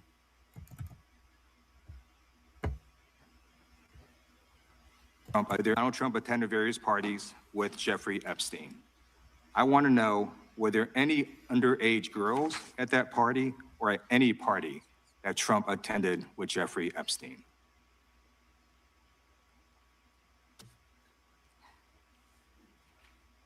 This is so ridiculous, and that they are trying to deflect from all the great things Donald Trump has done. There is no evidence. Is she serious? Is this bitch serious? No, we're asking you questions that we are choosing to ask you. Answer the question. Evidence that Donald Trump has committed a crime. Everyone knows that. This has been the most. That's not even the question he asked you. He asked you, were there any underage girls at that party or any parties that he attended at Epstein's house? Because we do know that there were frequently underage minors at Epstein's party. So what are we doing here? What are we doing here, bitch? Transparent presidency. He's the one. They are trying to deflect from all the great things Donald Trump has done. There is no evidence that Donald Trump has committed a crime. Everyone knows that. This has been the most transparent presidency. He's the one that asked that those files. I'm going to claim my time. I got your answer. You said there's no evidence. Trump asked Chairman, please stop the clock. Stop the clock. the legislation. This is Time. this is Time belongs to the gentleman from California. Okay. I'm going to put up another document from a witness who called the FBI's National Threat Operations Center, because I believe you just lied under oath. There is ample evidence in the Epstein file. Don't you ever accuse me of a crime. I believe you just lied under oath, and this is all on videotape. You said there's no evidence of crime. I'm showing you. Here is a witness statement who called into the FBI's Threat Operations Center. He drove Donald Trump around in a limo. He overheard what Donald Trump said to Jeffrey on his cell phone. He was so angry, he was going to stop the limo and hurt Donald Trump. And he met a girl who said she was raped by Donald Trump and Jeffrey Epstein. She later had her head blown off, and officers at the scene said that could not have been suicide. No one at the Department of Justice interviewed this witness. You need to interview this witness immediately. Epstein should rot in hell, so should the men who patronized his operation. And as we say here today, there are over 1,000 sex trafficking victims, and you have not held a single man accountable. Shame on you. If you had any decency, you would resign right after this hearing concludes. The gentleman has expired. May I respond? Yeah, I don't know how you respond. No one can. I did not ask a question. He didn't ask a question. He didn't ask a question. Now she wants to respond. Now she thinks she's gonna do a gotcha, bitch. Yeah, if you wanted to get him, answer the motherfucking questions, ho. Crime in California. He does not want to talk about. I did not ask a question. Crime in his state. She can't just add lib stuff. I did not ask a question. Meeting will be in order. The gentleman has yielded back his time. I think our next witness will be more than happy to let the Attorney General. Madam Attorney General, would you like to? Gentleman from Alabama is recognized for 5 minutes. Yeah. I am not gonna listen to somebody from Alabama ask want to talk bullshit about. questions. He didn't want to talk about all the crime that is happening in his state. California refuses to honor detainees because of its dangerous sanctuary city policies. The refusal means California has released 4,561 criminal illegal aliens onto its street. The crimes of these aliens include 31 homicides, 661 assaults, 574 burglaries, 184 robberies, 1,489 dangerous drug offenses, 379 weapons offenses, and 234 sexual predator offenses. That's why they are deflecting. That's why they're trying to talk about the Epstein files. That's currently happening in his home state. Attorney General, thank you for being here, and I wanted to make sure you had time to respond. I'm going to change gears a little bit. In October, when you were testifying before the Senate, I know you and my friend Senator Katie Britt discussed concerns of infiltration of the illegal Chinese vapes into our country. As a father of three, obviously, I'm worried a little bit about illegal Chinese vape. Let's move on. If you want to see the answers to this nonsensical question, the link is in my description box under Bimbo. is causing great problems online regarding, we're working on that though. AI is an incredible tool, but it also can be fraught with who we've been trying. Can I? Please, go ahead. And as I said before, to any victims, we ask them to come forward to our office and we want to work with them. I have never not worked with a victim, and I believe I've actually spoken to several of the Madam, victims' if I can reclaim my attorneys time, I sitting only have a minute. behind me. I can reclaim my time. I just think we start out by making sure those redactions are unredacted, those Epstein files, to make sure that the Hold on. public, Let me get the Epstein files are just, it's painful, humiliating. That's to stand up, to update our priority should be protecting Americans. Thank you, Mr. Chairman, and welcome, Ms. A.G. Bondi. I agree with you. Our top priority should be protecting Americans. In my past life in the California State Legislature, I did a lot of work on solving sex crimes, passing legislation to update our codes. And I found that the biggest challenge to solving sex crimes is reporting them. Victims have to have the guts to stand up to report those sex crimes. But it's not easy. It's the most unreported sex crime there is. Crime there is sex crimes. It's painful, humiliating.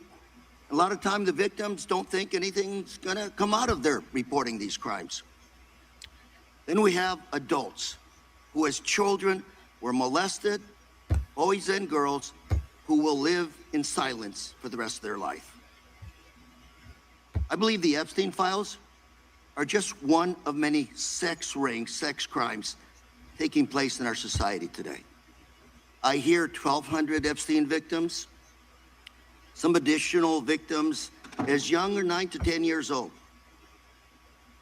The challenge I have today, what bothers me today about this hearing, Madam AG, is what's the message we're sending out there on Main Street? Shouldn't ask a question I don't know an answer to, but I'm gonna ask the victims behind you right now. First, can you please stand up? And then, can you please raise your hand if you think after everything you've heard today, you feel that our AG, the feds have your back? Do we have your back? Raise your hand if you're confident that we got your back. And that's the issue, Madam AG. You've got to make sure that victims stand up and report the crimes. Otherwise, we're going to be taking a step backwards. Today, AI, cyber, social media, the new realm for people to be hurt, attacked sexually. These are the areas I'd welcome the opportunity to work with you on. It's not your problem, it's not my problem, it's our problem. But to have redacted files that are not showing us the names of these predators is wrong. These are very powerful people. This was a very expensive business, and we don't know who they are. I would imagine they're very prominent Republicans, very Republican Democrats, and we are covering up for them. We got to know what's going on out there, Madam AG. It looks like you want to say something. I'm going to give the opportunity to address my statement. I look forward to working with you on any crimes involving child sex predators, children, and also cyber crimes. That is a tremendous problem now throughout our country. AI, you are correct. AI is causing great problems online regarding, we're working on that though. AI is an incredible tool, but it also can be fraught with peril with victims. How are you working on AI when 4547 that said that no state can make any alterations to AI? No rules or no laws in any state can be made against AI. I didn't even hear him mention AI, but you're talking about AI. But you're not talking about why people who were SA'd by predators don't feel that the Department of Justice have their back. You're talking about AI, bitch. Go by. Of crime. I've experienced that with someone I know who we've been trying to help. I look forward, though, to working with you on that and all Madam, cyber crimes. Can I? Please, go ahead. And as I said before, to any victims, we ask them to come forward to our office, and we want to work with them. I have never not worked with a victim, and I believe I've actually spoken to several of the Madam, victims' if I can reclaim my attorneys time, I only sitting have a minute. behind me. Reclaim your Reclaim my time. Nobody I just want to think hear we that start shit. out by making sure those redactions are unredacted, those Epstein files, to make sure that the public, according to the law, following the law, that those names in those files are made public. We have to make sure we tell those predators there is no place for them to hide, and if they commit the crime, they're going to fry for it. It starts with showing us the names of the perpetrators in the Epstein files. May I respond to that? Sure. Okay. So if any man's name was redacted that should not have been, we will, of course, unredact it. If a victim's name was unredacted, please bring it to us and we will redact it. We were given 30 days to review and redact and unredact millions of pages of documents. Our Madam, error rate is very low, The but there are victims are always right going to behind be you. We've errors got to convince on them both sides. that we're doing a And good we're job doing everything of we can to help protecting the them. victims. We will Thank do you, everything Mr. we can. Chair, I'm out of time. Gentleman yields back. The gentleman from California, Mr. Kiley, is recognized. She said we will do everything we can to protect the victims. And when given the chance to address the fact that they have released 32 victim names in the release of the Epstein files, while redacting the men who were connected with this whole Epstein situations, names were not redacted. She has nothing to say. While being faced with the fact that they did not protect the victims of the Epstein files, you know, the lie that they said that was taking them so long to release the files, that they showed some of these women without clothes on when they were underage as part of the Epstein file. This DOJ put out. She had no apology to these women. Some of them who possibly were some of the women who were exposed without clothes on by this DOJ. Do you think that they were trying to support these women when they did that? But they were smart enough to know how to redact whole pages that had important people, people with plenty of money. They could redact that. Girl, bye. Thank you, Mr. Chair. Good morning, Madam Attorney General. I wanted to return to a point that the chairman raised at the beginning of this hearing, which is these jurisdictions that refuse to honor detainer requests from Immigration and Customs Enforcement, often called sanctuary. I don't want to hear about no sanctuary You've been cities. promised incredible things with AI, but has it actually lived up to all the hype? I can promise you. The link is in my description box under Bimbo. Exactly If you want to hear about sanctuary cities, go to my description box. And use. I take it. That was one. Let's go beyond him. Mr. Chairman, Ms. Bondi, I'm here. On September 25th, President Trump signed a memorandum known as NSPM 7, purporting to address domestic terrorism. But Americans across the political spectrum were immediately alarmed by the memo's blurring of the line between unlawful conduct and constitutionally protected speech and activity, as well as its... I disagree. Most Americans are unaware of the NSPM 7. I dropped the link in my description box. I've also told you where you can go find it. You can go find it on Ken Klippenstein Substack, and the description, it is also in the description box. Familiarize yourself with the NSPM 7. Call to investigate, prosecute, and dismantle groups that the president and Stephen Miller described without evidence as, quote, an organized campaign of radical left terrorism. Now, counterterrorism experts were further alarmed by the administration's singular focus on left-wing extremism, combined with the sudden deletion from the DOJ website of decades of research and law enforcement analysis, which had concluded that said that these right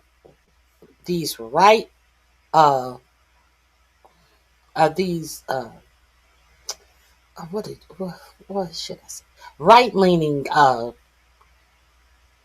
um white nationalists was the greatest threat to the nation.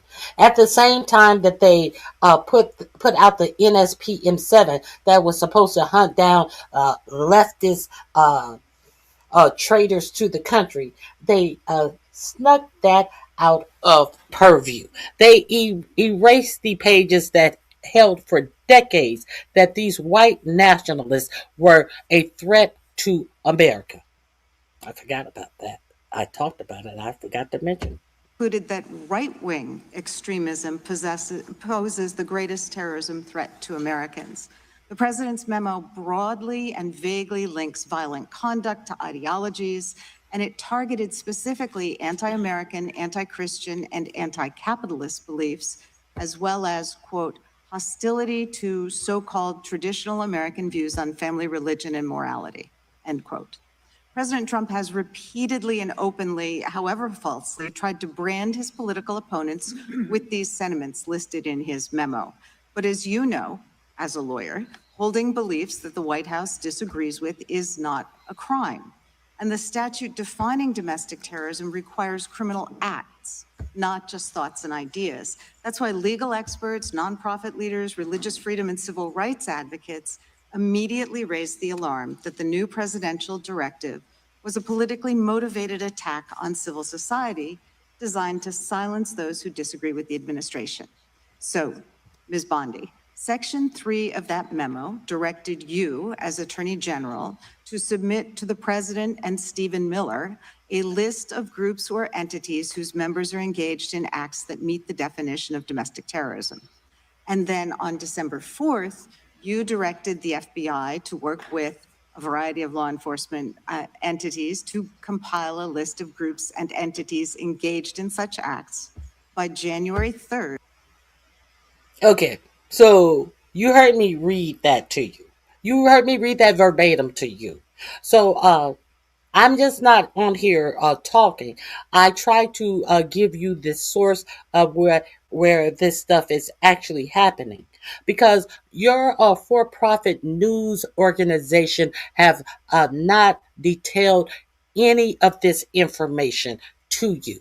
So you hear this woman say this in a hearing, you don't even know what the fuck she talking about, because they have never decided to warn you what this administration is up to deem American citizens as domestic terrorists.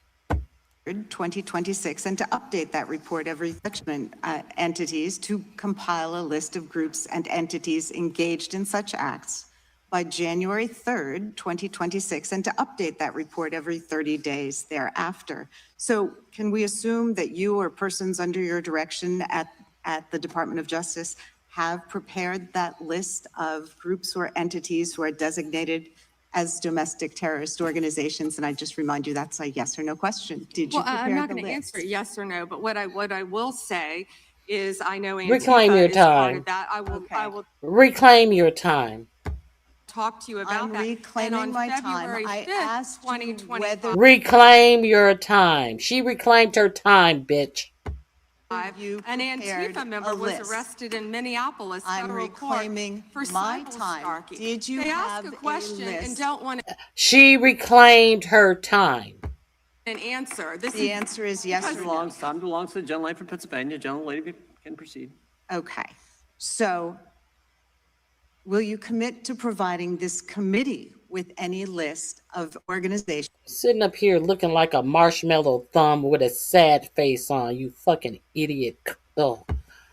that you have recommended be designated as domestic terrorist organizations? We will comply with the law in all matters. Will you commit to provide this committee with your list of entities that you recommend be designated as domestic terrorist organizations. I'm not going to commit to anything to you because you won't let me answer questions. Okay, well then, we do understand that your current position is that you have a secret list of people or groups that You're not gonna commit to give her anything. She didn't ask for you to commit to her as a person. She asked, "Are you gonna commit to this committee?" She is not a singular person. Does not make up the committee. She is not the committee. She is a person on this committee. And look at her laughing like, "Ooh, I got her." She is such a childish fool. She think that she got her. Ooh, I told her. To anything to you because you won't let me answer questions. Okay, well then, we do understand that your current position is that you have a secret list of people or groups that you are accusing of What's domestic funny? terrorism, but you won't share. And she found that funny. You have a secret list of people or groups that you find are domestic terrorists, and you're not you're not going to share this with this committee. Share it with Congress, and I'd remind you that when the U.S. government designates an entity as a foreign terrorist organization, it must report that to Congress and to the entity, because the government can make a mistake and the entity has the opportunity to contest it. So your position seems to be that if you falsely designate an American or an American organization as a terrorist group, there's nothing they can do about it. I think we get it. You don't want to answer the No, question. you don't get anything regarding public safety. Thank you. Nothing. Thank you for the insult. It's clear you didn't come to Congress prepared to answer questions that the American people have every right to have answered. But if you were to prepared to answer truthfully, here's what we expect the facts to show. The administration is keeping lists of Americans who the White House says are engaged in domestic terrorism. Those lists could include Americans who have not committed any acts of terrorism, but simply disagree with this administration, people like Renee Good and Alex Preddy. And your list may include clergy, elected officials, and members of indivisible groups across the country. And those lists likely don't include Proud Boys or Oath Keepers who were actually convicted. Americans have never tolerated political demagogues who use the government to punish people on an enemies list. It brought down McCarthy, it brought down Nixon, and it will bring down this administration as well. You're right. I yield back. That's why we're so glad they rescinded the I respond. one of our members. No, you can't respond, bitch. From the DOJ production.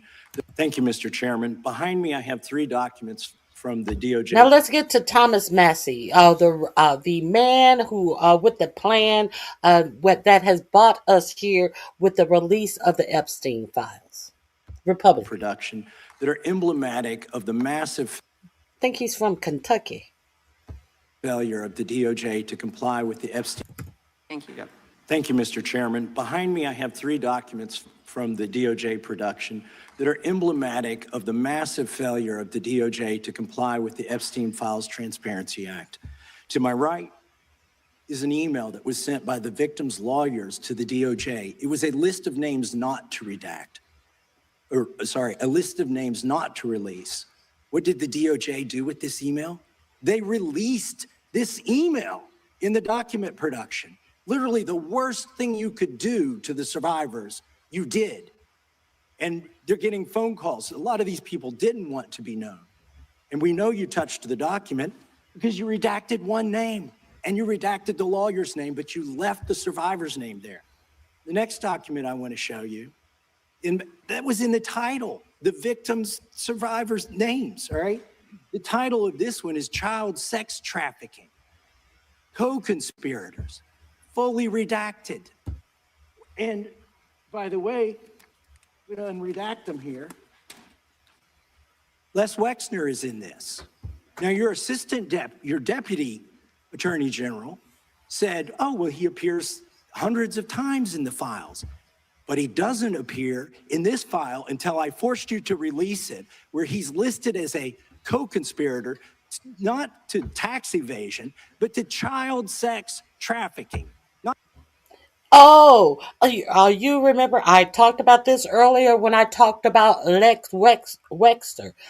They said, well, you want us, you're crying that his name is redacted. Yes, his name was redacted in the Epstein files when it was pointed out that he was a co-conspirator. Well, I didn't think it was such a big deal because his name appears many times within the Epstein files. All the many times that it appears in the Epstein files, it didn't appear as a co-conspirator. And when it did, they blacked out his name.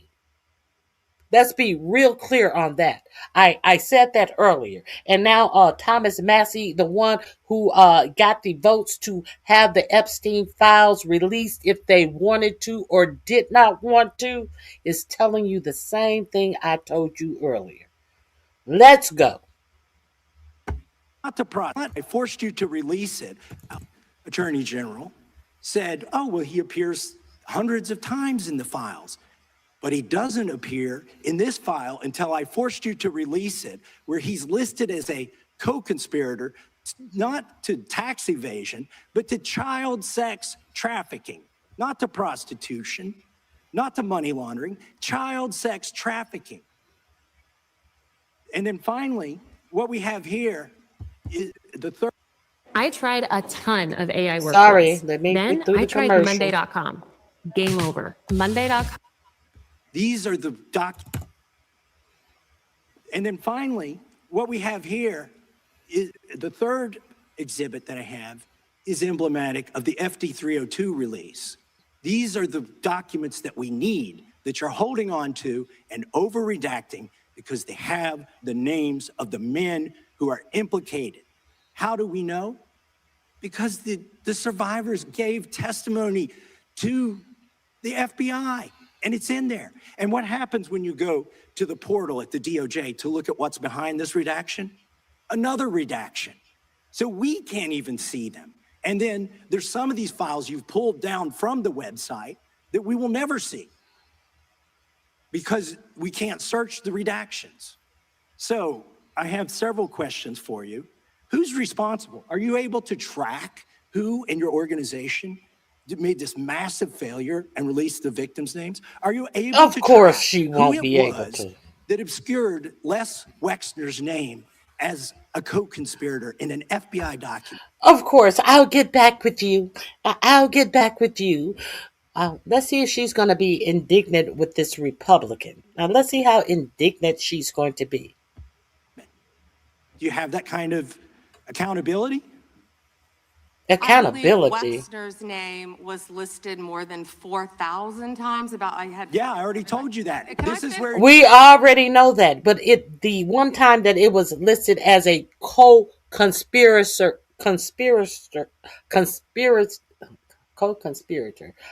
co-conspirator to Epstein, it was redacted, bitch. We've discussed this. Oh, so she's going to be indignant. She's going to try it. accountability? I believe Wexner's name was listed more than 4,000 times. Yeah, I already told you that. This is where he's listed as a Can I co-conspirator. finish my answer? Come on, let me finish my answer. We corrected that within 40 minutes. He was already, you're acting like everybody's trying to cover up Wexner's name. Reclaiming my time. I'm going to answer this question. Reclaiming my time. Mr. Chairman. This is how this works. Can I have my time back? Yeah, that's how it. This is how it worked. You were already told this is how it's going to work. When you are filibustering, they can reclaim their time, and no one has to hear this bullshit where you trying to cover your ass, where you didn't want it to be known that Lex Wexner was considered a co-conspirator in this case, because Kakai Patel came out here and said that these women, these young girls were not being trafficked to anyone else. And there was no list of people. But if there were no list of people, why was there a co-conspirator that you tried to cover up? Bitch. Chairman, the gentlelady can give her answer. The time belongs to the gentleman from All right, Kentucky. I'm reclaiming my Can I give time. my answer? So Yes. I'm going to put the language of the bill up on the screen. No, you can't because he. Chairman- No, you can't give your answer because he complained. He rescinded his. He reclaimed his time. No, you can't give the answer. You had a chance and you blew it, bitch. Next question, ho. May have I give another my answer question. on that? Here's It's a political the question. joke, and I need to give my answer Yeah, on that. we'll let the Attorney General respond, and then the gentleman can move to his Chairman, next it's question. my time. Within 40 Chairman. minutes, you asked me a question. You've already said that. You cannot take up time to repeat something you've already said. You're trying to chop off the time of his clock to repeat yourself, stupid bitch. You've been busted, ho. You can't sit up here and repeat the same dumb shit that is a non-answer to questions that are asked of you, bitch. Oh, I could not be a congressperson. 40 minutes, and I need to give my answer Yeah, on that. we'll let the Attorney General respond, and then the gentleman can move to his Chairman, next question. it's my time. Within 40 Chairman. minutes, you asked me a question. You can give Within me- 40 minutes, Wexner's name was added back. Within 40 minutes You of me catching you red-handed. Red hand, there was one redaction out Where of he's over listed as a 4,700, co-conspirator. and Okay. we invited You know what? you Switch- show the in. video. This Show guy the- has Trump derangement syndrome. He needs to Show get the- your. So you know, anytime with this fake Trump derangement syndrome, they have nothing.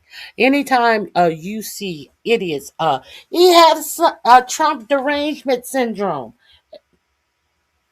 Let me tell you something. These people are so stupid that they think that Trump derangement syndrome means something. You have a cult following syndrome. You have a ignorant syndrome. You've been busted trying to cover up for people who have been having inappropriate relationship with children syndrome, bitch. Failed politician. Gentlemen, You need to time get belongs on to to the watch the matter. video. Mr. Chairman, please restore his. Restore order. He reclaimed his time, and Jim Jordan. Well, she can answer, and then you can get. No, he reclaimed his time a long time ago, and this bird brain is still sitting up here saying a whole bunch of dumb shit because she got busted. Look at her. Look at that face. Look at that puss on this fucking idiot. Time and remind the witness of the rules here. This guy has Trump derangement syndrome. He needs to get. You're a failed politician. Gentlemen, You need to time get on belongs to to the watch the matter. video. Mr. Chairman, please restore his time and remind the witness of the rules There here. is Time. no credible information. None. If there were, I would bring the case yesterday that he trafficked to other individuals. Is that your position as well? My position is any victim who comes forward, of course, we would love to hear from them. That wasn't his question of you. Can you answer the question? Reclaim your time. Reclaim your time. 800 call FBI. Did you ask Merrick Garland that the last 4 years? Did you talk about Epstien? Reclaim your time. You are not the one who asked the question. You are there to answer questions that are asked of you. When they go into this, did you do that? The question should be, you should be asking. No, you're filibustering and you're stalling, ho. He asked you what he asked you. I am reclaiming my time. I'm glad you're asking about Merrick Garland You don't get to reclaim because this time when is you don't- bigger than when you- Watergate. when I don't answer a question the This way you goes want. over 4 administrations. You don't have to go back to Biden. Let's go back to Obama. Let's go back to George Bush. This cover-up spans decades, and you are responsible for this portion of it. And that's Now, where the I want to know at what point did the FBI and the DOJ decide that Lex Wexner was not a co-conspirator? Because our Epstein Files Transparency Act requires you, please put it back on the screen, please, to release the internal decision about whether to prosecute him or not and it's not in the files, and it's not in the files for any of these other men. Time of the gentleman has Which, expired. may she answer? And he's a hypocrite because he voted against the ban that we were talking about on deep fake AI porn. Only 2 people voted against it, and you were one of them, hypocrite. The gentleman's time has expired. Mr. Yeah, Chairman. Mr. Chairman, could she answer the question? Chairman, I was wondering. The gentlelady's allowed, the Attorney General's allowed to respond the way she wants to respond to any member's questions, Republican, Democrat. I have unanimous consent request. Gentleman's recognized for a UC. All right. This is an example. I'm submitting these 302 forms that are entirely redacted, even when you go to look at them. Without objection. I'm submitting a witness statement that implicates Les Wexner. Without objection. I'm submitting an article from the New York Times that the DOJ released nude photos and identifiable pictures of the victims. I'm submitting a letter from AG Bondi to Kash Patel, imploring him to quit keeping the files when you found out that they were keeping files from you, because they're still redacting files that you. Chairman, are we going to, I'm going to recess for votes? Yes, we are. I'm submitting for unanimous consent a document of 17 individuals who've resigned because of the Epstein files. Without objection.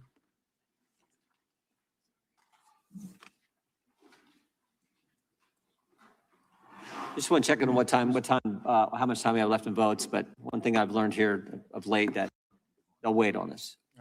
How much time do we have? Oh, they just called. Okay. The chair now recognizes the gentleman from Maryland. And thank you, Mr. Chairman. I want to start by saying I appreciate what you said, Attorney General Bondi, and you said it to me personally, that you take the personal security of every member of Congress seriously and that people can contact you about that. And in these times, that's a very serious matter. So I thank you for that. Article 2, Section 1, Clause 7 of the Constitution is the Domestic Emoluments Clause. And it says that the president is limited to his salary in office and cannot receive any other money from the federal government while he's in office. It cannot be increased by $1. Whoa. What's that? I just built a budgeting app in Base 44. Guys, Nina just built an app. Impossible. Sued the federal government, for $230 million for the judicial search warrant at Mar-a-Lago, which was perfectly lawful and was never struck down. But now he's suing the IRS for $10 billion. He's suing the IRS for $10 billion, which I think is around 80% of its annual budget, because his tax returns were leaked, and they were illegally leaked by a private contractor who actually is in prison now, Charles Littlejohn, but he wants $10 billion. Now, but I want to ask you the question of whether you think it would violate the Domestic Emoluments Clause for you to settle that $10 billion case or any of the other claims that the president's made against the government. He himself has remarked, it's interesting because I'm the one that makes the deal, right? And he says, I kind of have to work it out with myself. Do you think it would violate the Domestic Emoluments Clause for the president to work out a deal from people who are his subordinates under his unitary executive theory to get money in one of these cases? I'm not going to discuss pending litigation. Okay, so theoretically you're saying because his privacy rights were violated in that tax case, and they were. I'm with the president on that. I mean, his Mar-a-Lago thing is ridiculous, but there's no doubt that his tax returns, despite the fact that he promised to release them, despite the fact that every other president released the tax returns, he suffered embarrassment when it showed that he hadn't paid taxes for several years, and he had a right for that not to happen. Now, I want to turn back to the Epstein survivors, because President Trump may have been a little bit embarrassed by the release of those tax returns. How much do you think the claims of these survivors are worth? As the good congressman from Kentucky just pointed out, there were lots of survivors who had decided, for reasons of their own, never to release their names. That determination was represented to people in Congress, and we built it into our federal law that their names could not be released, and yet you published their names, their phone numbers, their addresses, personally identifying information. If Donald Trump can get $10 billion theoretically from the Department of Justice, how much should these people get for a far worse violation of their privacy rights and a far greater danger established to them in their lives? Good question. Let's see what the answer is going to be. Because you did it. You did it while protecting predators. Do you even know who Chase Mulligan is? You're so obsessed with... Excuse me? Excuse me? He's so obsessed with, he talked about an array of topics. And you're talking about Chase Mulligan. He asked you a direct question. And you're talking about he's so obsessed with what? Who the fuck is Chase Mulligan? Is he in the Epstien files, bitch? I hope so. I would hope so that you deciding to talk about Trey Mulligan, bitch. Ugh. Let's see where she's gonna try to go with this. You don't, do you? I'm going to Like, teach you the just made rules a again. case. You're the Attorney General of the United States. We have rules here. You're obsessed with him. You're the Attorney General of the United States. With And the rules, obsessed with Donald Trump. You have Trump derangement syndrome. Mr. Chairman, Chase I'd like my time Mulligan will be restored. I'd like my sentenced time next week restored. in your district. In your district, and Stop you the don't clock. even know about it, about keeping children belongs safe to from the online gentleman. predators. Time belongs to the gentleman from Maryland. Gentleman can proceed. Yeah, and I want the whole country to look at this. Because this is the Attorney General of the United States, whose job is law enforcement. We've never had a witness who has misunderstood our rules and been unable to conform his or her conduct to our rules before. We have only 5 minutes. And so we use our time to ask you specific questions. How long are you giving me to Excuse answer? me, I'm not yielding to you right now. I'd like that second retort too. So, Ms. Bondi, the way it works is we ask you a question and you answer it. And if you go off on a wild goose chase, another tangent, you start reading statistics, or you start talking about stuff going on in our district. And by the way, I invite you to my district. Come to my district, but that's not what we're here to do today. Okay? So, and you do that, then we're allowed to say we reclaim our time. At that point, you have to be quiet. You have no choice. You have to be quiet. So I hope you understand the rule of this point. Now, here's what I want to ask you. You're in law enforcement. We've seen all kinds of evidence of crimes. And when we go over to the Department of Justice for the 4 computers for every member of Congress, we see more evidence of crimes. Will you create a joint task force of the Department of Justice and governors and state attorney generals and district attorneys across the country to investigate the crimes that have taken place against these victims and more than 1,000 like them? The DOJ is not doing its job. Will you create a task force with state and local law enforcement to make that happen? Gentlelady can respond if she wants to. Thank you, Chairman. He called Chase Mulligan a wild goose chase and didn't even know who he was. He is a defendant in your own... He didn't call him a wild goose chase. I'm pretty sure you just found out who Chase Mulligan was in your attempt to bring up something that is supposed to be embarrassing when you choose not to answer questions. You know, that little note card that you're reading from right now. See, because if you knew who Chase Mulligan was, you wouldn't be reading from a card. So let's be real clear.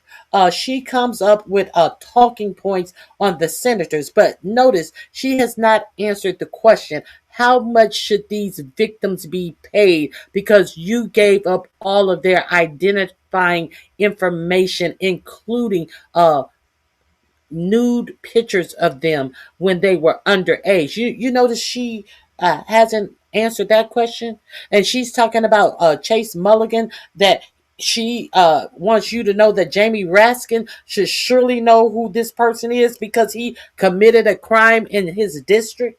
So are we saying that all Congress people should know the names of every person that commit a crime in their district, and she doesn't even know them as she reading off this card? Make it make sense.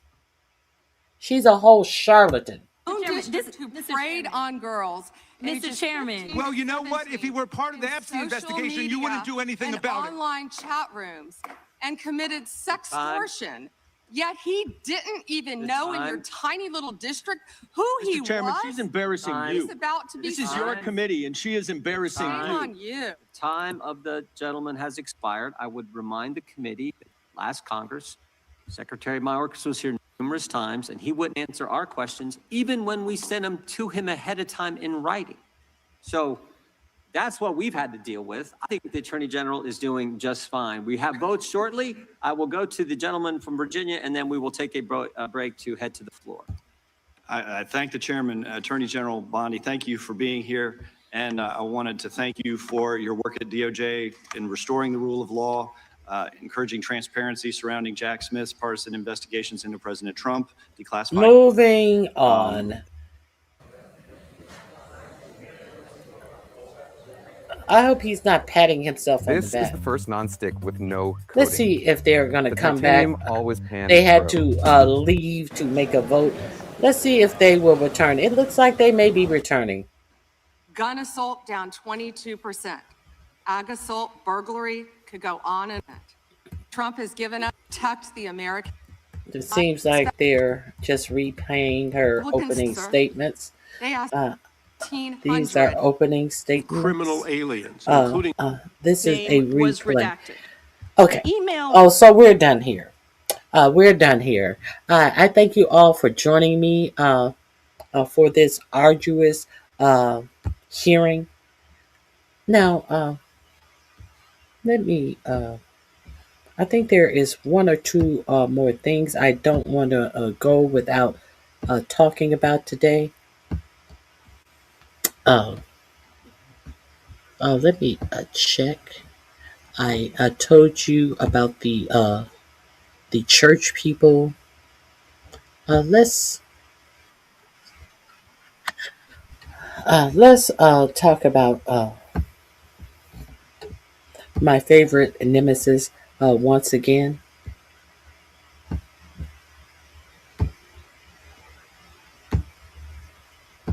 His political career and whose company Palantir is consolidating all of our personal information into a database. Peter Thiel, the billionaire who bankrolled J.D. Vance's political career and whose company Palantir is consolidating all of our personal information into a database for the surveillance state, is being investigated for his financial ties to Jeffrey Epstein. In September, Oregon Senator Ron Wyden published a list including Thiel and the names of over 70 other individuals and entities Congress is investigating for their financial ties to Epstein. He named names, and he put them in a bill he introduced called the Produce Epstein Treasury Records Act. This would require the U.S. Treasury to comply with the Senate Finance Committee's investigation into the money trail left by Epstein that connects the disgraced, deceased sex criminal to his clients and financial backers. But it looks like Thiel might have been aware he was on investigators' radar since at least last fall. He went on Joe Rogan's podcast in August 2024 and got oddly defensive of Epstein when the topic came up. When you were introduced to him, how was he described to you? He was described as one of the smartest tax people in the world. The Senate's investigation started in 2022, and at the heart of it is destroying this myth that Jeffrey Epstein was some sort of tax savant, able to magically bend the tax code to his will and save his billionaire clients hundreds of millions of dollars on their tax bill. He wasn't. He wasn't even a CPA. And yet, the failed substitute teacher turned stock trader billed himself as a financial advisor. And his clients claimed on their tax returns that the reason they paid him absurd amounts of money, like, for example, $170 million, as was the case with disgraced Wall Street billionaire Leon Black, was because Epstein did their taxes. And that's where the investigation can conclusively snare Epstein's clients. Because if they claim to have paid him for something he didn't do, that's tax fraud. Wyden's investigation has already found that Leon Black almost certainly committed fraud in this way. Actual accounts have stated in depositions that they had to go in and fix all of Epstein's mistakes that he made in Black's tax filings. And yet Black paid him more than 4 times what the best CPA firms in the country charge. Now, what's commonly known as the Epstein files, the documents from the Department of Justice's investigation into Epstein's sex trafficking operation, aren't likely to have this information. Back in March, the Trump administration assigned 1,000 FBI agents, and you heard that right, 1,000 federal agents to redacting duty. They spent weeks going through every inch of that report, documenting every name listed in there and storing it on a separate spreadsheet. Then they redacted the names from the investigation records. Then Trump's criminal lawyer, Todd Blanche, who now helps run the DOJ, took that spreadsheet to Epstein's convicted accomplice, Ghislaine Maxwell's cell, talked with her for 2 days, after which she was coincidentally transferred to a resort-style prison. Convicted sex offenders like her aren't allowed to be held. But that's a story for another day. Blanche apparently didn't get anything too helpful from his interrogation, though, because the official government stance, according to FBI director and far-right podcaster Kash Patel, is that Epstein trafficked hundreds of girls and women all over the world to himself. He had no trafficking clients, according to the Trump administration, and people really did just pay him a lot of money to do their taxes incorrectly. Maxwell said somewhat the same thing, that there's no little black book with all of Epstein's clients. And at face value, that part is probably true. It's very unlikely that Epstein kept a list titled Clients for Sex Island, or that his rich, powerful friends emailed him and said, "Hey man, thanks for setting me up with that underage girl, here's $1 million. The people involved in this may be depraved and arrogant, but they're not stupid.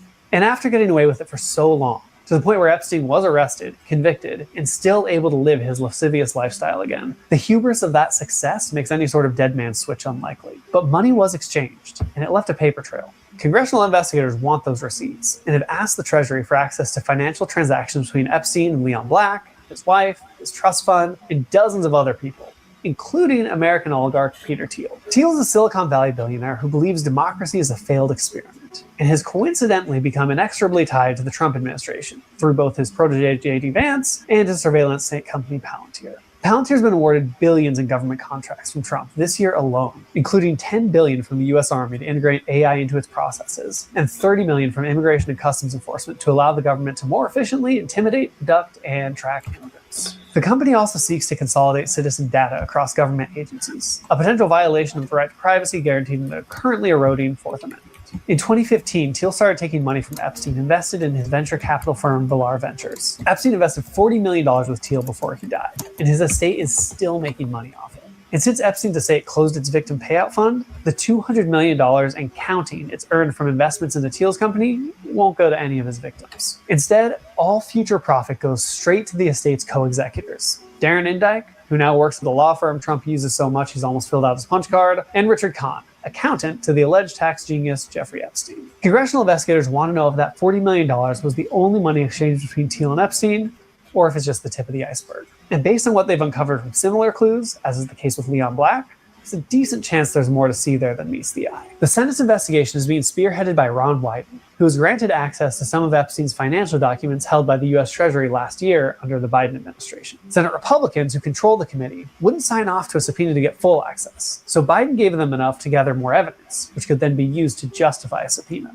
Wyden's investigators were given Treasury access for exactly 1 day. No copies of anything could be made, and no records could leave the building, except for any handwritten notes scribbled down by investigators. And even with that tiny window, they found over $1 billion worth of transactions between Epstein, his associates, and bank accounts in countries Epstein was known to traffic teenage girls from. He was also using sanctioned Russian banks to try and hide the money trail, which is super illegal. But the US banks he used, JP Morgan, Bank of America, and a few others, were making money off the transactions. So they didn't report it to the Treasury until after Epstein was arrested in 2019. The president at the time, Trump, didn't investigate it, and neither did Biden's DOJ when he took office. Wyden was making progress with his Senate investigation under Biden, but when Trump was reelected, his Treasury Secretary Scott Bessent revoked access to these documents, stonewalling the investigation. Republicans in the Senate have continued to be unwilling to aid Wyden in his investigation, still denying his request to issue subpoenas for the documents from the Treasury. Since Wyden can't access these financial reports by request or subpoena, he's now trying to get them through legislation. And he's found a pretty clever way to try and get it passed. The Petro bill is being introduced as an amendment to the National Defense Authorization Act, an annual budget authorization that passes just about every year and is currently working its way through Congress. Tying the legislation to a bill guaranteed a vote will force every senator to go on the record in their support of, or opposition to, accountability for Epstein's co-conspirators and justice for his victims. Senator Chuck Schumer just did that same thing. He added an amendment to the same defense bill that would have released the DOJ's Epstein files. Republicans called it a political stunt and voted it down. And now they're all on record protecting Epstein's accomplices. Wyden's amendment is much more specific, more narrow in scope, and probably most important for those Republican senators, doesn't include Trump's financial records. Leaving him out could give those who voted against Schumer's amendment enough cover to vote in favor of Wyden's, since the whole reason they voted against Schumer's is because Trump told them to. If passed, Wyden's bill would give the Treasury 30 days to hand over physical copies of suspicious activity reports filed on Epstein's transactions, and 60 days to give investigators details on any investigations into Epstein conducted by the US Treasury. Meanwhile, in the House, another investigation into Epstein has sprung up. This one has Republicans and Democrats on board, and has followed Wyden's lead in requesting financial records from the Treasury. And while Treasury Secretary Bessent has ridiculed and even threatened Wyden for his requests, He said in early September he'll comply with the House investigation and deliver the requested documents. No timeline was given, though, and the House didn't give a list of specific names or institutions it wanted the transaction history of. So it's unclear that if Bessent really does comply, he'll hand over the information on Thiel and the others, or if he'll selectively choose who to implicate and who to spare.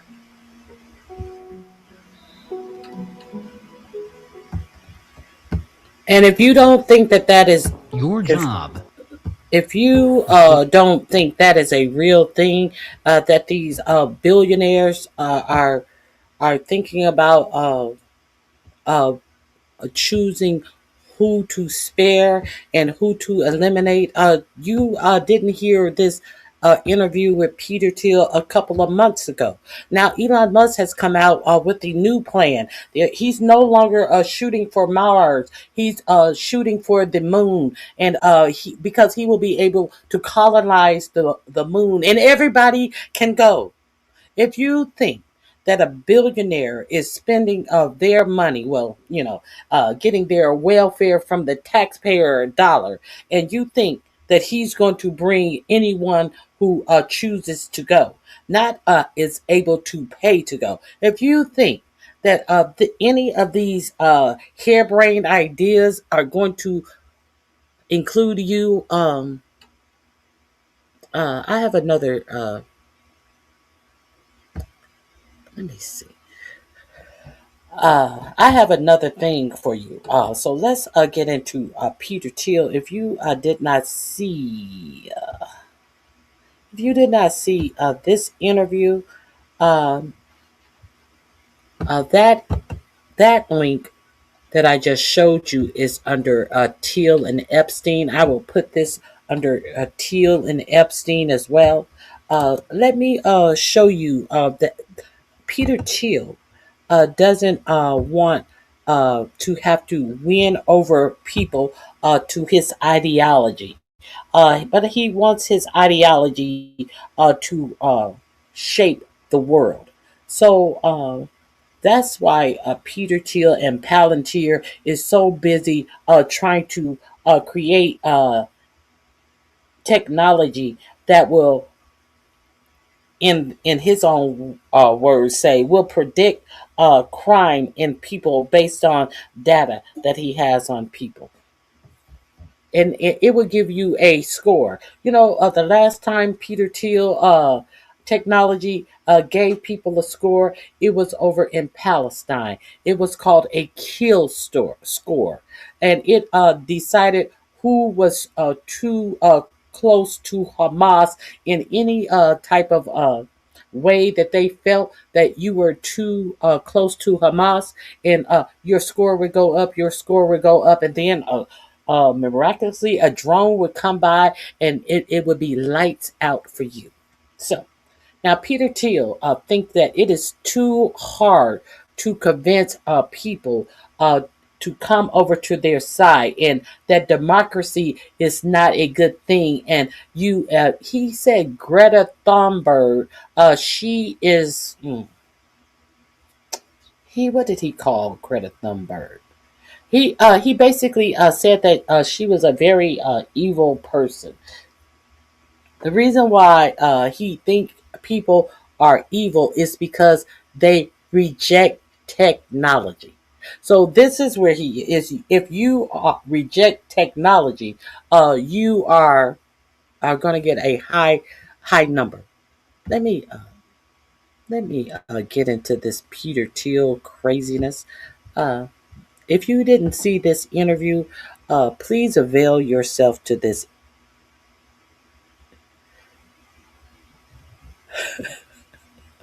If you didn't see this interview, please avail yourself to this interview. The interviewer asked him, do you think the mankind should continue to exist? And he has such a hard time answering this question. So let's get into a little bit of this interview. I hope I'm at the right place. Let me see. Let me see. There are all these different scenarios. History would be that the man publicly worrying about the Antichrist accidentally hastens his or her arrival? They're all look. The man who is worried about the Antichrist is Peter Thiel himself. And he's saying, do you think the man who's worried about the Antichrist is doing things to hasten the arrival of the Antichrist? There are all these different scenarios. I obviously don't think that that's what I'm doing. I mean, to be clear, I don't think that's what you're doing either. I'm just interested in how you get to a world willing to submit to permanent authoritarian rule. Well, but see, he believes that the world should submit to total authoritarian rule. And this is the one who is selling to your government safety and security. Because he know that a large swath of people will do anything if you tell them you're doing it for their safety. They will ignore the fact as long as you present it as we're keeping you safe from other entities, from other people, from other races, safety. They'll do anything. But again, there are these different gradations of this we can describe. But is this so preposterous, what I've just told you, as a broad account of the stagnation that the entire world has submitted for 50 years to peace and safetyism? This is 1 Thessalonians 5:3. The slogan of the Antichrist is peace and safety, and we've submitted. This isn't the Surveillance and technologies of warfare, AI. You're deeply invested in Palantir, in military technology, in technologies of surveillance, and technologies of warfare, and so on, right? And it just seems to me that when you tell me a story about the Antichrist coming to power and using the fear of technological change to sort of impose order on the world, I feel like that Antichrist would maybe be using the tools that you were building, right? Like, wouldn't the Antichrist be like, great, we're not going to have any more technological progress, but I really like what Palantir has done so far, right? Yeah, I mean, isn't that a concern? Wouldn't that be the irony of history would be that the man publicly worrying about the Antichrist accidentally hastens his or her arrival? So there's that. I hate that this isn't the full interview. I thought that this was the full interview. Let me go back a hair. And I'll share this with you once again. I want to play for you one of the most chilling clips I've ever heard. And just hold on and trust me, because it's not that chilling until you realize what it means. The basic idea was that we could never win an election on getting certain things because we were in such a small minority. But maybe you could actually unilaterally change the world without having to constantly convince people and beg people and plead with people who are never going to agree with you through a technological means. And this is where I think technology is this incredible alternative to politics. You will not have to convince people with a vote. You can take the vote away from people, and you can use technology as a weapon to keep the people under control. That's what I get from it. Tech billionaire and Republican megadonor Peter Thiel speaking at a Libertopia, a libertarian conference in 2010. He's basically saying that his political ideology is so unappealing that it'll never win elections. And that's one thing he's right about, because he's railed against women having the right to vote, complained so much about diversity, and written some really disgusting stuff about sexual assault and consent. But he knows that he can use technology as a unilateral alternative to politics, and that should really freak you out. Thiel is one of the co-founders and biggest investors in Palantir, a CIA-funded technology company that has contracts across the government for their data software. Here's their CFO speaking a few years ago. we continue to advance our mission of becoming the U.S. government's central operating system as we extend our footprint across defense, healthcare, and civilian agencies. And while both President Obama and Biden did sign Palantir contracts, President Trump is taking it way further. There are new contracts with ICE, something literally called Immigration OS, and the IRS. So 15 years ago, Peter Thiel, like the supervillain in a movie explaining his plan to the hero, admitted that he can use technology to get his ideas across when they're unpopular, completely subverting democracy. And today, one of his technology companies is gaining more and more power within the government, building the very systems our government relies on. And oh yeah, this is the CEO. The central risk to Palantir and America and the world is a regressive way of thinking that is corrupting and corroding our institutions, that calls itself progressive, but actually, and is called woke, but is actually a form of a thin pagan religion. If you're a progressive, if you have progressive values, meaning you just, I don't know, care about other people, the CEO of the company building America's technological back end thinks of you as the central risk. He thinks of you as the enemy. Are these the people you want running the systems you rely on, or worse, the systems that surveil you? I want to play for you one of the most Okay, that link is also in my description box. I have played this plenty of time. It's under Epstien and Thiel. Now, let's talk about one more thing that has been revealed in these Epstein files. Now, you guys may remember when 4547 first took office, and he made demands that DEI must be eliminated in our government. He also made demands upon colleges and law firms, huge law firms. One law firm fought, he named two large law firms by name. One law firm fought him, and they won their case because they're huge lawyers. So there was another law firm that decided, you know what? We're going to do what 4547X asks us to do. And we're just going to bend the knee. And we're going to offer him $40 million in pro bono work as well. So usually pro bono, and these the attorneys for this law firm had won cases against Trump. Mike Eliza, he is a contributor to the Midas Touch. He was one of the attorneys that worked for one of the law firms, the law firm that decided to capitulate to 4547.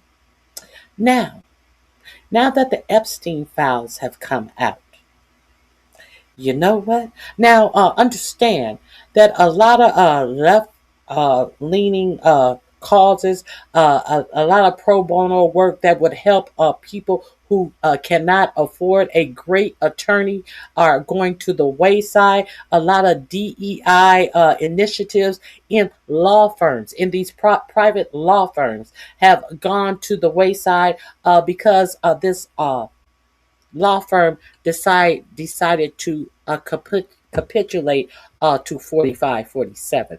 Do you guys remember that happening? If you don't remember it happening, let me kind of remind you. I think that this is very, very important. And a lot of people were wondering, well, why are they capitulating to this unreasonable request? Let's get into it. The U.S. Navy. Constitutionally speaking, as you know, we have civilian control of the Navy and of all. Oh, wait a minute. I don't want to start with the Navy. The Navy Secretary. We will get to that second. I want to get to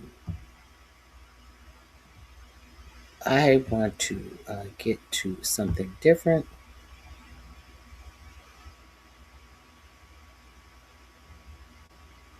Oh, I think I want to get to something different. I think it's here. It should be here.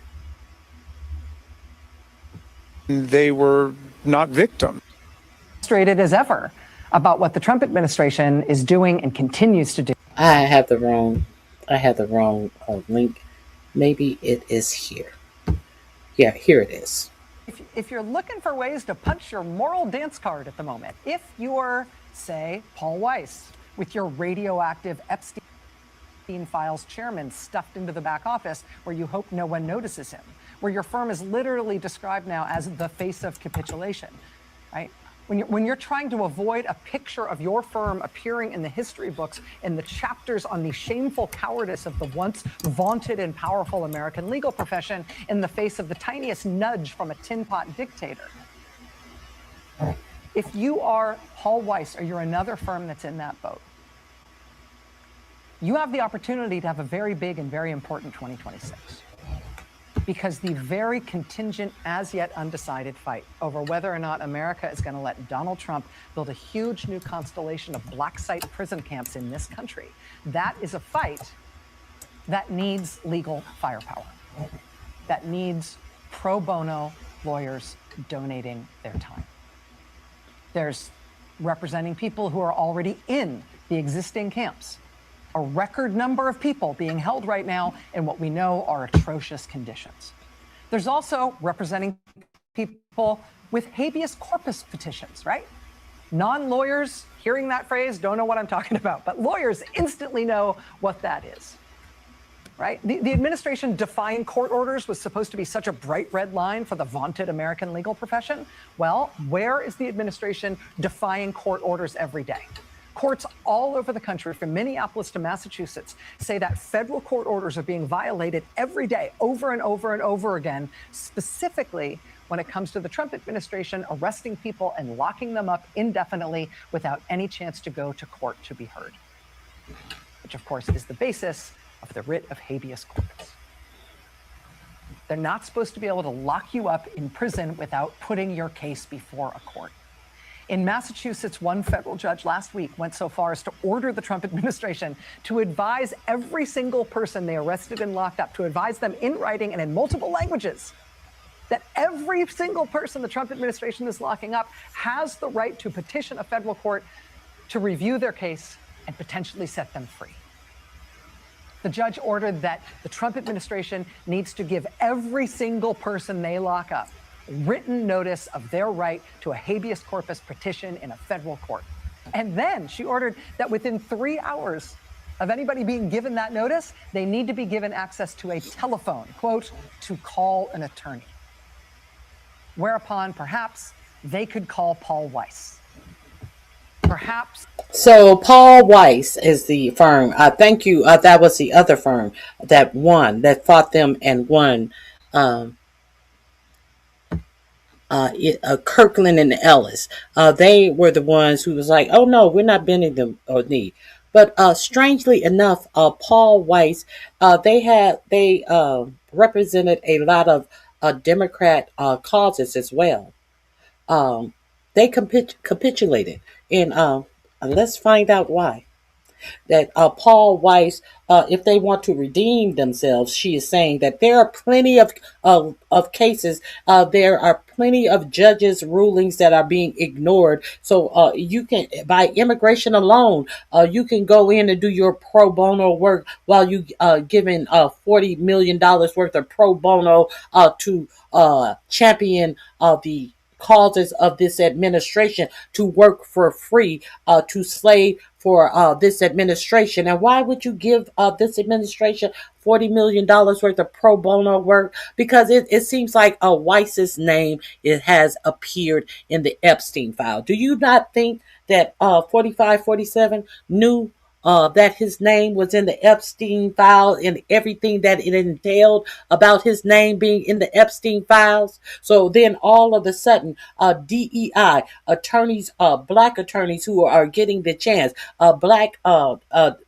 defendants who are given the chance to get a lawyer to have their cases heard, to work on cases, they have to suffer because 4547 threatened this law firm because he knew that one of the partners' name were in the Epstein file. So he just figured that, we're going to capitulate and we're just going to buckle up and take it. But 4 of the partners partners of this law firm said, no, we're not going to take shit. We're leaving and we're starting our own law firm. Let's see how it worked out. Let's see how it all worked out. Big law, which has a lot to make up for now. Perhaps big law could dig down deep and try to find its soul somewhere amid the tidal wave of habeas corpus petitions that ought to be filed by all these thousands of men, women, and children Trump is arresting all over the country and locking up literally without due process, without any access to the courts. And why is he doing that? Well, he's doing it in part to create an artificial need for tons more space in Trump prison camps, which they are trying to build in huge numbers right now. Where else could big law help? Big law could also help in the fight to stop Trump building new prison camps. Put that Project Saltbox tracker back up there. You see at the very top there, you see the map there, and we'll get into that in a minute, but you see at the top, essentially the bottom line, 7 warehouses that ICE has bought so far to become Trump prison camps. 7 bought so far. 5 warehouses where the sale has been blocked by local opposition. 11 warehouses where it's up in the air. They are trying to buy warehouses to turn into big Trump prison camps, but the fight is still underway. Do you ever ask yourself why America needs all of these prison camps? Are you ever curious why America is trying to, you see all the dots on the map all across the United States.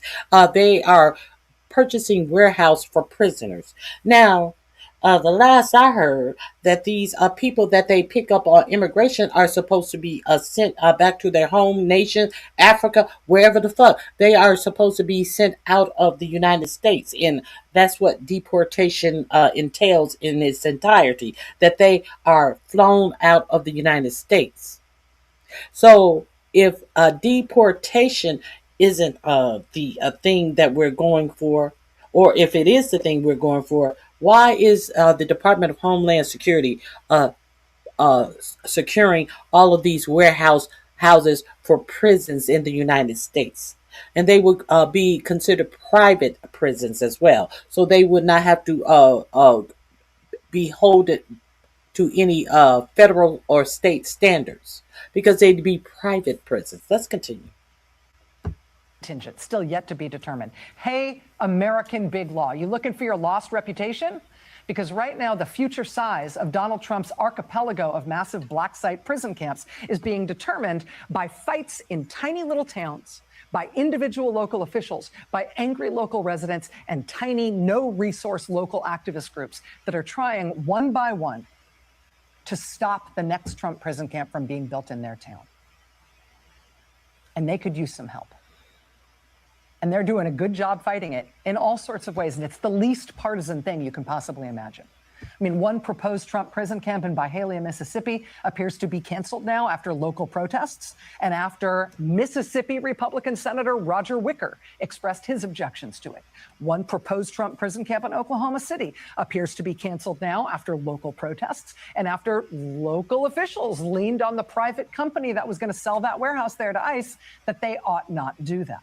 In Surprise, Arizona, after a Rockefeller Group warehouse was bought by ICE, there's been a ton of local protests there. Even MAGA Republican Congressman Paul Gosar has been among those expressing concerns about that warehouse becoming a prison camp in his home state. In Chester, New York, the fight is on over a warehouse owned by an entity associated with Carl Icahn. Locals are protesting there, including tonight.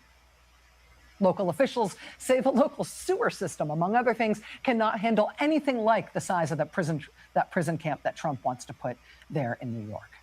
In San Antonio, Texas, after Oakmont Industrial Group reportedly sold its warehouse to ICE, among the local Texas officials expressing their outrage and their determined opposition is the top elected official in Bexar County, Texas, Judge Peter Sakai, whose family was incarcerated in prison camps during World War II for the crime of being Japanese American.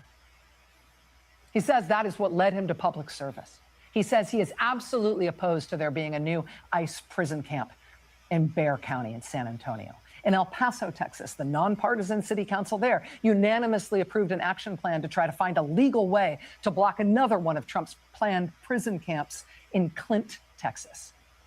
Plenty of local opposition, plenty of protests, plenty of bipartisan outrage. And you know what they could use? They could use some big-time legal firepower on their side. In Orlando, Florida, it's a firm called HLI Partners that's being pressured for potentially brokering a sale to ICE for a prison camp in Orlando.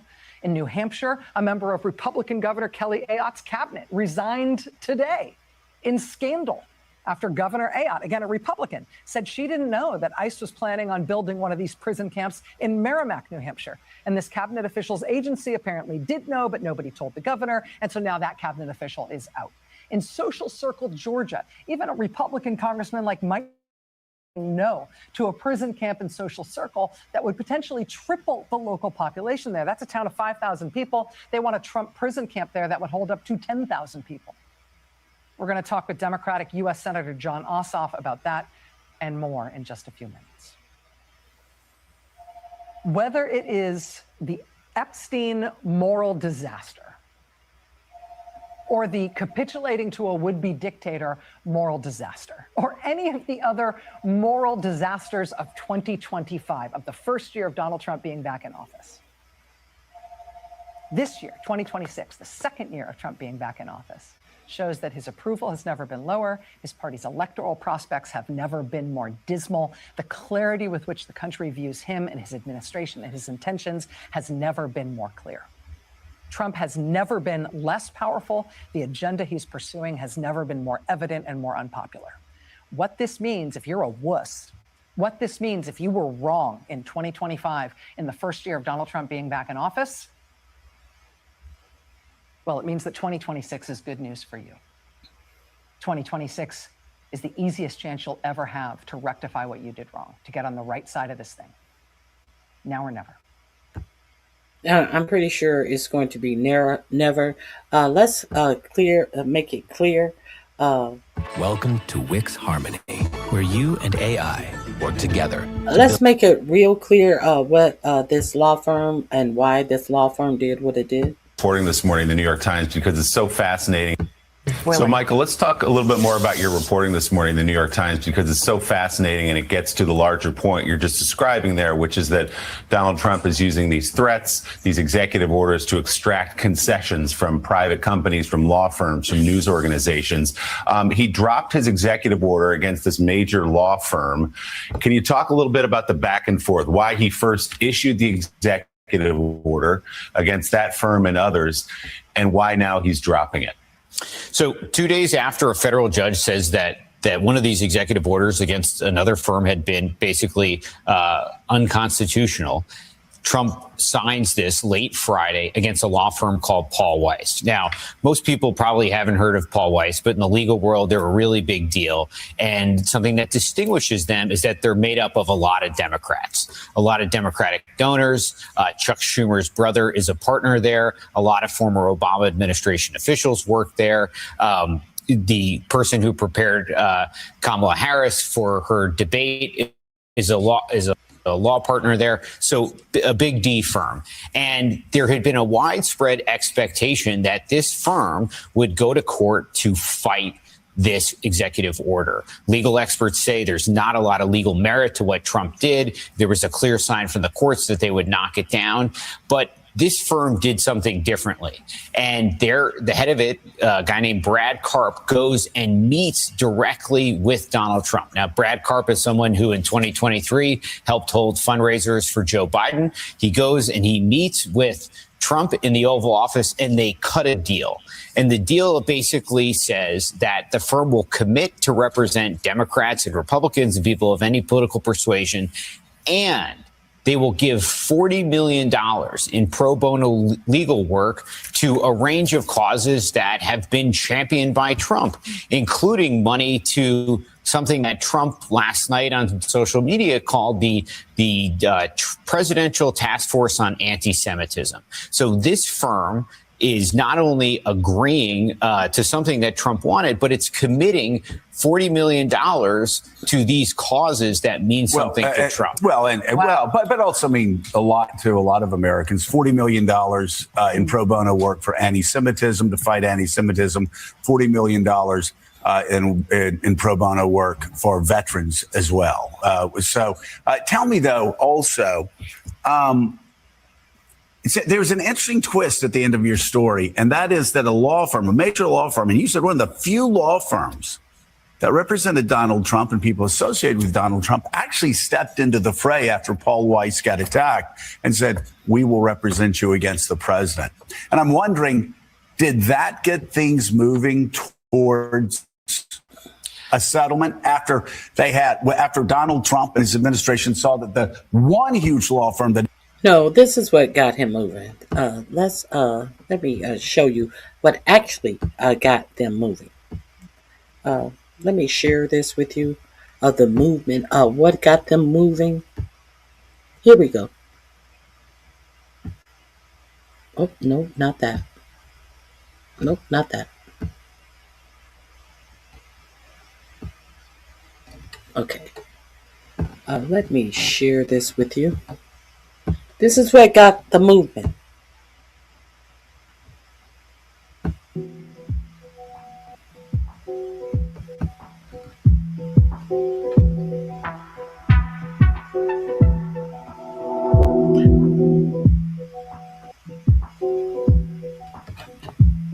Oh, I hate that you can't see everything. Leader of law firm Paul Weiss, Brad Karp, to step down after Epstein's revelations. This is what got everything moving. Because 8 days ago, it came out that his name were in the Epstein files. Let's be real clear. Let's be real clear that what made these attorneys bend the knee. Them being the Epstein Files PERS. Transparency Act. I gotta believe, and I'm sure you share my sentiment, there's millions of documents we're never gonna be able to see. We know that they've been redacting Trump's name, they've been pulling documents. I mean, it's just a fucking zoo. But there's one particular angle I wanted to focus on, and it deals with a guy by the name of Brad Karp, K-A-R-P, and he's the head of this mega law firm called Paul Weiss. And if that name sounds familiar and you're not a lawyer, it's because we're going to rewind the hands of time a little bit and go back to last year. As we know, Donald Trump got into office in January of 2025, right? And then right after that, do you remember he started with that whole slew of executive orders where he basically threatened all of these big law firms. And he said, look, I'm coming after you. I'm going to pull your national security clearances. I'm going to, sick the DOJ on you, whatever. And the very first of these mega law firms to capitulate was Paul Weiss. So let's bring up the executive order. Now, this one was dated March 14th, 2020. And if you don't think that he already knew what was up, the actual executive order had Paul Weiss firms in the title of the executive order. So do you think that he was just giving an idea out to anyone, any law firm, large law firm? No, he was talking to them directly via an executive order. And it says addressing risks from Paul Weiss, and it specifically identified the firm Paul Weiss, Rifkin, Wharton, and Garrison, a firm that's been around for 100 years or something like that. And in it, it was very obvious that Trump was targeting this firm. Now, the reason why I wanted to bring this back up to you is the date was March 14th, 2025. And wouldn't you know it, just, 9 days later, not even 2 full weeks, March 23rd, 2025, an email was sent out from Brad Karp. He's the head of this mega international law firm, Paul Weiss. And it was sent to everybody who works at Paul Weiss and all of the offices. And the subject was Statement to the PW Community. PW standing for Paul Weiss. And he basically made excuses. He said, yeah, we've been around for more than 150 years, but our firm was facing a, quote, existential crisis. And so to make a long story short, we capitulated. And how do they capitulate, folks? Well, not only did they say that they would allow there to be reform to their DEI programs and policies, and pretty much conceding that they had been doing something illegal, which they had not been doing. But in order to sit there and kiss the ass of the Trump administration, they said they were doing that. But then they also promised to give $10 million worth of pro bono to the Trump administration's priorities, what they I thought think were it's priorities 40 million. over the next 4 years. I'm not talking 10 years, 10 million 10 years over 4 years. I'm talking 10 million each year. 40 million. The billable rates at Paul Weiss are pretty high, but $40 million in pro bono, that's bullshit, right? They ain't giving the pro bono to you, right? I don't see them stepping up and representing Liam Ramos and his dad or Kilmar Abrego Garcia. No. And the problem I have with this is that with Paul Weiss being the first to capitulate, it was the first of many of the big white shoe law firms that capitulated. They bent the knee and they sent a message to Trump, this administration, and to all of these fucking MAGA cronies that they were too scared to take a stand, even though they had the... No, well, we understand what had them in fear. It was the fear that finding out that the head of Paul Weiss firm was a degenerate, allegedly in the Epstien files. Harp ends up going to this event in New York. It was the anniversary gala for an organization called the New York Bar Foundation, which is the philanthropic arm of the New York State Bar Association. And he rolls up to this black tie function. And when he's rolling up to this black tie function, there's protesters standing outside of the event. And they're holding signs identifying Paul Weiss, and they're identifying Trump, and they're basically saying, how dare you capitulate, right? How dare you and these big law firms bend the knee to Trump? And then Karp actually is a speaker. And here's where it gets really interesting, right? So Karp gets up and is speaking in real time for 30 minutes. And according to Bloomberg, as he's speaking, a heckler starts heckling him. Now listen to this. Karp started talking about the record number of pro bono hours that they had done this year, as in 2025. Pro bono for whom? For Trump or for other people? The heckler would say, for Trump? Oh my gosh, okay, like I just did. And Karp would say, we've done XYZ in our pro bono work. And the heckler would say, for Trump? So it had this kind of rhythmic quality to it, even as Karp tried to ignore it. And who was the heckler? Props to a guy by the name of Raymond Dowd, D-O-W-D, a partner of the law firm of Dunnington, Bartholomew, and Miller. Longtime civil litigator, Dowd specializes in copyright law, not someone who regularly protests, but who was there as a member of the bar, not as a demonstrator. And he said it was totally spontaneous to heckle Brad Karp. He said, I didn't plan to do it, but I was annoyed and overtaken by the moment that Karp would make these remarks unchallenged in this forum of a room of legal elites, and there was no one to offer another perspective on the deal that Paul Weiss had cut. Brad Karp was not an honoree that night. He was just a speaker, speaking for about 30 minutes, and 2/3 of the speech was basically him defensively saying how great Paul Weiss, the law firm, was doing pro bono. And again, this is after Paul Weiss. Let's get to the Epstein portion of this. Hold on, bear with me real quick. 9:53 a.m. You are always welcome. You are an extraordinary host. 2015 email exchange by and between Jeffrey Epstein. And before Epstein got indicted by the Southern District of New York, that was July 6th of 2019. So that's an 11-year window, 2008 to 2019, right? And there's a whole lot of Karp-Epstein interaction going on. Let's go to this July 22nd, 2015 email exchange by and between Jeffrey Epstein and Brad Karp. At 5:49 a.m. on July 22nd, which was a Wednesday in 2015, Brad Karp had to start his day with an email to Jeffrey Epstein. And this is what it said.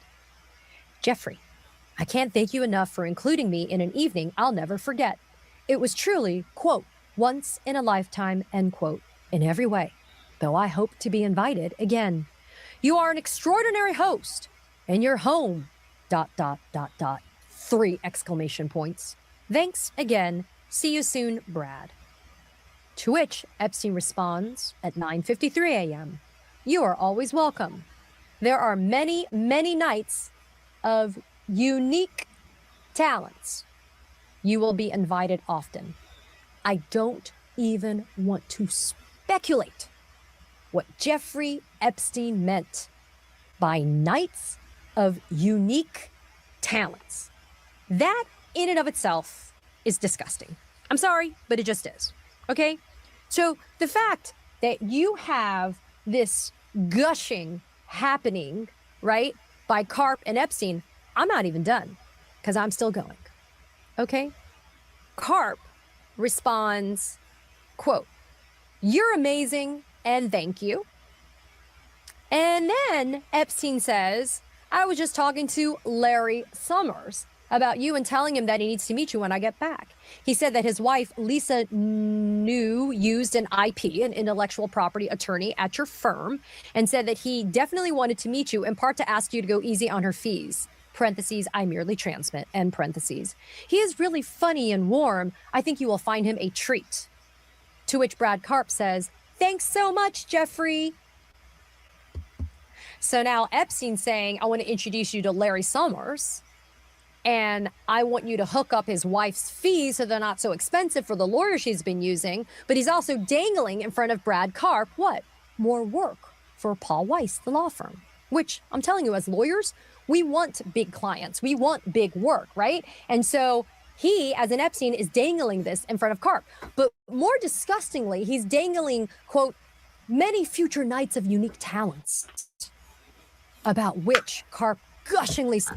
Okay, so if you want to hear more about this Karp situation and understand his depravity is the reason that this whole law firm had to give up its DEI initiative, and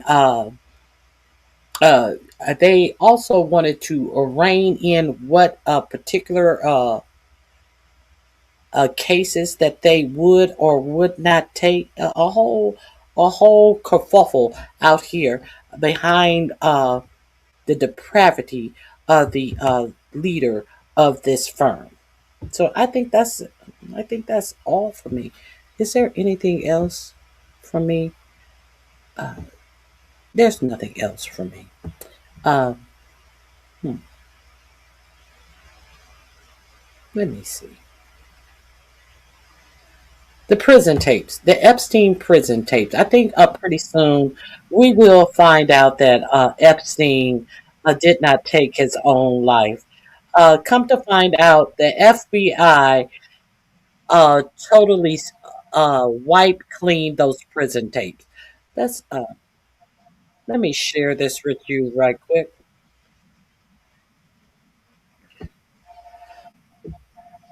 I found this on Breaking Points. This will be in the description box. This is it will be under prison tapes. So I'll go over there and check this out on Breaking Points. You know, the tapes that Pam Bondi said that they a minute was missing when actually 3 minutes were missing, and she said it was because they used the same tape over and over, and she would get the full tape out. I wish somebody had asked her about getting that full tape out that she never got out. This will be under prison tapes. More of the revelations from the files themselves. Remember, these are the gifts that just keep on giving. Let's go ahead and put this up here on the screen. New released Epstein documents showing that the FBI agent purposely removed a hard drive from the jail video recording system and erased all the prison footage during the time of death. If you don't believe me, let me go ahead and read it directly from the transcript. Advised an FBI agent was the one who pulled out the DVR. Also advised he knew that by replacing both hard drives, the system would be wiped, and he had advised personnel at MCC of that. Continuing, advised that only one hard drive of the camera system was working at the time of the incident when a DVR went bad. None of the cameras recorded. There was a system failure of DVR2 on July 29, 2019, and the motherboard failed on DVR2 on August 8, 2019. The hard drive failure occurred on August 10, 2019. After the incident, blank was asked about the cameras. There were 2 new hard drives to install, but installing the new hard drives would mean that all prior data would be lost. The warden wanted video, and so blank was exactly what happened. happen. They went ahead and wiped it. So there you go. All right. That's a new one. So we have the memo. We now have the DVR. So there's that. Now, if and we the decoy body. The decoy body, right? Which, I mean, I asked yesterday. Oh, I did put out a public call yesterday for sulfuric acid. I did say I would. So somebody actually did contact me, and here's the response they gave me. I did check, and it actually is part of their potential explanation. Seems to make sense. Is because it said RO plant, reverse osmosis is like, it's like a water purification system. They said that RO plant could be a reference to reverse osmosis. That's a potential innocent explanation. I'm fine with innocent explanations. If you have innocent explanations for sulfuric acid and ocean tunnels and what else, the body decoys and broken cameras and hard and early memos that are drafted about deaths, I'm all ears. About the blurry orange image on the video, missing minute, all of those things. I'm ready to present full context anytime, any day that you would like. And yet, still to this day, DOJ, look, they're monitoring Thomas Massey's Twitter feed with a magnifying glass. They know about this early drafted memo. Where's your response? A routine we draft PR releases about all inmates' deaths. I mean, you'd have to just go with we screwed up the date. Yeah, we were tired. We screwed up the date. An intern screwed up the date. Oh, I mean, actually believable. Maybe. Honestly, genuinely believable. But they won't even offer that. Nothing. So this is the latest one. Okay, got it. Let's continue. B2, shall we? This is a very interesting one. Epstein installed secret cameras with the help of, quote, handy Russians. Love the British press and their spelling of pedophile. Credit card statements obtained by the Telegraph corroborate purchases of surveillance technology. Jeffrey Epstein ordered staff to install hidden cameras in his home after being told, quote, the Russians may come in handy. And they analyzed some of his credit card statements specifically to basically back up this allegation, both with the emails and the credit card. Yeah. What they show. There's emails in there too, where he talks about, they're really tiny and I'm going to put them in some Kleenex boxes. Listen to this. Epstein asked his pilot to buy 3 motion detecting hidden cameras that record. That's a direct quote. Okay. Direct quote. 3 motion detected hidden cameras that record. He also worked as a technician and general handyman across Epstein's properties. In an email on February 5, 2014, he said he had bought the cameras from a spy shop in Fort Lauderdale, Florida, and was, quote, figuring out how they work as they speak. On the same day as the hidden camera purchase, Epstein received an email from someone else whose name was redacted. Remember what we spoke about. If you want to put cameras in the house, it will have to be very discreetly done. The Russians may come in handy. Okay. So let's just start with that. So one of the core claims of Epstein deniers is he never taped anyone and never blackmailed anyone. There you go. One of the core claims of Ghislaine Maxwell. Remember, everybody's forgotten this, but we've already proven it incorrect. I built those houses from scratch. There's no cameras. Anyway, except all of the photos. It's actually not very good. I have a cold right now, so I can't do the true posh British accent. But you've got hidden cameras in the bedrooms. You got hidden cameras everywhere else. She's a liar. She literally perjured herself in that interview. Doesn't matter. Again, everybody just moves on. But you've got hidden cameras. Then you had the FBI initial. Remember the 2019 raid of the Epstein property. They found all those DVD discs, CDs, and all that stuff, which was all labeled with some of the people. Nobody ever heard about that. No files on that one, huh? Interesting. Yeah. Maybe it'll be redacted. You could maybe argue what's the innocent explanation that he liked to tape himself, having sex, and others? Yeah, maybe. I mean, if that's not all that innocent, though, if you're going to see, I don't know, a memorialized memo to yourself about STDs with Bill and Melinda Gates, that seems pretty sketchy, don't you think? And so you put this all together, and I mean, I don't know. I just continue to think some of the most maximalist conspiracy claims that have been made around this are basically all just correct. And that's what I continue, with the hidden cameras, the FBI's handling of the entire thing. You would have to believe in competence like to the 10th power to come to the, reasonable explanation that he just killed himself this entire time. I just don't buy it. We've got another billionaire too who is implicated here and caught dead to rights lying about the extent of his relationship with Jeffrey Epstein. This is Andrew Farkas, who was not a figure I was particularly familiar with, but he is, I think part of this family, very wealthy. He was campaign chairman for Andrew Cuomo a number of times. So very, high level in New York society. You can put this up on screen from the New York Times. They say that the billionaire exchanged nearly 2,000 emails with the sex offender Jeffrey Epstein over more than a decade, revealing deeply personal thoughts about life, loneliness, and growing old, kept their relationship from his investors apparently confident, all the links between Epstein and himself, including the business they were partners in, and the trips he had made to visit Mr. Epstein in jail would never be disclosed. But the release of 3 million additional pages of the Epstein files on January 30th made it clear that the billionaire and the New York real estate mogul Andrew Farkas had a profound friendship with Mr. Epstein, who he called one of the blessings in his life and one of the I think some of these men were getting some of that hand grenade shaped ping from Jeffrey Epstein. That link is in my description box. Please avail yourself to it. There was a video that I saw. I can't remember which one it is. I'll try to find it tomorrow. Because what is that girl's name? I think Madeleine McCann. The young girl who went missing in, I believe it was Portugal. They made a big case about her, and they reopened the case. I think her name was Madeleine McCann. They said there was something very peculiar about one of her eyes, like she had a sty, a little white spot in the iris of her eye. So she had a distinct eye. Now, I wasn't even looking for this. I ran across a story that they were talking about Ghislaine Maxwell. And there was a picture put side by side with her when she had the cropped haircut. And someone had said that they could have sworn that they saw the little girl with this lady. So they did a composite picture of the woman, and they put it side by side with Ghislaine Maxwell. I think this happened in the 90s, and it looked just like her. So there could be a little Madeleine, I think it's Madeleine McCain or something to that effect. But that's all I have for you guys today. I appreciate you guys being here. Please hit the like button on your way out, or double tap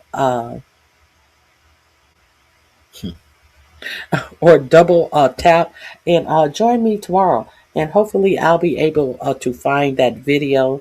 And I appreciate all of your support, and come visit me on tomorrow. That's all I got for you today. I gotta run now. Yes, like, comment, subscribe, share. Yes, and make a comment in the comment section as well, so we can get more people over here to know that we're over here, and we're just running through a little information. Thank you, Richard. Okay, so I appreciate all of your support, and I will be here on tomorrow. Hope you guys have a great remainder of your day, and as one of my friends say, stay sucker free. All right, have a good one. Bye-bye.